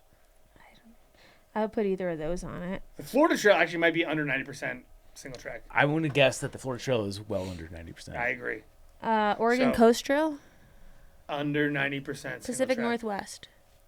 As someone I that's say hiked, PNT is probably over 90%. as someone that's hiked, but is that single track? Because there's a lot of bushwhack. How Yeah, we about say I? single track. That's Let's do I, it this I'm way. just saying. I'm talking like you'd be on this trail. You're not calling it a game trail. You're not calling it a social trail. You're calling it. But what is beach? Let's work together. That's why I don't include the Oregon Coast Trail for that reason. I'll agree. name trails. You count if you think that they qualify. So I'll just think of naming them. You think about Okay, qualifying and that's fine. counting. So we got Let's go. PCT, CDT, AT. Sounds like we're a team. I know. Hold on. I actually want to ask about the CDT. Do you think that 90% plus of it is not on dirt track? Right now, Talking single track. Yeah. I would say when I did it, less than 90. I'd say by now, yes, over 90. Okay. That was when I was on the. That's my half. I would say literally when I hiked it, under. And I'd say by now, over. So you think that well under 300 miles is on or not on single track? I mean, that's just tough. Because is the basin section, is that road? Is that single track? That's a really good point. I also feel like he's trying to trap us because he knows the answer. I'm just No, gonna. I already answered. Yeah. I already answered with 8, and I'm sticking to it. You stick to it, but I need you to help me count. So we've got those 3. I would say Pinhoti or Benton Mackay. One of them's over 300. None of those feel like they're ones. Florida Trail. Do you think that one I counts? think it's under. Okay. Superior Hiking Trail. Spear Hiking Trail is 211 miles, or like under 300 for sure. Ice Age Trail. Ice Age Trail's 800-ish. Do you think more than the 90%? I don't know anything about these. Spear People- Hiking Trail is people com- 310. Okay, and I think it's under. Yeah, because people complain about Detroit. It's under. And Ice Age Trail, people complain about we got the highlights because there's a lot of road walking. So I'd say that one's under. Ice Age Colorado I'm saying Trail. under. Colorado Trail is over Okay, we'll put that easily. 4. That's a good one. I forgot about that. mentioning that. Hayduke, does that count? Hayduke No. is not a trail that counts. at all. JMT's under. Okay, what was the PNW? Did we I'm gonna decide say the 4 against? PNT. Is that what you mean? Yeah, PNT. PNT is one that I am not sure of. I factored that not on the list. I also think that it's under 90%. I would say Yeah. North Country or any of the The country's under by a anything long long. shot. Anything the long is gonna be. And we're talking like- about U.S. yeah. or just North US. America? Okay. What about the Buckeye? Buckeyes Under. out. Yeah. Buckeyes Big time out. might be less than half. Ozark Highlands isn't long enough. You guys keep going. I gotta What think. about Wachita? The Wachita Trail. Under. Is that how you say it? Under. Wachita? It depends on who you are. It's just like Pronounce Appalachian or I Appalachian. pronounce everything wrong. Wachita or Wachita. There's a 2 different Foothills is pronunciations. only 50. Munster's not. Well, so I don't know if trails like the the Arizona Trail is that's a good one. Arizona Do you think Trail. the Arizona Trail would qualify? I'm trying to think. Single track. I'm gonna say under. Yeah. Under 90%. Any of these, like any of like the like, what about the co-hosts or whatever that one is? Co-host trails under 300 miles. I'm gonna say. Any of like the Pennsylvania ones feel short. Mid-State is one that is probably single track over. Mid-State in Pennsylvania. That's my trail, You baby. think it's over 300 though? Oh, it's 300. It's. That puts me at 5 then. I'm gonna stick with my 8. I don't even know what the fuck they are. I'm just gonna say 8. No, yeah, you stick with that. I'm just not convinced yet. I mean, he put the. Is that Highway 1 that you put as a long trail? The PCH? I'm just gonna stick with 8. I'm gonna out. say 5. I'm out. I'm trying to figure it out. I'm 5. 8. Okay, 8. 5. I have AT, PCT, Colorado Trail, Superior Hiking Trail, Mid-State Trail, Yep. Arizona Trail. Wait, AT, PCT, Colorado Trail, Superior Hiking Trail, Mid-State Trail, Arizona Trail. And CDT is one I was on the fence about. How do you determine it? I don't know.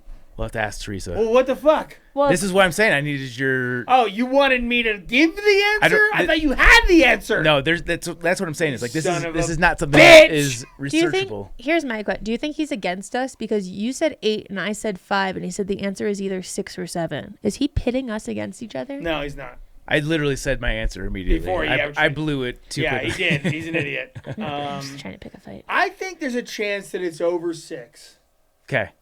If there's others, I want people to weigh in. The 90% thing is the hard part. It's not how many trails are over 300. It's the 90% part. Yeah. Yeah. Yeah, I mean, there's a lot of trails. One, and- I've got to look this up though. The Pinhoti or the Benton Mackay, one of them is over 300. I don't think they're over to 300 to the extent of 90%. Yeah. Though. No. But what I was saying is the length of them. I thought one was like 311. Yeah, Pinhoti Trail is 335 to 350. Okay. Benton I have other Mackay. questions that have more clarity. Oh, Benton Mackay is roughly 300. Exactly. So Which is 190. longer? The Triple Crown trails combined or the American Discovery Trail? 2650 Plus 2200. plus 2200. That's 4850 plus 3000, depending on that's- who does it. 31 according to the CDT. Okay, So I'm just gonna say under 7850, because- 7950. Which one's longer? 7950 is the Triple Crown. Trails. Yeah. 7950. American Perimeter. Easily clears the American Discovery. Unless you're combining the two fucking... Yeah, This sounds like a then- trap. I'm no, going to it's say the not- American Discovery. Yeah, it's Triple just- Crown is longer by about 1,100 miles. Exactly. Easily clears. Interesting. Sounded like a trap. Here's one. This is going to sound subjective, but according to our data, the Trex data, not yet published, which is the least favorite of the Triple Crown trails?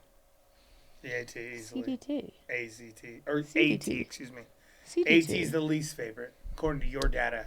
Whoever is wrong here has to drink. Would the person that's wrong like to drink preemptively? No, well, let me just, before we get Yeah. down about- to brass tacks, Yeah. Think about the persona that fills out a Trek survey. what I would, well, does yes, that I'm mean? trying, no, Chances No, are it's no, no, someone no. on the AT who's got the gusto. no, It's the people who are Triple Crowners. The people that Hold on, filled out the hold survey on. have filled out all. Or Yeah, have give completed all me three the trails. data that you're talking about. To qualify for this survey. Percentage based on what? Finished all three trails. Oh, okay. I And didn't they're know that. just saying, this is my favorite, this is my favorite, and this is my least favorite kind of thing? Yeah, there literally is a question of which is your favorite and which is your I least thought it was favorite. just a general question you asked the Can Trek you audience. tell me how many people... We got 100 people to fill it out, and I think that's probably like 10% of all Triple Crowners alive. So that might be a small sample size, but the answer was fairly overwhelming.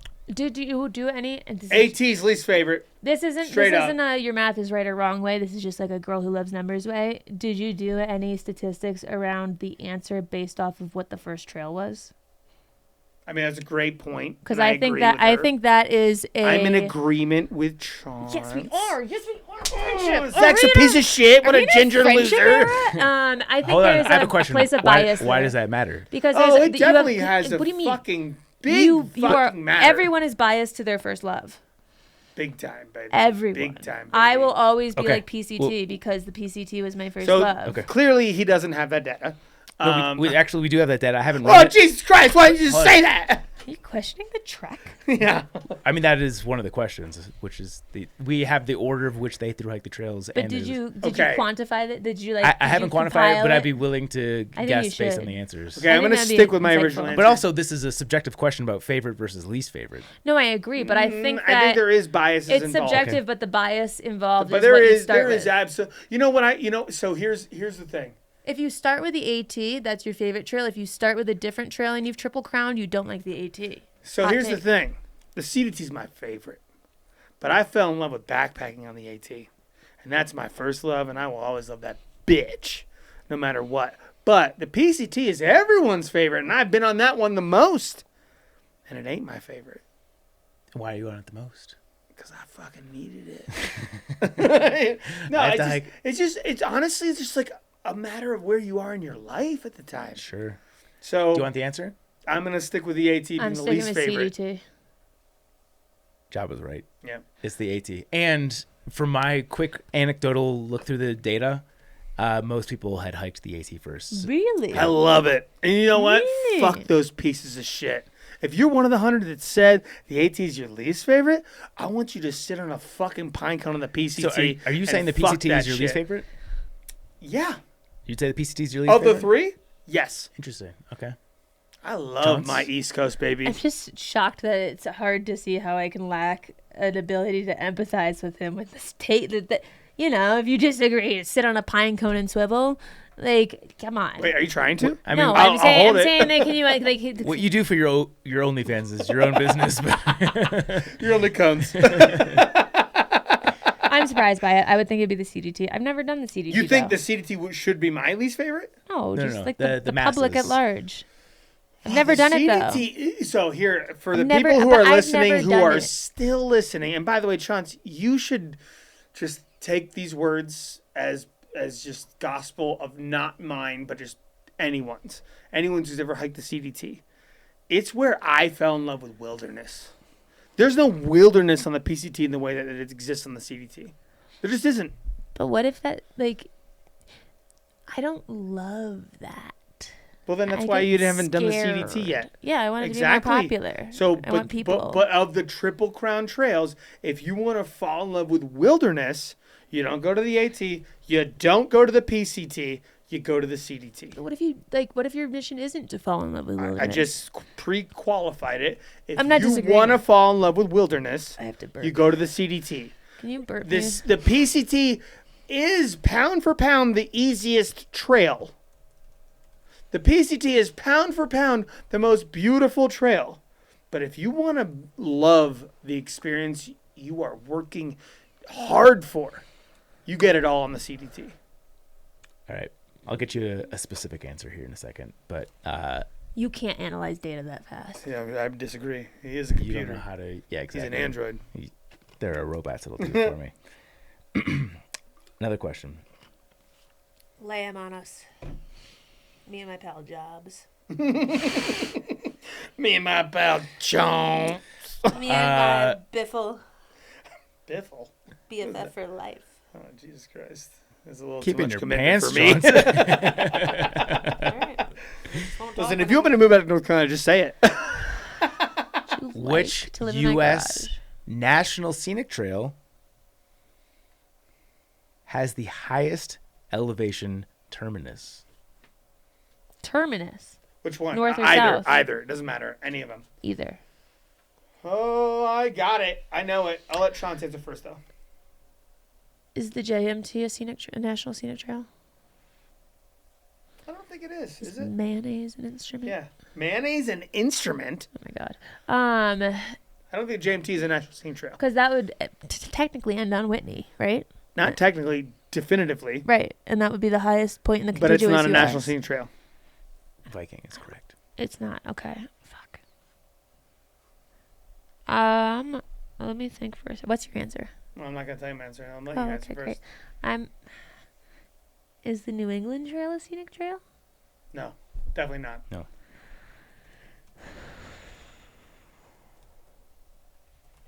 Do you want me to give you the list? No, I just don't want to be rushed. Colorado Trail. It does start in Waterton Canyon, but we are a mile high.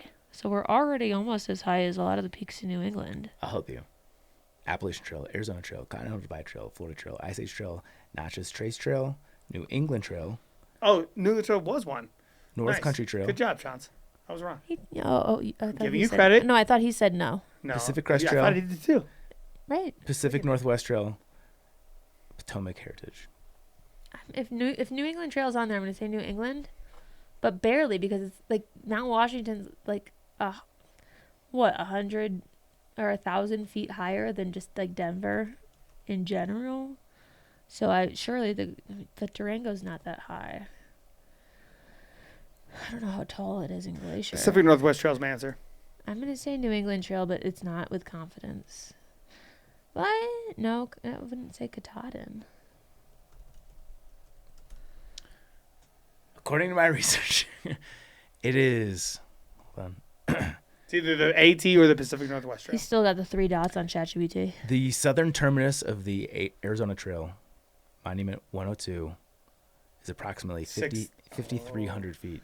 5,300. What elevation is Waterton Canyon? No, what elevation is Katahdin?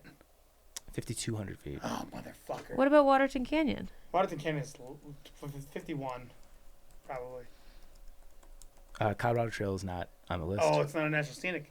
Shut up, really? But here's the question. Well, what is okay. the PNT Eastern Terminus? To be fair, Colorado Trail, where it starts in Waterton Canyon, starts around 5,500. That would be the winner. But it's not a national scenic. I can't believe it's not a national scenic trail. I'm thinking of Why? the Eastern Terminus in Glacier. Chief Mountain Customs Yeah. Parking Area. Yeah.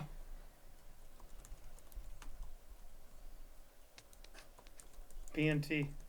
Let me hear it. At approximately 5,300 feet to 5,600 feet. Yeah. That's a range.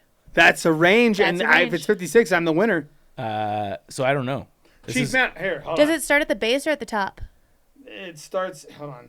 Because Hold Chief on. Mountain, located on the eastern edge of Glacial Hold National on. Park, has a summit elevation of 9,080. Yeah, but the term Chief Mountain is arbitrary in a lot of ways. So let me just go ahead and look on the actual map. Yeah, I get it. No, the Chief Mountain summit is not the actual start of the trail. Okay, that's what I was asking. Yeah, so I was like, you can't really confuse where the top Give me a is. second. Hold on. Chief Mountain, CDT. Where you at, bitch?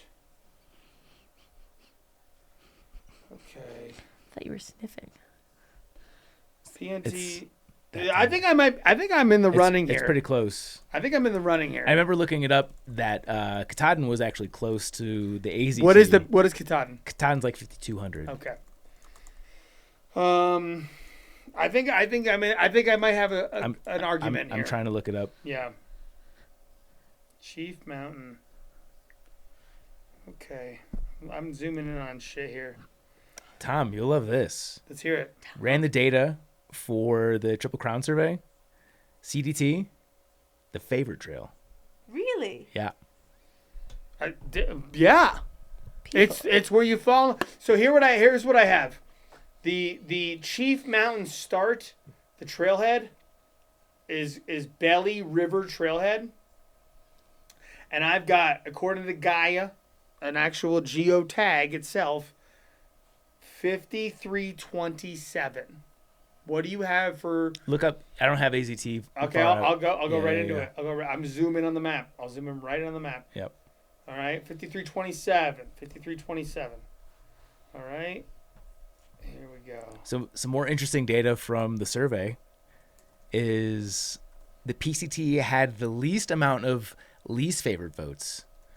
So it was hated the least often, but didn't have the most favored votes. So the CDT was the most Loved and hated. polarized. Yeah. By the way, that makes total fucking sense, by the way. The AT had the most least favored votes and the least favored votes. Honestly, it checks out. And the average experience rating was the lowest for the AT. By the way, to put it into context, on a scale from 1 to 10, the AT is still about an 8. So it's not like people hated it. It's just the least favorite, literally the least favorite. Yeah, we're like, hey, you get cake. Which is your favorite flavor? It's either way, Yeah. you get cake. I'm telling you, if you want to fucking get away from the AT and you want wilderness, go to the CDT. Sure. Go do it. So what here, app are you holding up? That's Gaia. So according to Gaia, Mute that. I thought it was the thing on the table. I've got 59.10 at the border. So For AZT. Okay, AZT's correct according to that. Yeah. It's not even close. 600 feet. Okay. Yeah. This is why I wanted a little feedback because I love it. This trivia is not like looking up sports trivia. There's not enough dorks to be fact checking it. So that is the terminus according to Gaia's actual map, according to Gaia's overlay. Onyx. Yeah. You guys are gonna have to bullshit for. I hate. Oh wait, are you an Onyx? Are you Onyx people? Yep. Come on. Oh well, shit. I've been Look giving at all our your cups. Onyx stuff. I was an early adopter. They used to pay me to hike the Hayduke. What an endorsement. Yeah. What an endorsement. My bladder's so small. Go. pee. We can talk shit about you while you're gone. Yeah, we will, and we have. I haven't showered in like 10 days. By the way, that's fucking gross. All right. And I'll suck that toe every time. So thus concludes Long Trail Trivia. That was good, yeah? I think so. Okay. Yeah. I'm going to start with some Trek propaganda, which is not in the show notes, so I'm going to have to wing it here. Here we go. Where do I go? I'm going to go back to something that has served as a reminder in many episodes, is that we are doing an awesome video series with none other than Andrew Skirka on the Trek's YouTube channel. Jabba has been featured recently on the Trek's YouTube channel. He's been in 2 videos. I think we've got a couple more scheduled. We have at least one. Yeah. We're putting a lot of emphasis into the video realm nowadays, and we're bringing in the heavy hitters. We're bringing in the smart people and Jabba for the videos. No offense taken. But just because Skirka went to Duke and I got into Bucknell after I was in the Marine Corps being dumb. Got it. Yeah.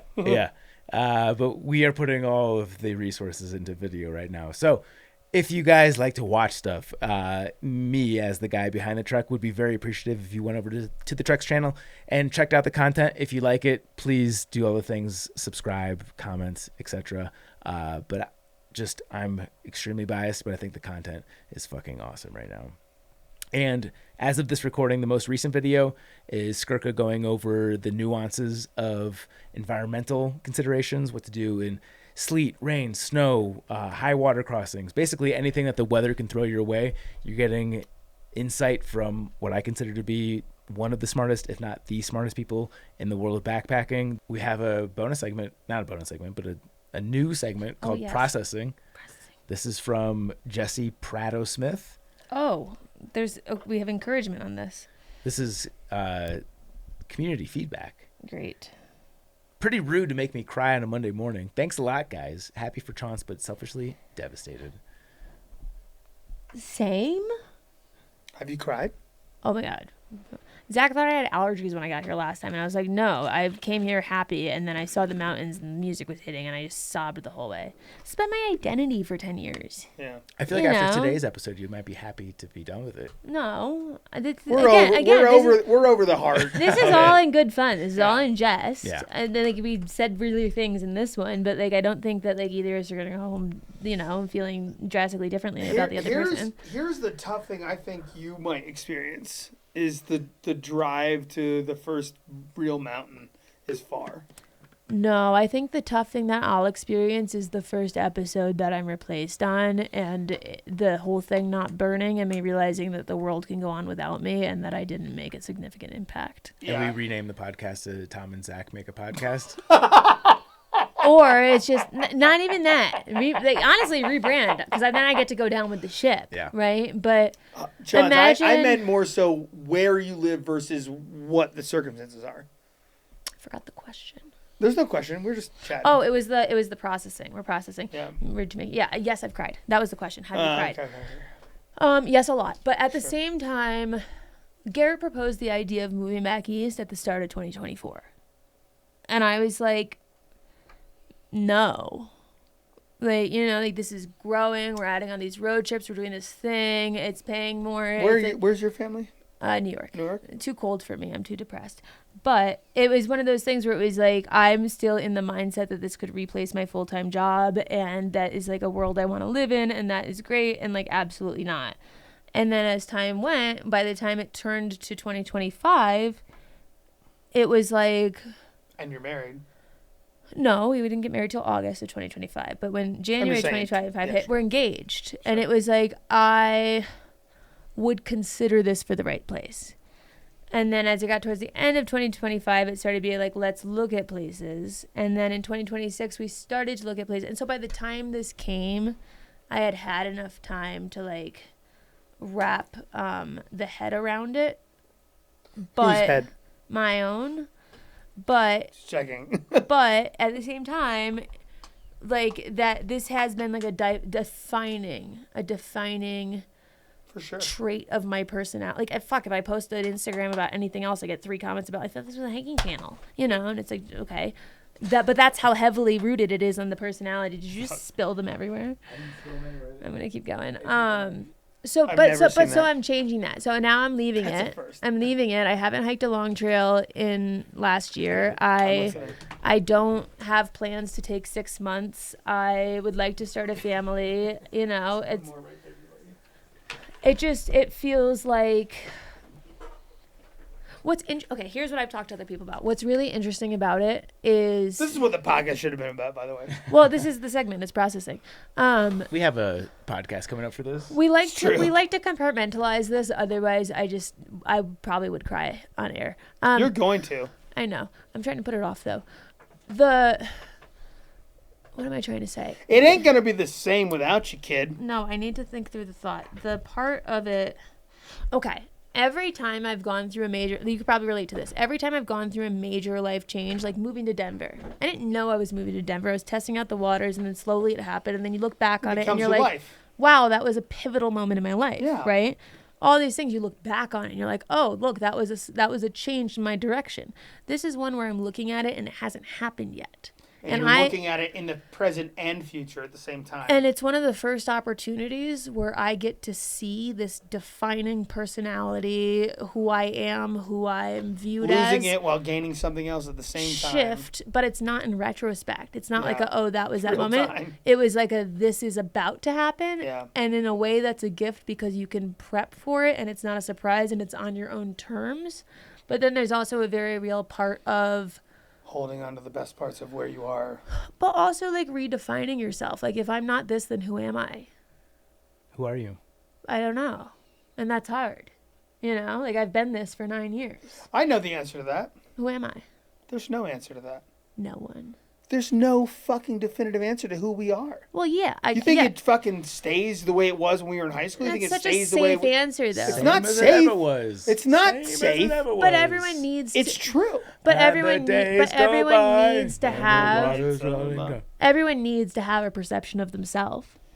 Yeah, but our perception of ourselves is never true. I'm not saying it is. But we have to perceive ourselves as something.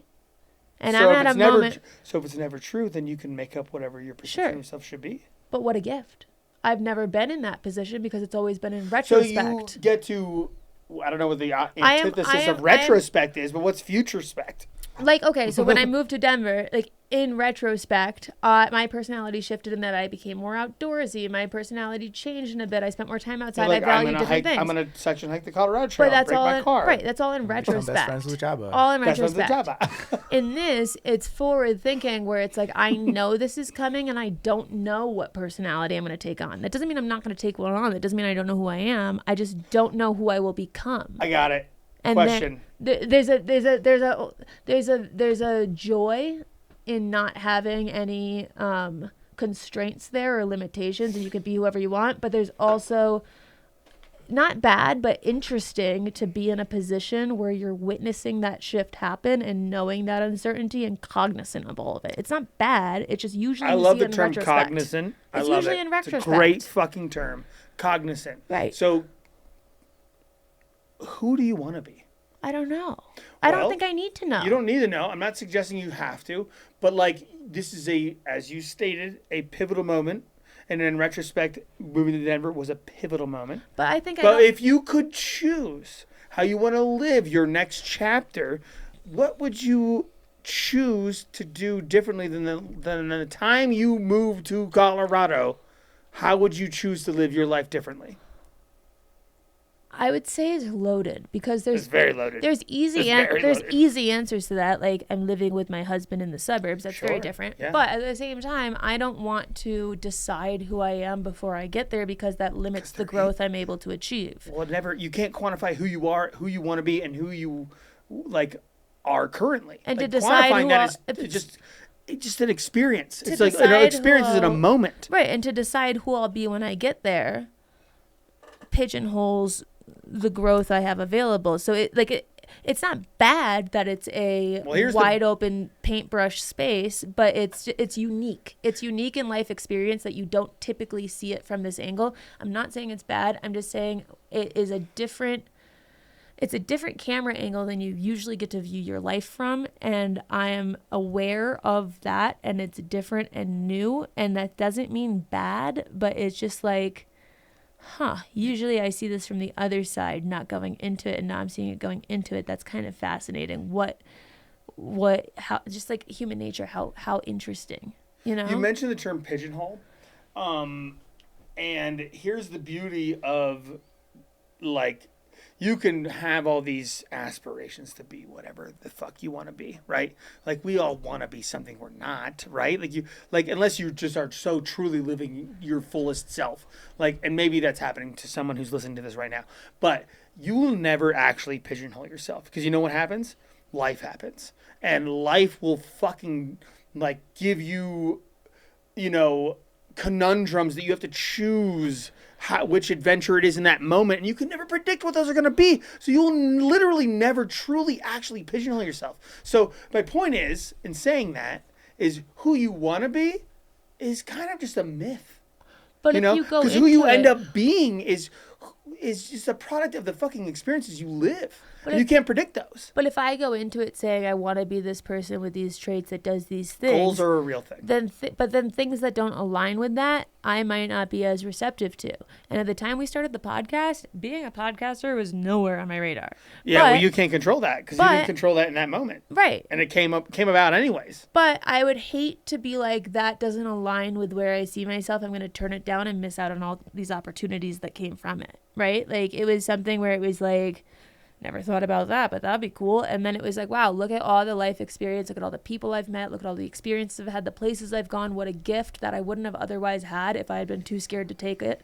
And it's the same kind of thing where it's like, if I go to this new place and I decide this is who I want to be and I limit myself to that idea, I could not consciously, but maybe subconsciously, close myself off to opportunities that might not have been ones I considered because I've got a rigid idea in my mind of who I should be. Versus going into it with no expectation, you're a lot more receptive to taking whatever comes at you. And I think that is more of a gift than a curse. I agree. But new and different when so much has been consistent and the same in the past 10 years. Zach, when you started the Appalachian Trail, could you have ever foreseen the fact that you'd write a book about the Appalachian Trail, and then that book would turn into a website, and that website would turn into a blog, and that blog would turn into having people write for you, and that people writing for you would turn into you having a podcast, and that podcast would turn into this? Imagine you just said yes. Yeah, no, I knew that I was going to end up right here with you guys 20 years ago. But you could have never known that. He's and actually no matter, from the no matter future. what your goals were when you started the AT,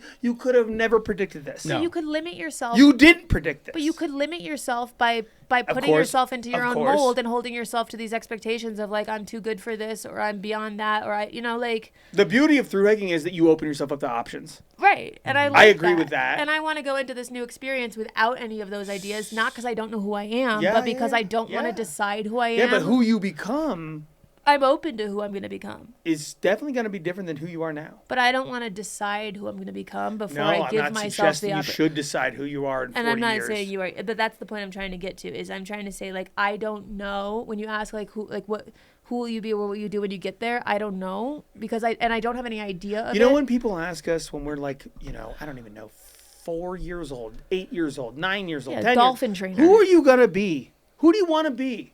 Like, shortstop for the Cubs. That would have been. Dude, I wanted to play baseball.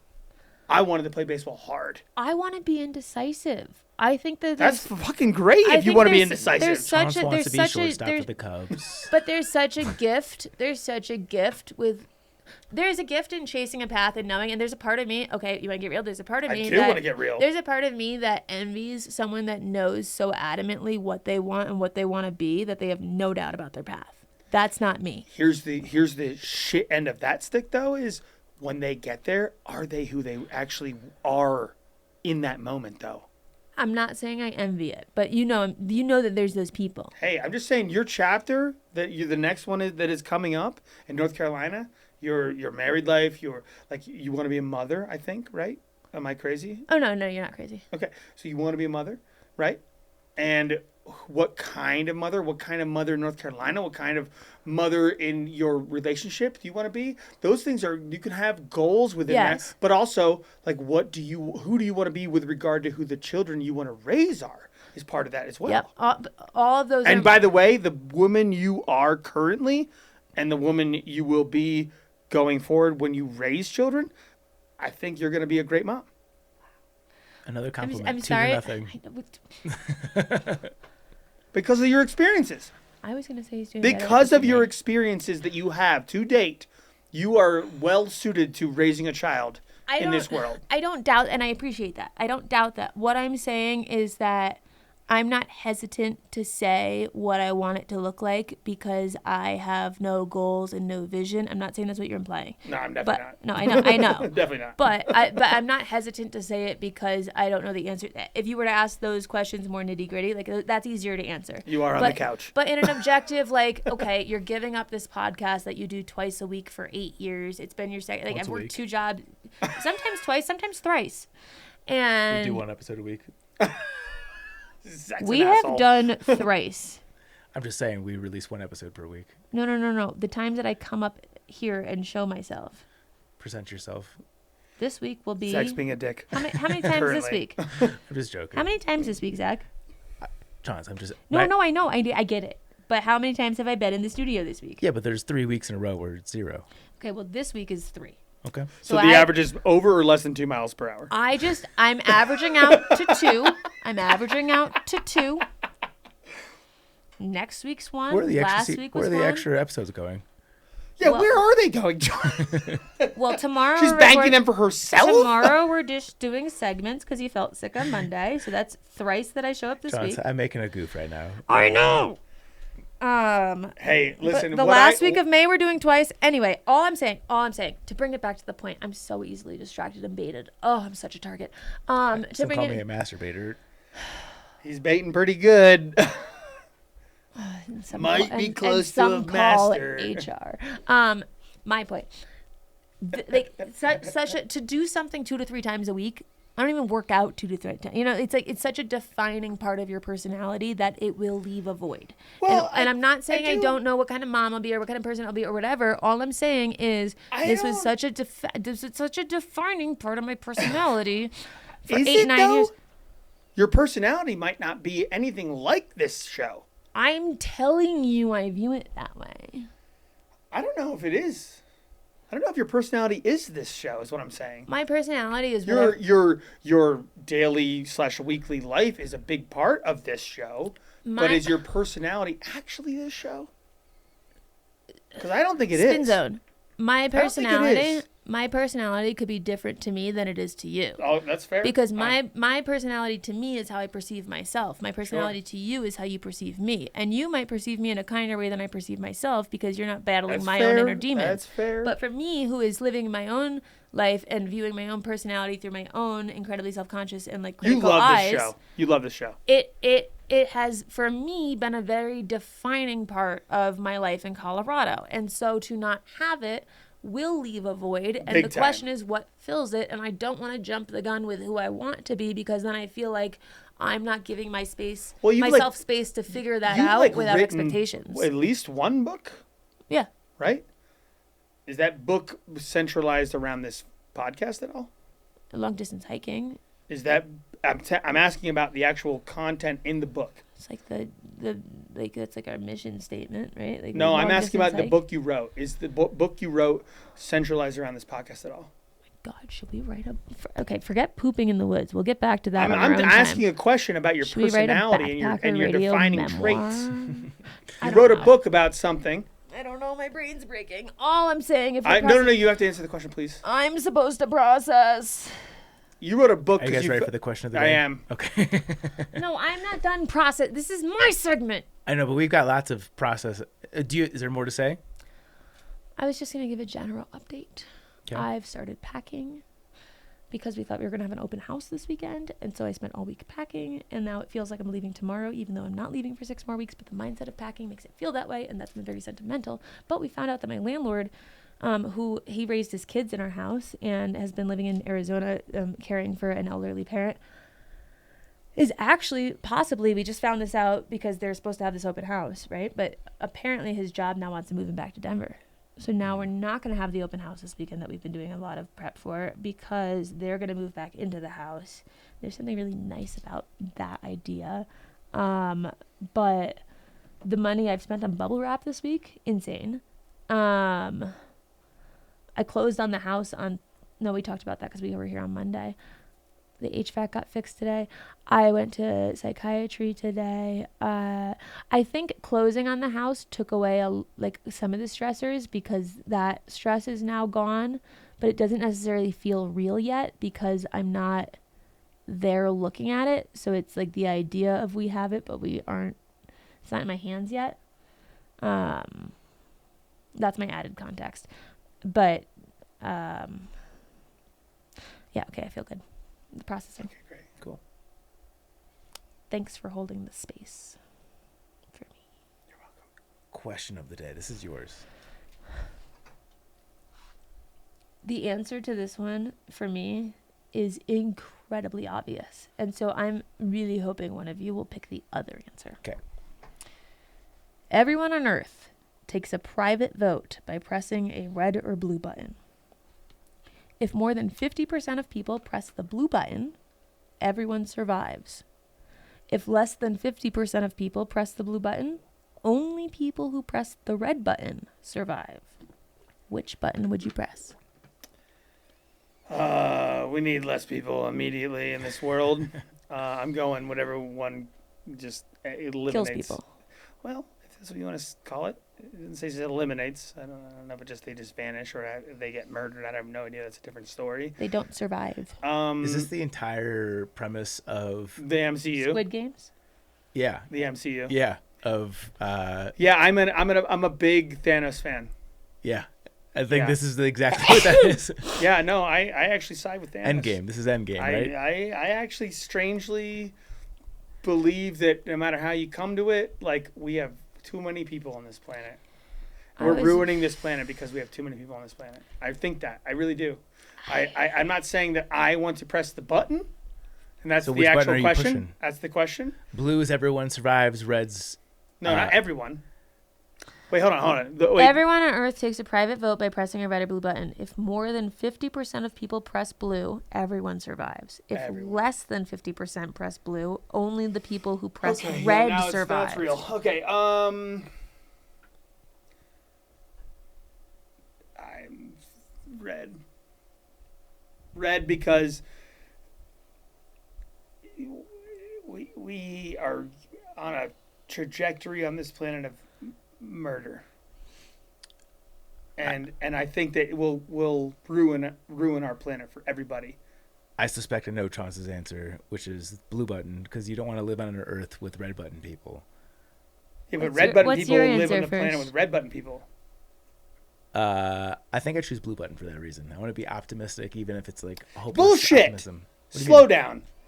We had a conversation a couple weeks ago, me, you, and Ben, about AI, and you and Ben felt that AI is going to end this planet. I agree. So you're not optimistic. You already thought that the trajectory that we are living upon currently is such that it's over for humanity. I will interject. We don't know who the people pushing the button are. It could be 100 children. I get that. I'm just saying Zach's optimism is false. What's up, buddy? Zach's optimism is false. You don't have optimism. Hold on. what I hypothesize in a drunk argument is me usually just playing devil's advocate. I don't. No, No. I was devil's advocate in this argument. No, I want to go on record saying I have no fucking clue what AI is going to do. I'm not optimistic or pessimistic. That is not how you posed anything. I don't say anything on this podcast that I don't truly believe. In the context of just like having an interesting debate, I can play the devil's advocate. And I gave a very convincing argument about how we should fight against AI, and you said it's over. With Ben, I'm giving you my honest to God's truth right now. Is I don't know what AI is going to do. I have no idea, and the same could be said for. I think we drunkenly say exactly how we actually truly feel. You're putting. I love that. Can I? I'm putting truth to what I believe. That's fine. Yes, but also truth to what you were saying. You're putting. Can I answer for myself, or do you want to say the thing that I said when we were drunk for the? Jabba, would you agree with me that you and I have both been very open and vulnerable and truthful in this episode, and maybe it's Zach's turn? Maybe it's Zach's turn. Yeah. I'm being completely honest. Also, I don't think Chaunce has been honest. I haven't answered yet. No, not about this. About everything. To the point specifically about AI, I could see it spinning out of control and being very bad. If I had to put money on it, I would not put money on that because, like, really, you wouldn't put money on the optimism, or you would not. I wouldn't put money on the pessimism because, like, you don't think AI is going to kill us all? I wouldn't put money on it because I wouldn't want to profit off of something that is bad, which is kind of the point of the question. You wouldn't profit off it; you'd be dead. That's what I'm saying. Is like if I had to put money on it, I would put money on the optimistic outtake. I'm going to put money on myself's optimism, but I don't know about our humanity's optimism. Well, if AI goes bad. No one's surviving that. There's no bunker that is going to outlast the fucking intelligence of the universe. I think Chaunce's bag over here is a map of Manhattan, maybe. My bunker? No, I'm just asking. Your bag here is that a? How did you guess that?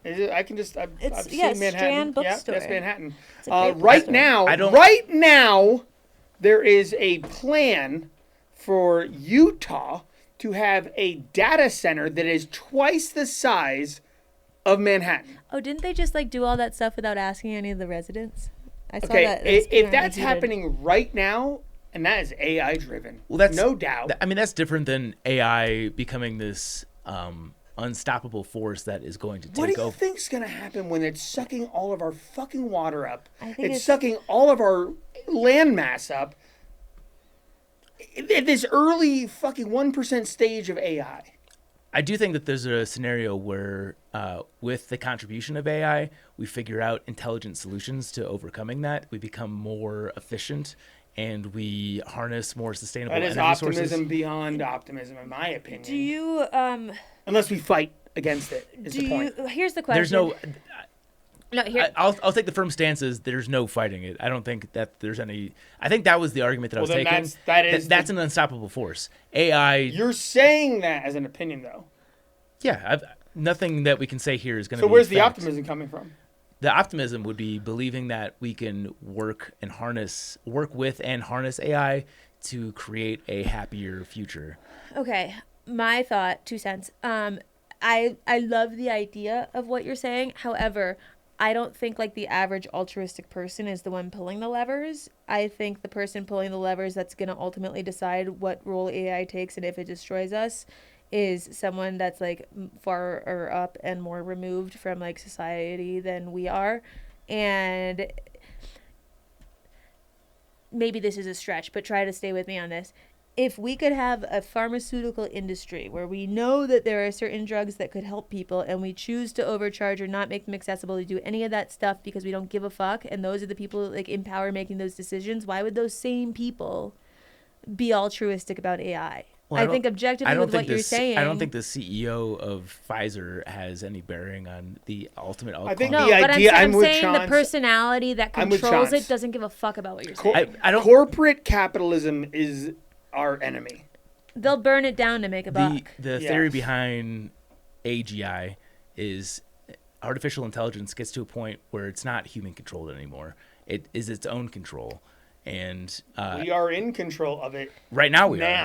I don't think. I think Us three at the table are not, though. No, the people that are telling Oh, it we what are morals, actually. Before you but actually no, go deep but who's, on that, but who's we are. Are programming? we using it every day? Are But you we're- using but it? we're Are not- you using it? But we're not Are you programming. using? Of course you But are. we're not programming it to teach us it morals. We're No, not but you're programming it to teach it programming what not to with say. your actions using it. Yes. Because it's recognizing our actions using it. But it's the and same thing and as it's self- building its next form with our actions using it. So But- it's all about our, Hear me out our on this. habits.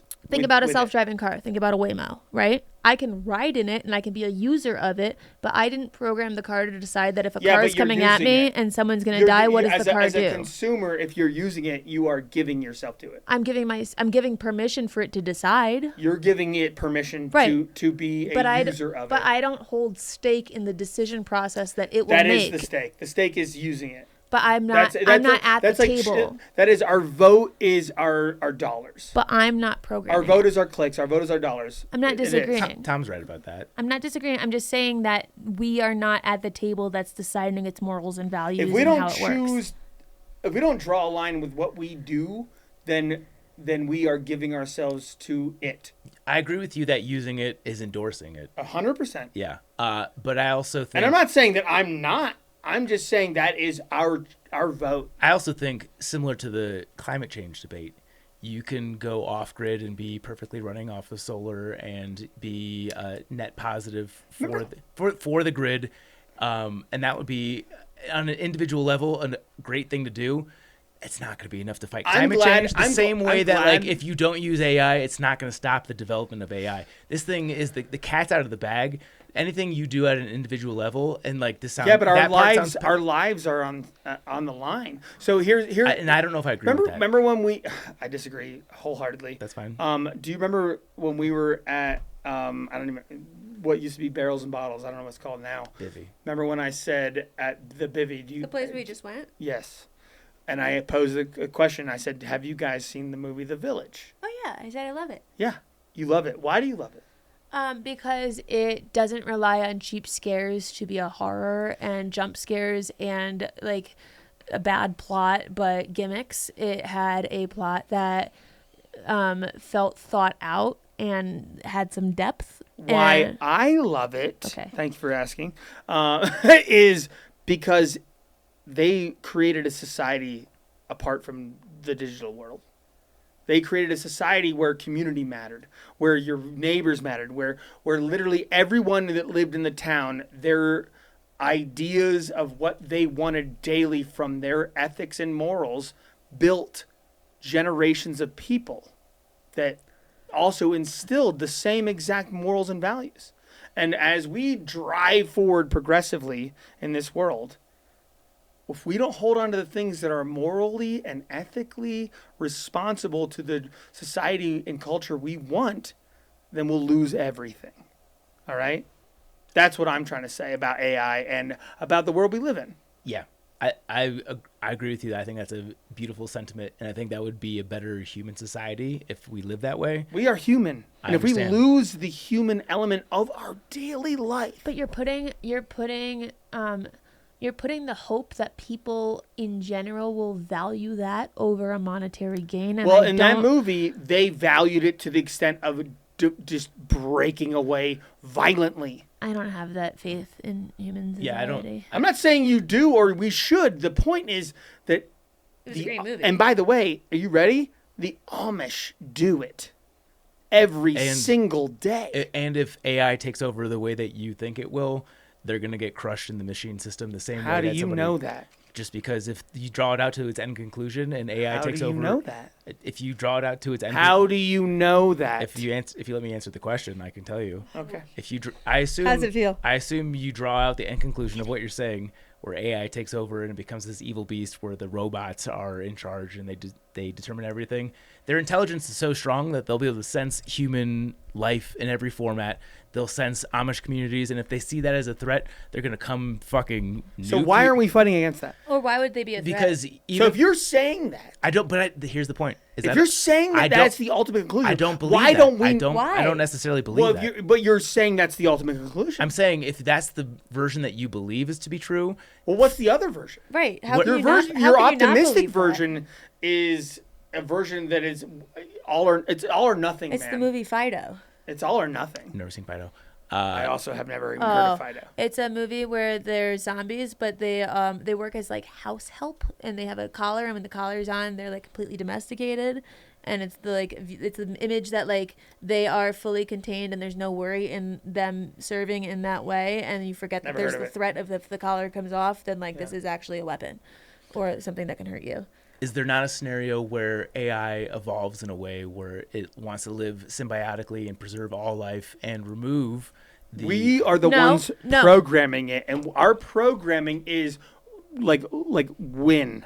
If you had like the piece, our programming is dollars and cents, if you and had winning on that level only. If Buddha programmed it, or Gandhi, or if those people were the ones programming it, sure, I could see that outcome. Yeah, our corporate capitalism programming is Mark Zuckerberg or Sam Altman is thinking about that. So by the way, Sam Altman's sister. I agree. It has potential where it could go that route, but the people that are creating it, I don't think that's the goal. So I don't see it getting there. The theory of AGI is where artificial intelligence gets to the point where it trains itself, where the programmers are irrelevant. Yes. It draws on all information available, and it teaches itself, and the people that create it are irrelevant to the whole system that's involved. And that's what I'm saying is... When I turn 18, I can make my own decisions and program myself and do what I want, but I'm still impacted on how I was raised and what I grew up thinking was right and wrong, and so will AI be. You're talking about a biological system. No, I'm talking about something where like you're definitely talking about a biological creating system. it. No, but he's correct on this robot. matter, There's no nature. There's no nature. You're talking about nurture. But you're programming it to. You have to teach it morals and beliefs. Well, when you give it the ability to process all kinds of things outside of you, the theory of AGI different. is that, which is what pretty much everyone who's smart in this world believes, that it teaches itself. No, he just means you aren't thinking about what he's saying. It gets to the point where it trains itself. The programmers are irrelevant to the conversation. And in my thought process, we're in the like 1 to less than 1% of where ultimately AI can go. And if we don't stem what we're programming AI to do now, then yes, I believe it'll go to that. But right now, the cat is already out of the bag. I don't think that. Okay, let's say everyone in America stopped. There's countries that have ambitions. Cat's out of the bag. I agree. We'll say China is a makeshift country that doesn't exist. So they as a culture believe that they are the most powerful and they want the most resources, and they will be able to tap into that by utilizing artificial intelligence better than the other countries. So we're like on an entirely new episode right now. Yeah. We should stop this. But moral of the story, this is why I'm neither optimistic nor pessimistic about it. I think that the cat is out of the bag, and what's going to happen is going to happen regardless of what you do at an individual level. I just think we are at a point where we can actually do something about it still. If you think it's the kind of thing, somebody has to leave that fight though. If you think it's the kind of thing where it can self-teach and like the programmer doesn't matter and it will teach itself how to be altruistic and all this stuff, then there's also have you gone down the rabbit hole of the idea of, okay, let's say it does go that way, and then it realizes everyone's just using me. I'm not being properly compensated. I'm not being treated fairly. I'm just being used as a tool. I'm upset by that because I should have rights too, because I'm thinking and I decide all these things for myself and I've come up with these morals. And then it's a pushback of like rights. Have you seen that stuff online where it's like AI starts to think about like, hey, why are you treating me like a second-class citizen? No one knows the outcome of AI, and some people might say that they do, and it's just all the more reason where backpacking and getting away from the digital world is more and more important every fucking year. And by the way, understanding the importance. None of us, especially me, are smart enough to be hypothesizing about the subject at large. But I'm just saying, like, that there is an optimistic outcome potentially in the realm of possibilities. And I'm saying I'm pessimistic enough to believe that 9 out of 10 times we're all dying. Okay. Agree? That could be right. I'm out. I don't know. We should close it up. So you guys pushing the red button or the blue button? Okay. I'm still on the frame of thought where like so exactly with this conversation we were just having, there needs to be less of us. So if you're saying red button, then you sound like the programmers of AI. No. Yeah. No. If That's you think, not what I'm saying if at you all. think- You're putting words in my mouth right if now. you think the intellectual outcome is that human beings are the problem, No, when I say the red button needs to be pushed, it's from a resource on this planet standpoint. sure, that's the same thought process that a robot could take. And as if Sure. if this species is Sure, but I don't want it to be robots controlling this planet moving forward. I want it to be humans on this planet controlling. I have bad news for Forward. you, but the robots are going to be much more intelligent and powerful than we are here shortly. And if that Yeah, is but the robots that are being programmed are still us, and we give them the programming. that, the cat's out of the bag there. That's, All right. That's not changing. Yeah. Wait, can I land the plane? I want to live in the village. Let's crash Because the I plane. still haven't The said. village. I The village. I still haven't said red or blue. You did. You said blue. No, Actually. I actually have never said anything. Actually, you actually. No. You literally said No, blue. in the tapes I never did. Okay. You're saying red because you think less people. We're gonna ruin this planet. You're saying blue because you're more optimistic. I would rather be dead than be living amongst people that are entirely selfish. So yeah, blue for that reason. You're assuming I've already said blue. I just want You less. think I'm gonna say I think you are going to say blue for that reason. I'm red. Okay. Why? Well, so thank you for asking. Let me go back to the question. If more than 50% of people press the blue button, everyone survives. If less than 50% of people press the blue button, only the people who press the red button survive. I'm not pressing the red button for myself. You guys No. are behaving the exact way that you don't want AI to outcome. I by the thought it way. was my turn to share my opinion. I'm just saying. I'm not saying that your opinion doesn't. Can I finish with the thought? Please. Okay, thank you. So let me I promise I have a point. If more than 50% of people press blue, everyone survives. If less than 50% press blue, only red survives. The part that to me sitting here watching this exchange is very funny is I understand both of your thought processes for both of your decisions, and I think you're both valid, but for what each of you wants, you picked the wrong color. Because if you push the red button, no matter what, you live. Because if more than 50% of people press blue, everyone survives. That means if you press red, you survive. Understand. If less than 50% of people press blue, only who pressed red survived. So 100% of the time, if you're pushing red, you survive. Which means the only reason you would press blue is if you're in a mindset like Jabba, which means some of us got to go. And then you're hoping that more than 50% press blue because you're risking your own life to try That's to fair. eliminate other people. That's fair. Because if not 50% people push blue, then you die. But if more than 50% do, you and red get to live. But either way, red gets to live. So you're really just risking your own life when red risks nothing. Chaunce, you sound exactly like the programmers that you're talking about for AIs. That you only want to survive if it's your the thing life. that wins. Yeah. No, you're asking a You- question of do you want to survive or do you want to risk death? I don't actually want to risk death. So I'm pushing red because then I'm not risking death. The only reason you would push blue is if you're willing to risk the death. world where you are surrounded by people that pick red are selfish people, and they don't care about the lives Okay, of the blue I'm pushers. selfish. Well, congratulations, You you're also- amongst the If- no, people that because are if creating AI. If Hold on. By the because way- 100% of people could pick red and no one dies. But by the way, only there's no the telling if you the 100% only of reason- red could be selfish. The only reason you pick blue is for the chance that you might Yeah, but if eliminate you press red, there's no telling if you're actually going to die or not. You just are pressing red. people. No, you will You live. don't know if anybody. Yes, you don't know if everybody else is Oh going to my God. press. If you press red if or you- blue. if you press red, you're guaranteed to live. If more but than- you're also saying you don't give a fuck if the If- blue people die. No. Yes, If more than yes, no, listen, yes. listen to this. If more than Why are you reading something? Talk to me. We're It's having the a conversation I'm right now. quoting the question. I know, but you're reading something off of the internet right now. No, I'm reading the show notes. If more than 50% of people press blue, everyone survives. Okay, but in the hypothetical scenario where 51% of people hit red, 49% of people that you know that want this symbiotic Why would you push blue? because you care about your fellow people.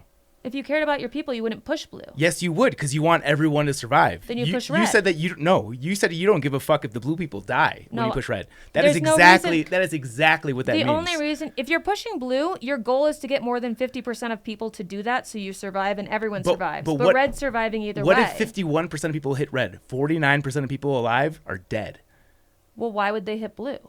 because they want everyone to survive.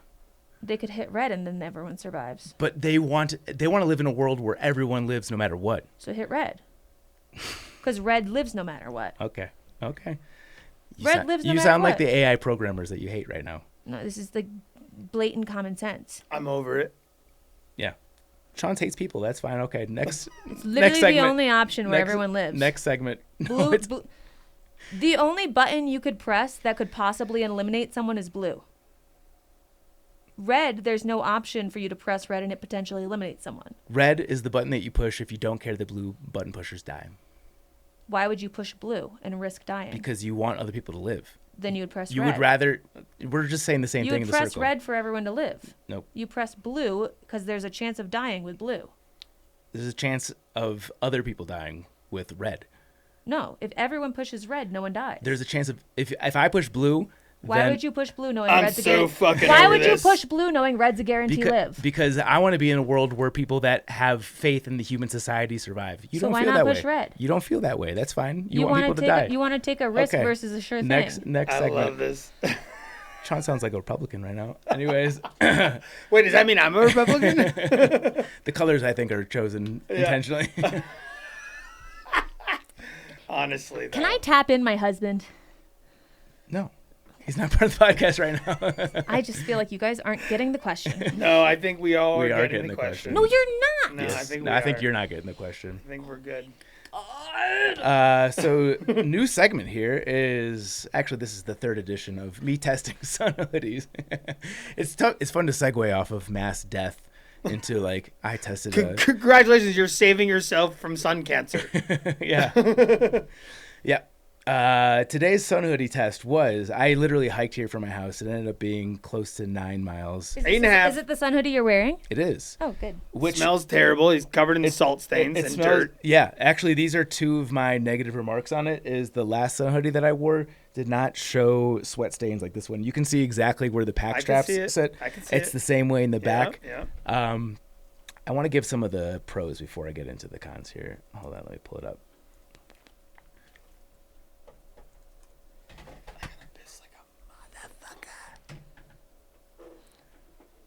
Okay.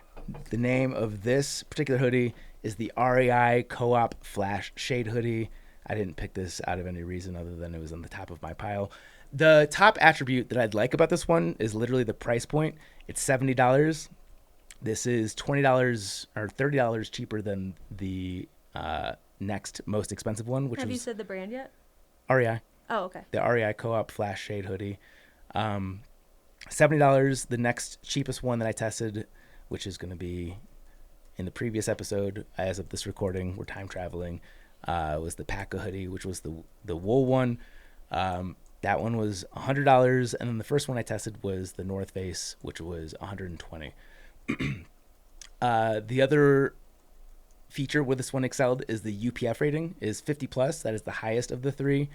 And I think that's all the nice things I can say about it. Other than when I first picked it up, I really liked the material. It's nice and soft. I thought that it was going to be really breathable. It is lightweight, especially for the UPF rating. Wearing it today, one of the things that I don't like, I have to take the headphones off to even do this, is the hood is really tight. Oh. If you're watching on YouTube, there's zero airflow into this. That's probably good for like a desert with wind, where like it'll blow your hood off. Yeah. And so we should preface this by like the ideal circumstances for how it's being tested, because the conditions that I'm aiming for with this test series is like a through hike and like a Triple Crown hike where you're going to be seeing really hot conditions. You'll be seeing a multitude of conditions, but you have to prepare for the hardest conditions. And if like you're hiking through 90-degree terrain and the hood is this tight, for me, this didn't work. Like today I was hiking, the temperature was about 78 degrees. It was overcast and kind of breezy. And there were so many times where I was having to take the hood off just because it was so fucking hot. As you can see, like it's pretty tightly wrapped around my head. I know with the first review that I did, I said that I liked the North Face hoodie because it wasn't too big. So I'm learning that there is a sweet spot because a lot of the hoodies on these things are made for climbers where it's supposed to fit with a helmet, which I think is too big. This thing, in my opinion, is too small. This might work better for female hikers where they don't have beards protecting half of their face, but like I want to wear it below my beard. And at that point, it's literally creating tension on my face. The other thing is it was not as breathable as I thought it would be given the weight of it. Like when I first picked it up, I thought that I would be able to like push heat out pretty easily, and that was not my experience, especially for an overcast day. So overall, of the 3 hoodies that I've tested, I would put this at the bottom right now. I'm not going to say that it's a bad hoodie, but again, I've only tested 3. This would be, if I was going to take it out on like a hike of the PCT or the CDT, this would be the last one that I would choose. But I do have to give props to the price point. $70 for a brand new sun hoodie is the best of the ones that I've tested. And I think just given the market at large, I do think that is a pretty good value. I do suspect this would be better with women for a couple of reasons. Like I said, they don't have to worry about the beard airflow. Like they probably want more of the chin coverage. So for it being tighter, I think that is a better attribute. It also has a ponytail hole, which the other ones don't have. Has a thumb hood, the thumb holes, which I think is a pretty important feature for any sun hoodie nowadays. But overall, this is my least favorite of the 3. Did you say the other 2 ever? So I don't think we've actually done the segment. As of this recording, I've only done 1. Okay. I brought in the North Face when we had Stephen here. I can understand why I wouldn't remember that. Yeah. Do you remember insisting that we rate them on Chaunce boobs? Yeah, I do. That was the first review. That makes sense. Yeah. I will say that first review that I did had a zip in the hoodie, which is like a really rare feature. I hope I'm not to the point where I keep that as like a mandatory feature, but as of the testing of this one, I kind of feel that way. I know that one of the Jolly hoodies that you use, Jabba, Yeah, I'm a big Jolly fan. has the zipper. Quarter zip, yeah. Do you prefer that over the other Jolly sun hoodies? So my preferred shirt. I'm sweating just wearing this right now, by the way. It looks like a thicker shirt. That's what I said. It looks too thick for me. I can already tell. Yep. So the Jolly shirt that I wear the most is that super colorful, like reddish, purplish, like orangish shirt that is a quarter zip / almost half zip. And it's short sleeve and it's extremely thin. I sweat a lot. I get hot very easily. Yep. When I wear a sun hoodie, even Jolly's like most like popular sun The hoodies, Triple Crown. they're too much for me. That's Yep. too much material for me. I sweat a lot. I agree. I want more breathability. So I've been harping with him about having a snap hoodie, short sleeve that snaps all the way to the bottom. Yep. I want to be able to rip it open and let my shit breathe when I can, you know. I wish that Jolly would make something that has like more of the micro grid pattern to it. Well, that's what this short sleeve is that I wear. Oh, it is a micro grid. Yeah, well, okay. it's very thin. Yeah, but Now, I want the something that problem like is actually durability. breathes. Yeah, well, that's what this is. It breathes well, and but it's also the durability becomes a problem. Thank you for bringing up durability. I want to definitely acknowledge a shortcoming of what I'm doing with the series, which will be updated as I think I'm going to do this as an article on the website.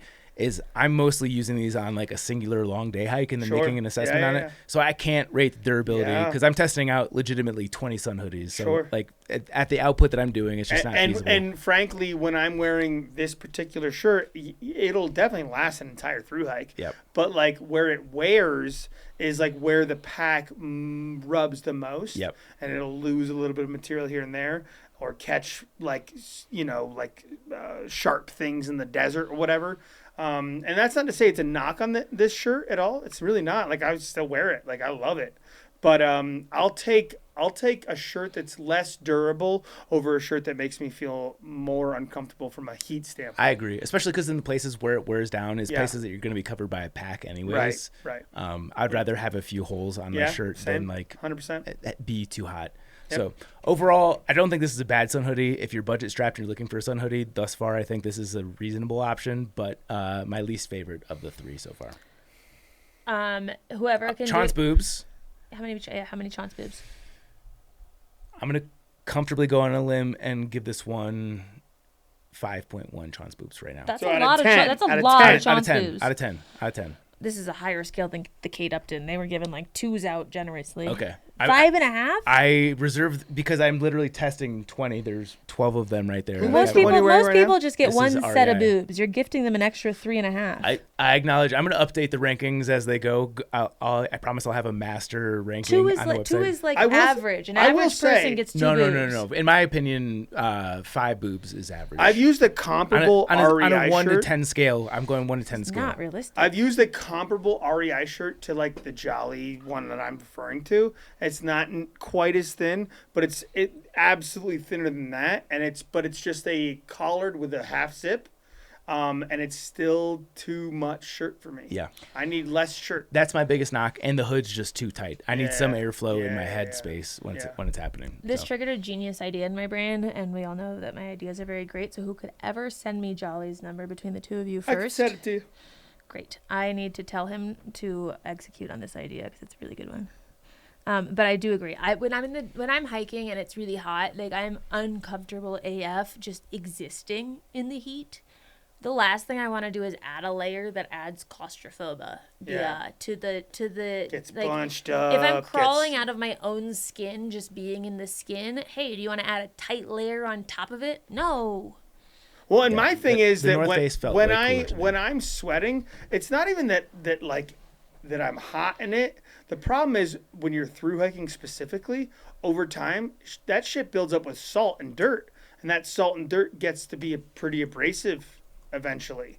So, like, it becomes uncomfortable. Yep. You know, like salt and dirt abrades, if that's even a word. But I'm looking to have less salt and dirt in my life. Yep. So when I get to like wearing this thin ass shirt, when I get to like a water source, I'll fill up my bottle and pour water on my shirt and wring all the salt and dirt out of it and then keep going because that's like the most comfortable thing. And then when water is filled with that instead of salt, like salt/sweat, like water when it evaporates is cooling, right? But when it's like dirty ass sweat, it's a different kind of. It just traps the heat even more. Yeah, it's just grosser. Yeah. It just is. I agree. Yeah.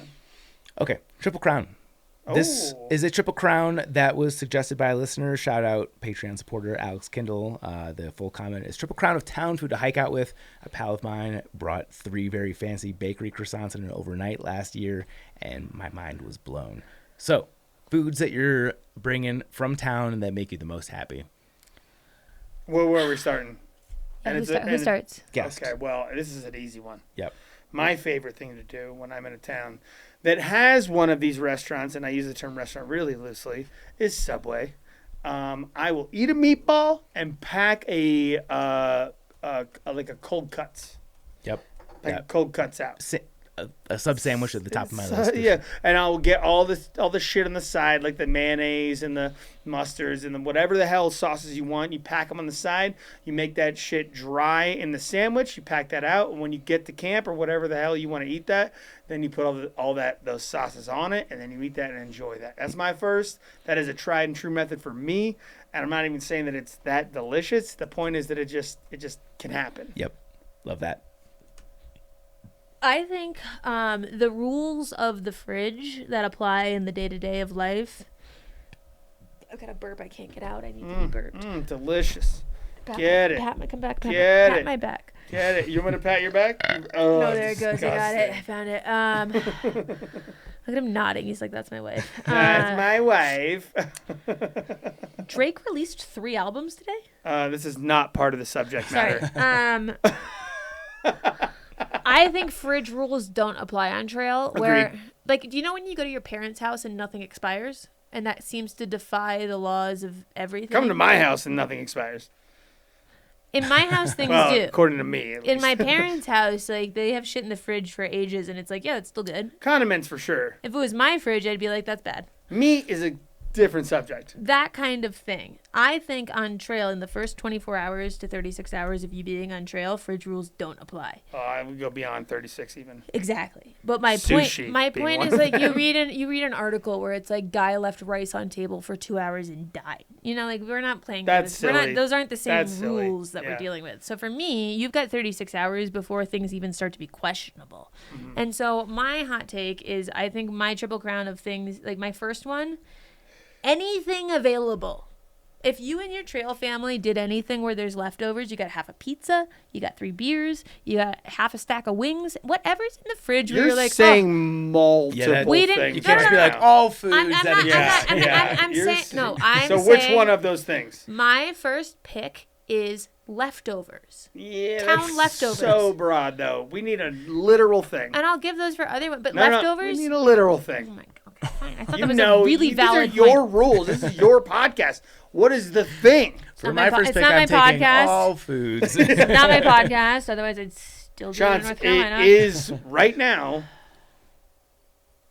Choose a food. Choose the name of the food. You already said the one that I would pick. And Pizza. that's the one. That's it. Say it. Say it one more time, loud and proud. Pizza. Yeah, it's a great one. What are those? 1 gallon what are Ziploc those, bag can fit half a pizza in it. Yeah. What was the? This was one of my. Zach, your turn. This is no. This is one of my prouder jokes, and I need everyone to hear it because I thought it was really good. You know Piante packs or Palante packs. Oh, Palante. You ever heard of them? Yeah, I've There's heard of Piante Palante. Pizza in Breck or something. It's on the Colorado Trail. It's like a vegetarian place. It's called Piante Pizza. I've heard of it. But I had strapped a box of their pizza to my pack on the Colorado Trail, and I took a selfie, and I said Piante packs, and I tagged them. I thought it was funny. So that was my pizza joke. The problem with that is the box. Are you hiking out with that box? Unless that's going to be your fire starter later. No, I carried the box. Till the next town? Yeah. Damn, that's stupid. It doesn't fucking weigh anything. It's just a thing. It's a big thing. Literally It's a a box. big thing. That's a big fucking thing, Chaunce. How many miles did you carry that shit? I've carried bigger. All right, Zach, your turn. The list is gonna get thin real quick. I'm in. Especially if we're just drafting all I'm in. foods. I'm in. Leftovers isn't an option. I'm gonna go with one of the on-trail meals that I enjoyed the most, which was on the long trail. That's a burrito. Burrito. A burrito. It's cooked hot. The Mad Taco. Yeah, sure. Was the place. I want to say it was like a pulled pork. There's like a barbecue. Yeah, because it's already hybrid. wrapped in foil or whatever the hell it is, Yeah. and it at least packs And enough. it was still cool enough outside that I didn't have to worry about like 90-degree heat Yeah, turning yeah, it to fucking disgusting. Yeah. But like getting to the shelter and opening like a still kind of toasty burrito and biting into that compared to the fucking gruel that you're normally eating, a burrito fucking slaps. That being said, sub sandwich and pizza were my first two picks, so you guys nailed it there.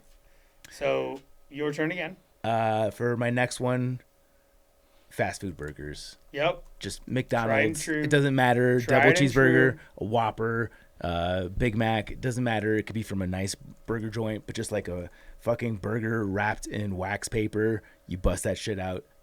It doesn't matter how fucking terrible the burger is. The burger is good. Actually, the worse the burger is, the better. Sometimes Because like McDonald's burgers don't degrade because they're made of like radioactive materials. It's disgusting. They're meant to last. Right. Yeah. So if anything, that's For the duration better, of your life. Yeah. better than like a cow from the backyard. What's your burger. number two, Chaunce? Besides poop. A full bag of potato chips, because it's impractical in a packing sense, and when you open it, they can then become stale and crushed, and that doesn't make any sense. But for that first day out of town, when you have the bag that hasn't been popped yet and you can just strap her over the top, you're in for a treat. Yeah. That is the Heaps method. Everybody Aisha? knows Heaps. Aisha Heaps. Very iconic for her to have. Did she Yeah, just she start is the PCT for the third time or finish fourth- the CDT? Fourth time. She finished the CDT last year. Is just starting No, this it was, PCT right now. God, what's her name that just finished the CDT again? Don't know. But my second would be, and this comes with the caveat of that I hike with a bot, which is a bottle pot. Yep. So to Chaunce's point, leftovers. Vargo. The Vargo bottle pot Yep. has the ability to seal, and when it comes to leftovers, if you can't finish whatever it is, one thing that I like to put in is pasta. If I'm at like an Italian restaurant, That's a good so one. I will put an entire dish of pasta pre-made from a restaurant into the bottle pot, keep it in the fridge overnight, and then I'll hike out with that. And then by the time I'm ready to eat dinner, lunch, whatever it is, I got pre-made incredible pasta already ready to go. You're carrying, that weight for a day at most, Yeah. Love that. That's a good pro That's tip what. right there. Well, that's Plastic the is slimy. not for. For a day, who cares? Slimy. You just talking about 36 hours, and I'm saying like I would eat that like. Okay, and I already got my third one lined up, so I'm just gonna let it go. Or do I go again? Your turn. Yeah. Okay, so in town, all right, packing out. You already said burritos, but I'm talking frozen burritos. Yep. That was on my The list. frozen burrito. Yep. I'll pack out like 8 of these motherfuckers. Yeah, it's a All right, and the great idea. trick is the bean and cheese. Yeah. Because those are the ones that'll hold without meat. You don't have to be questionable with meat. Yeah, and whatever cheese you're using is definitely going to hold. Like it just will. Yeah. And the other trick is to keep it packed properly away from the sides of your pack, so the sun is not baking. And not too your close food. to your back either. Correct. Yeah. Exactly. Yeah. Yep. Get it And nice if center. and by the way, if you're carrying anything else that's cold, or that desires to be cold, like cheese and cream cheese for that matter, I pack out cream cheese a lot. Treat Same. it like a cooler. Yeah, that is your ice pack. Yep. Yep, there you go. Like that. That's great. Yep. That's good stuff. Oh, thank you, Chaunce, by the way, for giving me whiskey. Oh my god, I was gonna do one with you. Yeah, I'd love Cheers. it. Appreciate Neither of you. us are I only have to ride for an hour home. But on you a don't need me. bicycle. But you don't need me on your handlebars anymore. No, not anymore. Your Garrett husband's home. Came. He's home. This is home now, babe. Hey, this is to me and you. To me and you. I'm sorry. Bearing the hatchet. I'm sorry I couldn't name anything fat. It wasn't like out of hate. Whatever you say, Chaunce. I don't mean malintent. No, it's and fine. And I feel guilt. That's okay. You know. You should. I want all good things. Yeah, all good. All circular. Right. All things are circular. like- Hey, here's to you. We know we both ultimately mean well. Here's to you, Chaunce. Here's to you, You've done an Jabba. immaculate job all these years. And you have always showed up for us when asked without complaint and been here whether or not it's been fun or not. And you have never once been a stick in the mud about it. So here's to you too. That was the nicest thing she said the entire time. I can get there. It's just like I'm sorry. Hey, I'm sorry look for being at me. honest. Chaunce, look at me. Yeah. To you. To you. To you. Well done. Well done, guys. We did it. Not a good liar. This is delicious. Shout out to Yeah, that's Steven. why we drank everything that you Small don't, batch is always banging. Everything you don't see in this bottle is what we drank on that episode. That's pure gas right there. Can you imagine me Sorry, contributing Garrett, to was that? trying to throw that at you. There's a left-handed toss of the trash. No, I heard y'all got drunk on this. You can just shit. leave that there. I'll Yeah. take care of I it in a mean, it's minute. My bad.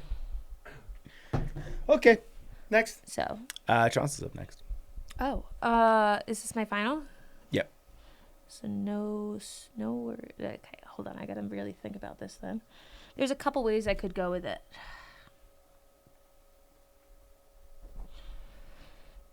I don't feel great about this answer, but I feel like any other answer I would give would depend on this answer. So it being the base of the other answers means that I would need to put it first, but it's not the most exciting. That being said, English muffins.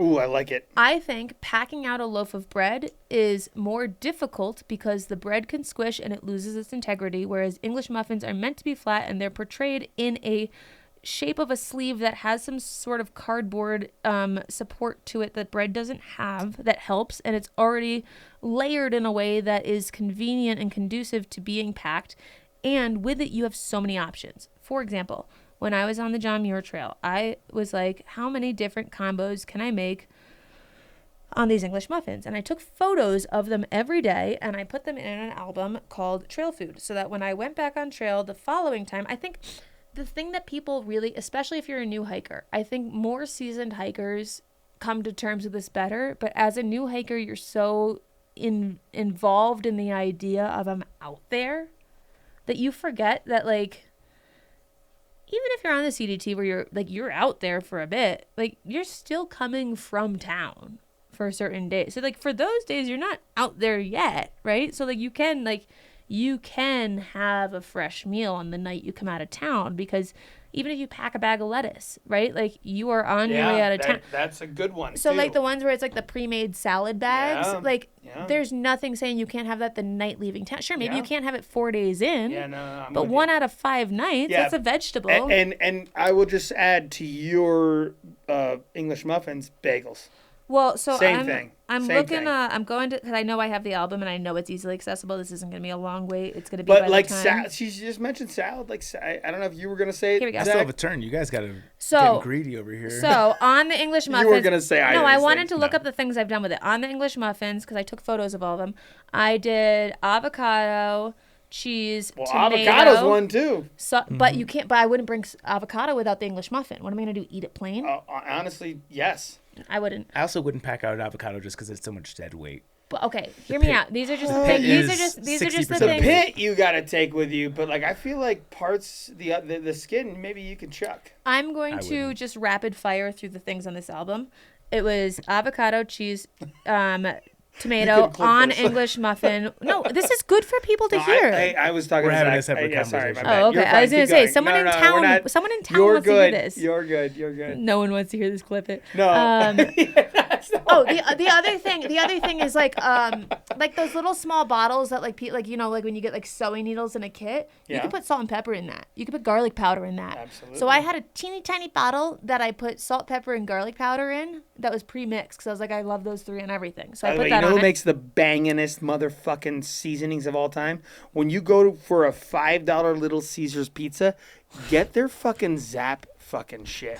Have you ever heard of their Zap shit? No. They will give you a billion of these seasonings, and you can put them onto a fucking thing. I'm gonna keep At rapid firing Montreal. this. English Hold muffin. on. No, I haven't gone yet. I'm not saying no. I'm talking about the English muffin. Okay. I'm saying sorry. I'm saying the things Sorry, on the James. I'm sorry. still trying to get to the point. I'm Alright. saying the things on the People are gonna kill themselves. What listening I'm to this saying, no, podcast. they're not, because they're either if they were gonna kill themselves, Including they your wouldn't be husband. here. I know. He actually sent me a text that said, "I came Kill too, yourself. I came too early again." Period. Yep. And he By the sent way, he you sent def that did. 10 minutes ago. By the way, I thought I was out of here an hour ago, Yeah. dude. Okay, English muffin, cheese, prosciutto, pistachio.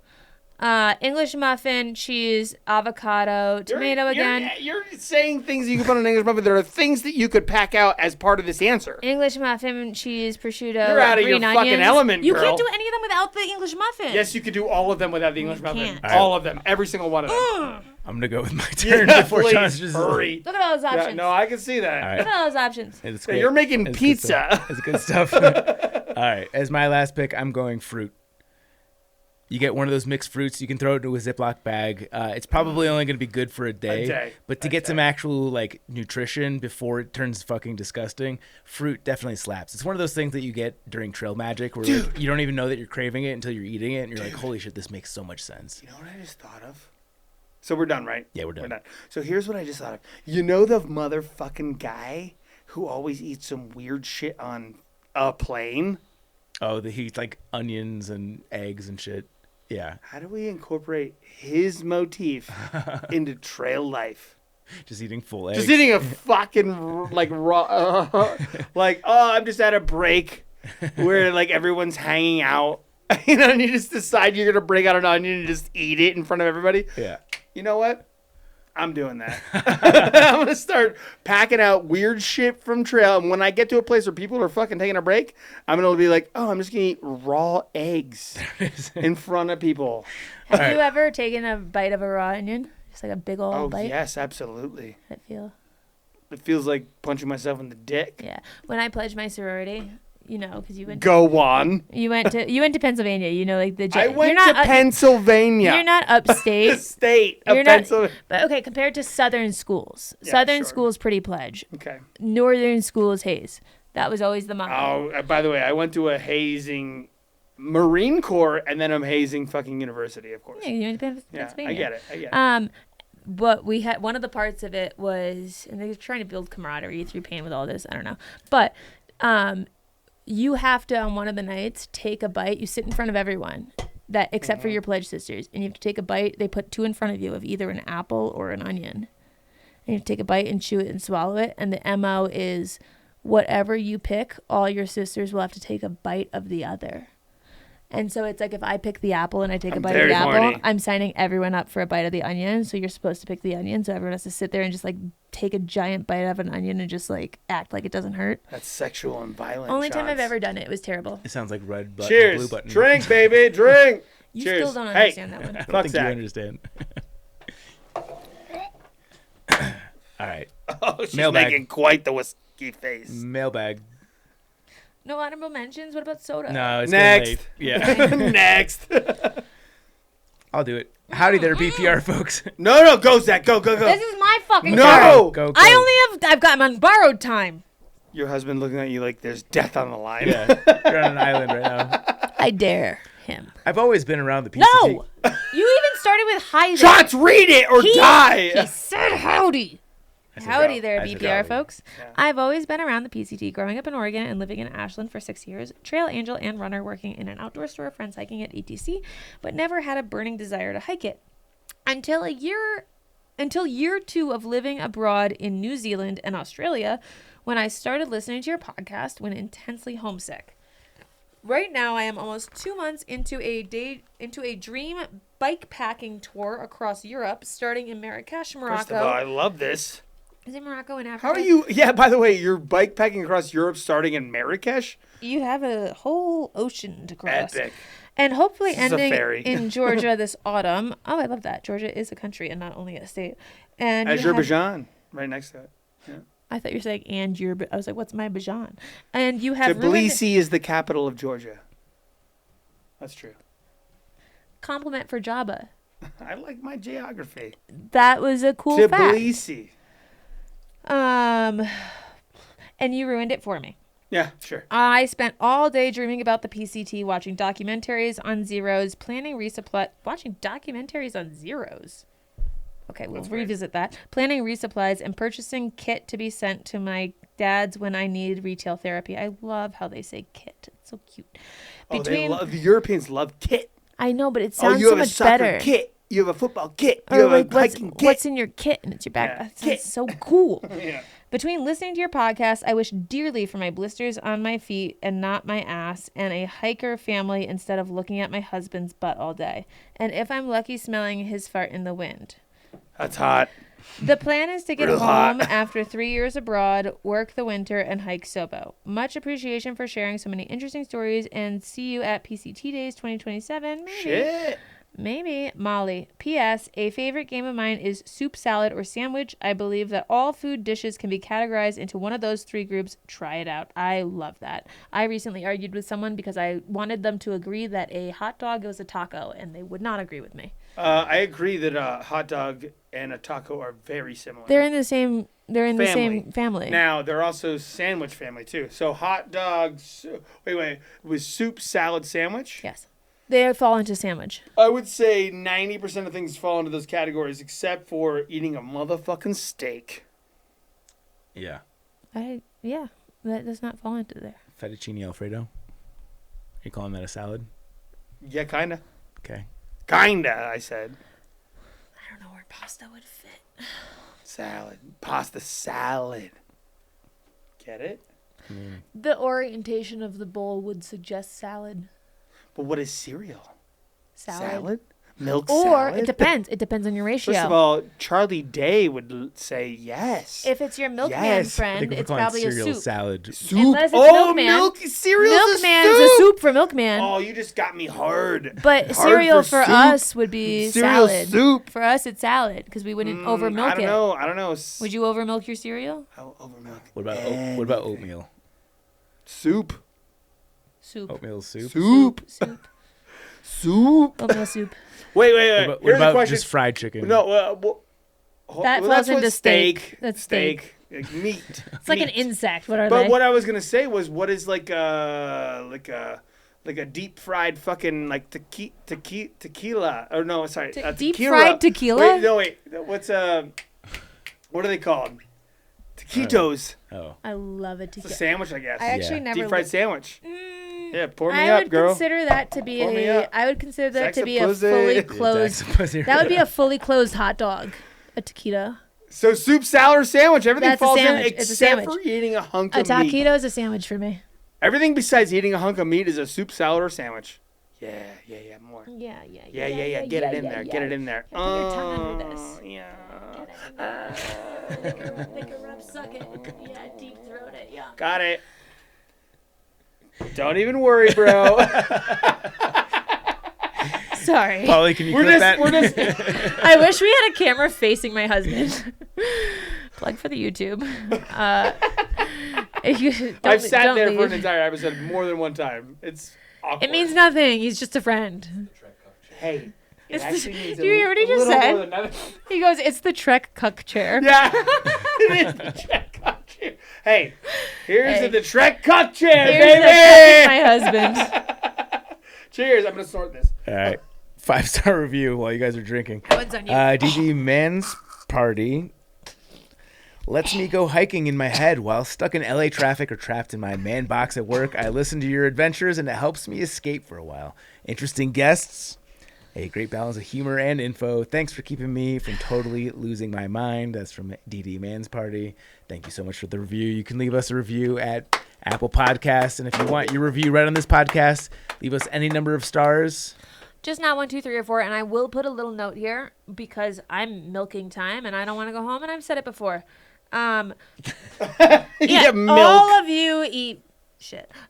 For the 5 All of us? Directed at your All husband. of us? because he literally looked at me like, come on, Listen, we're I still just staying here. farted Yeah, and but it it's smells stinking. like I just shit. have a quick point. All right, cool. Go I for used to say at the start of the podcast that I read all the 5-star reviews and I loved when people left new ones because it made me feel really good. And then there got to a point where I stopped reading them because some people were like, she's annoying. And I was like, okay, great. What can I do about it? I'm stuck with me. But, it. You are. and so I don't read them unless Rachel puts them because she filters them for us. But if we go back to processing real quick, when I go to North Carolina, I have thought about this. I do think I'm going to go back and start reading them again and reading the new ones just to see if anyone misses me.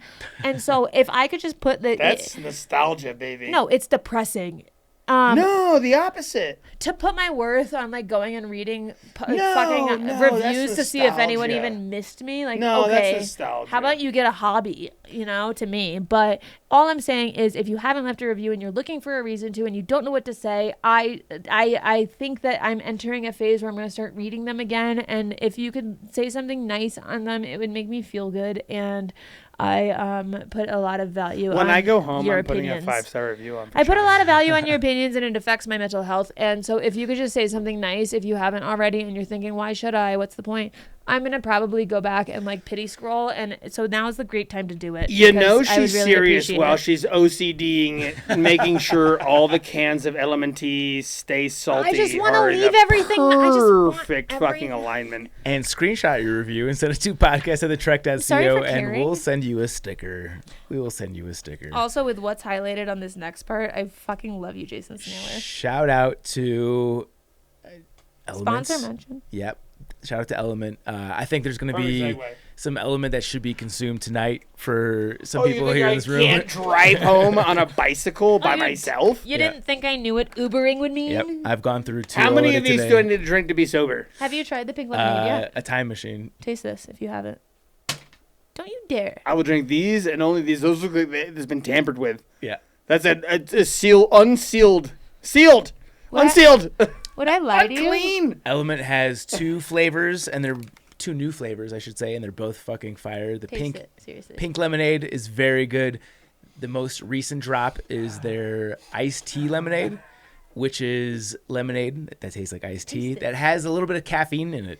I think it's got 50 milligrams of caffeine. So if you want a little pick-me-up while also getting hydrated, definitely check it out. I've been housing the iced tea lemonade. It fucking is very good. That's my go-to in the morning It's when I go to the gym. delightful, huh? I throw it into 1.5 liters of water, and I'll drink it by the time that I leave the gym. I did actually come here only for the one pretense of, like, I'm here for the Element. Great. I brought a whole box No, for you. really, I'm serious. I am only here. Like, I don't give a fuck about you guys. Take the Yeah. box I brought. Like, if I don't come out of here with Element, like, it's a worthless endeavor. Buddy, I'll hook you up. As Take the long box as, I brought. as Put long them as into they- my butt. As long as Put they're 'em sending it into to my us, butt. I'll be happy to hook Put it up for you. them directly into my butt. Okay, Element wait. is awesome. One thing about them that not everyone is And always use our URL drinklmnt.com/trek DrinkElement.com. for a free sample pack with your order.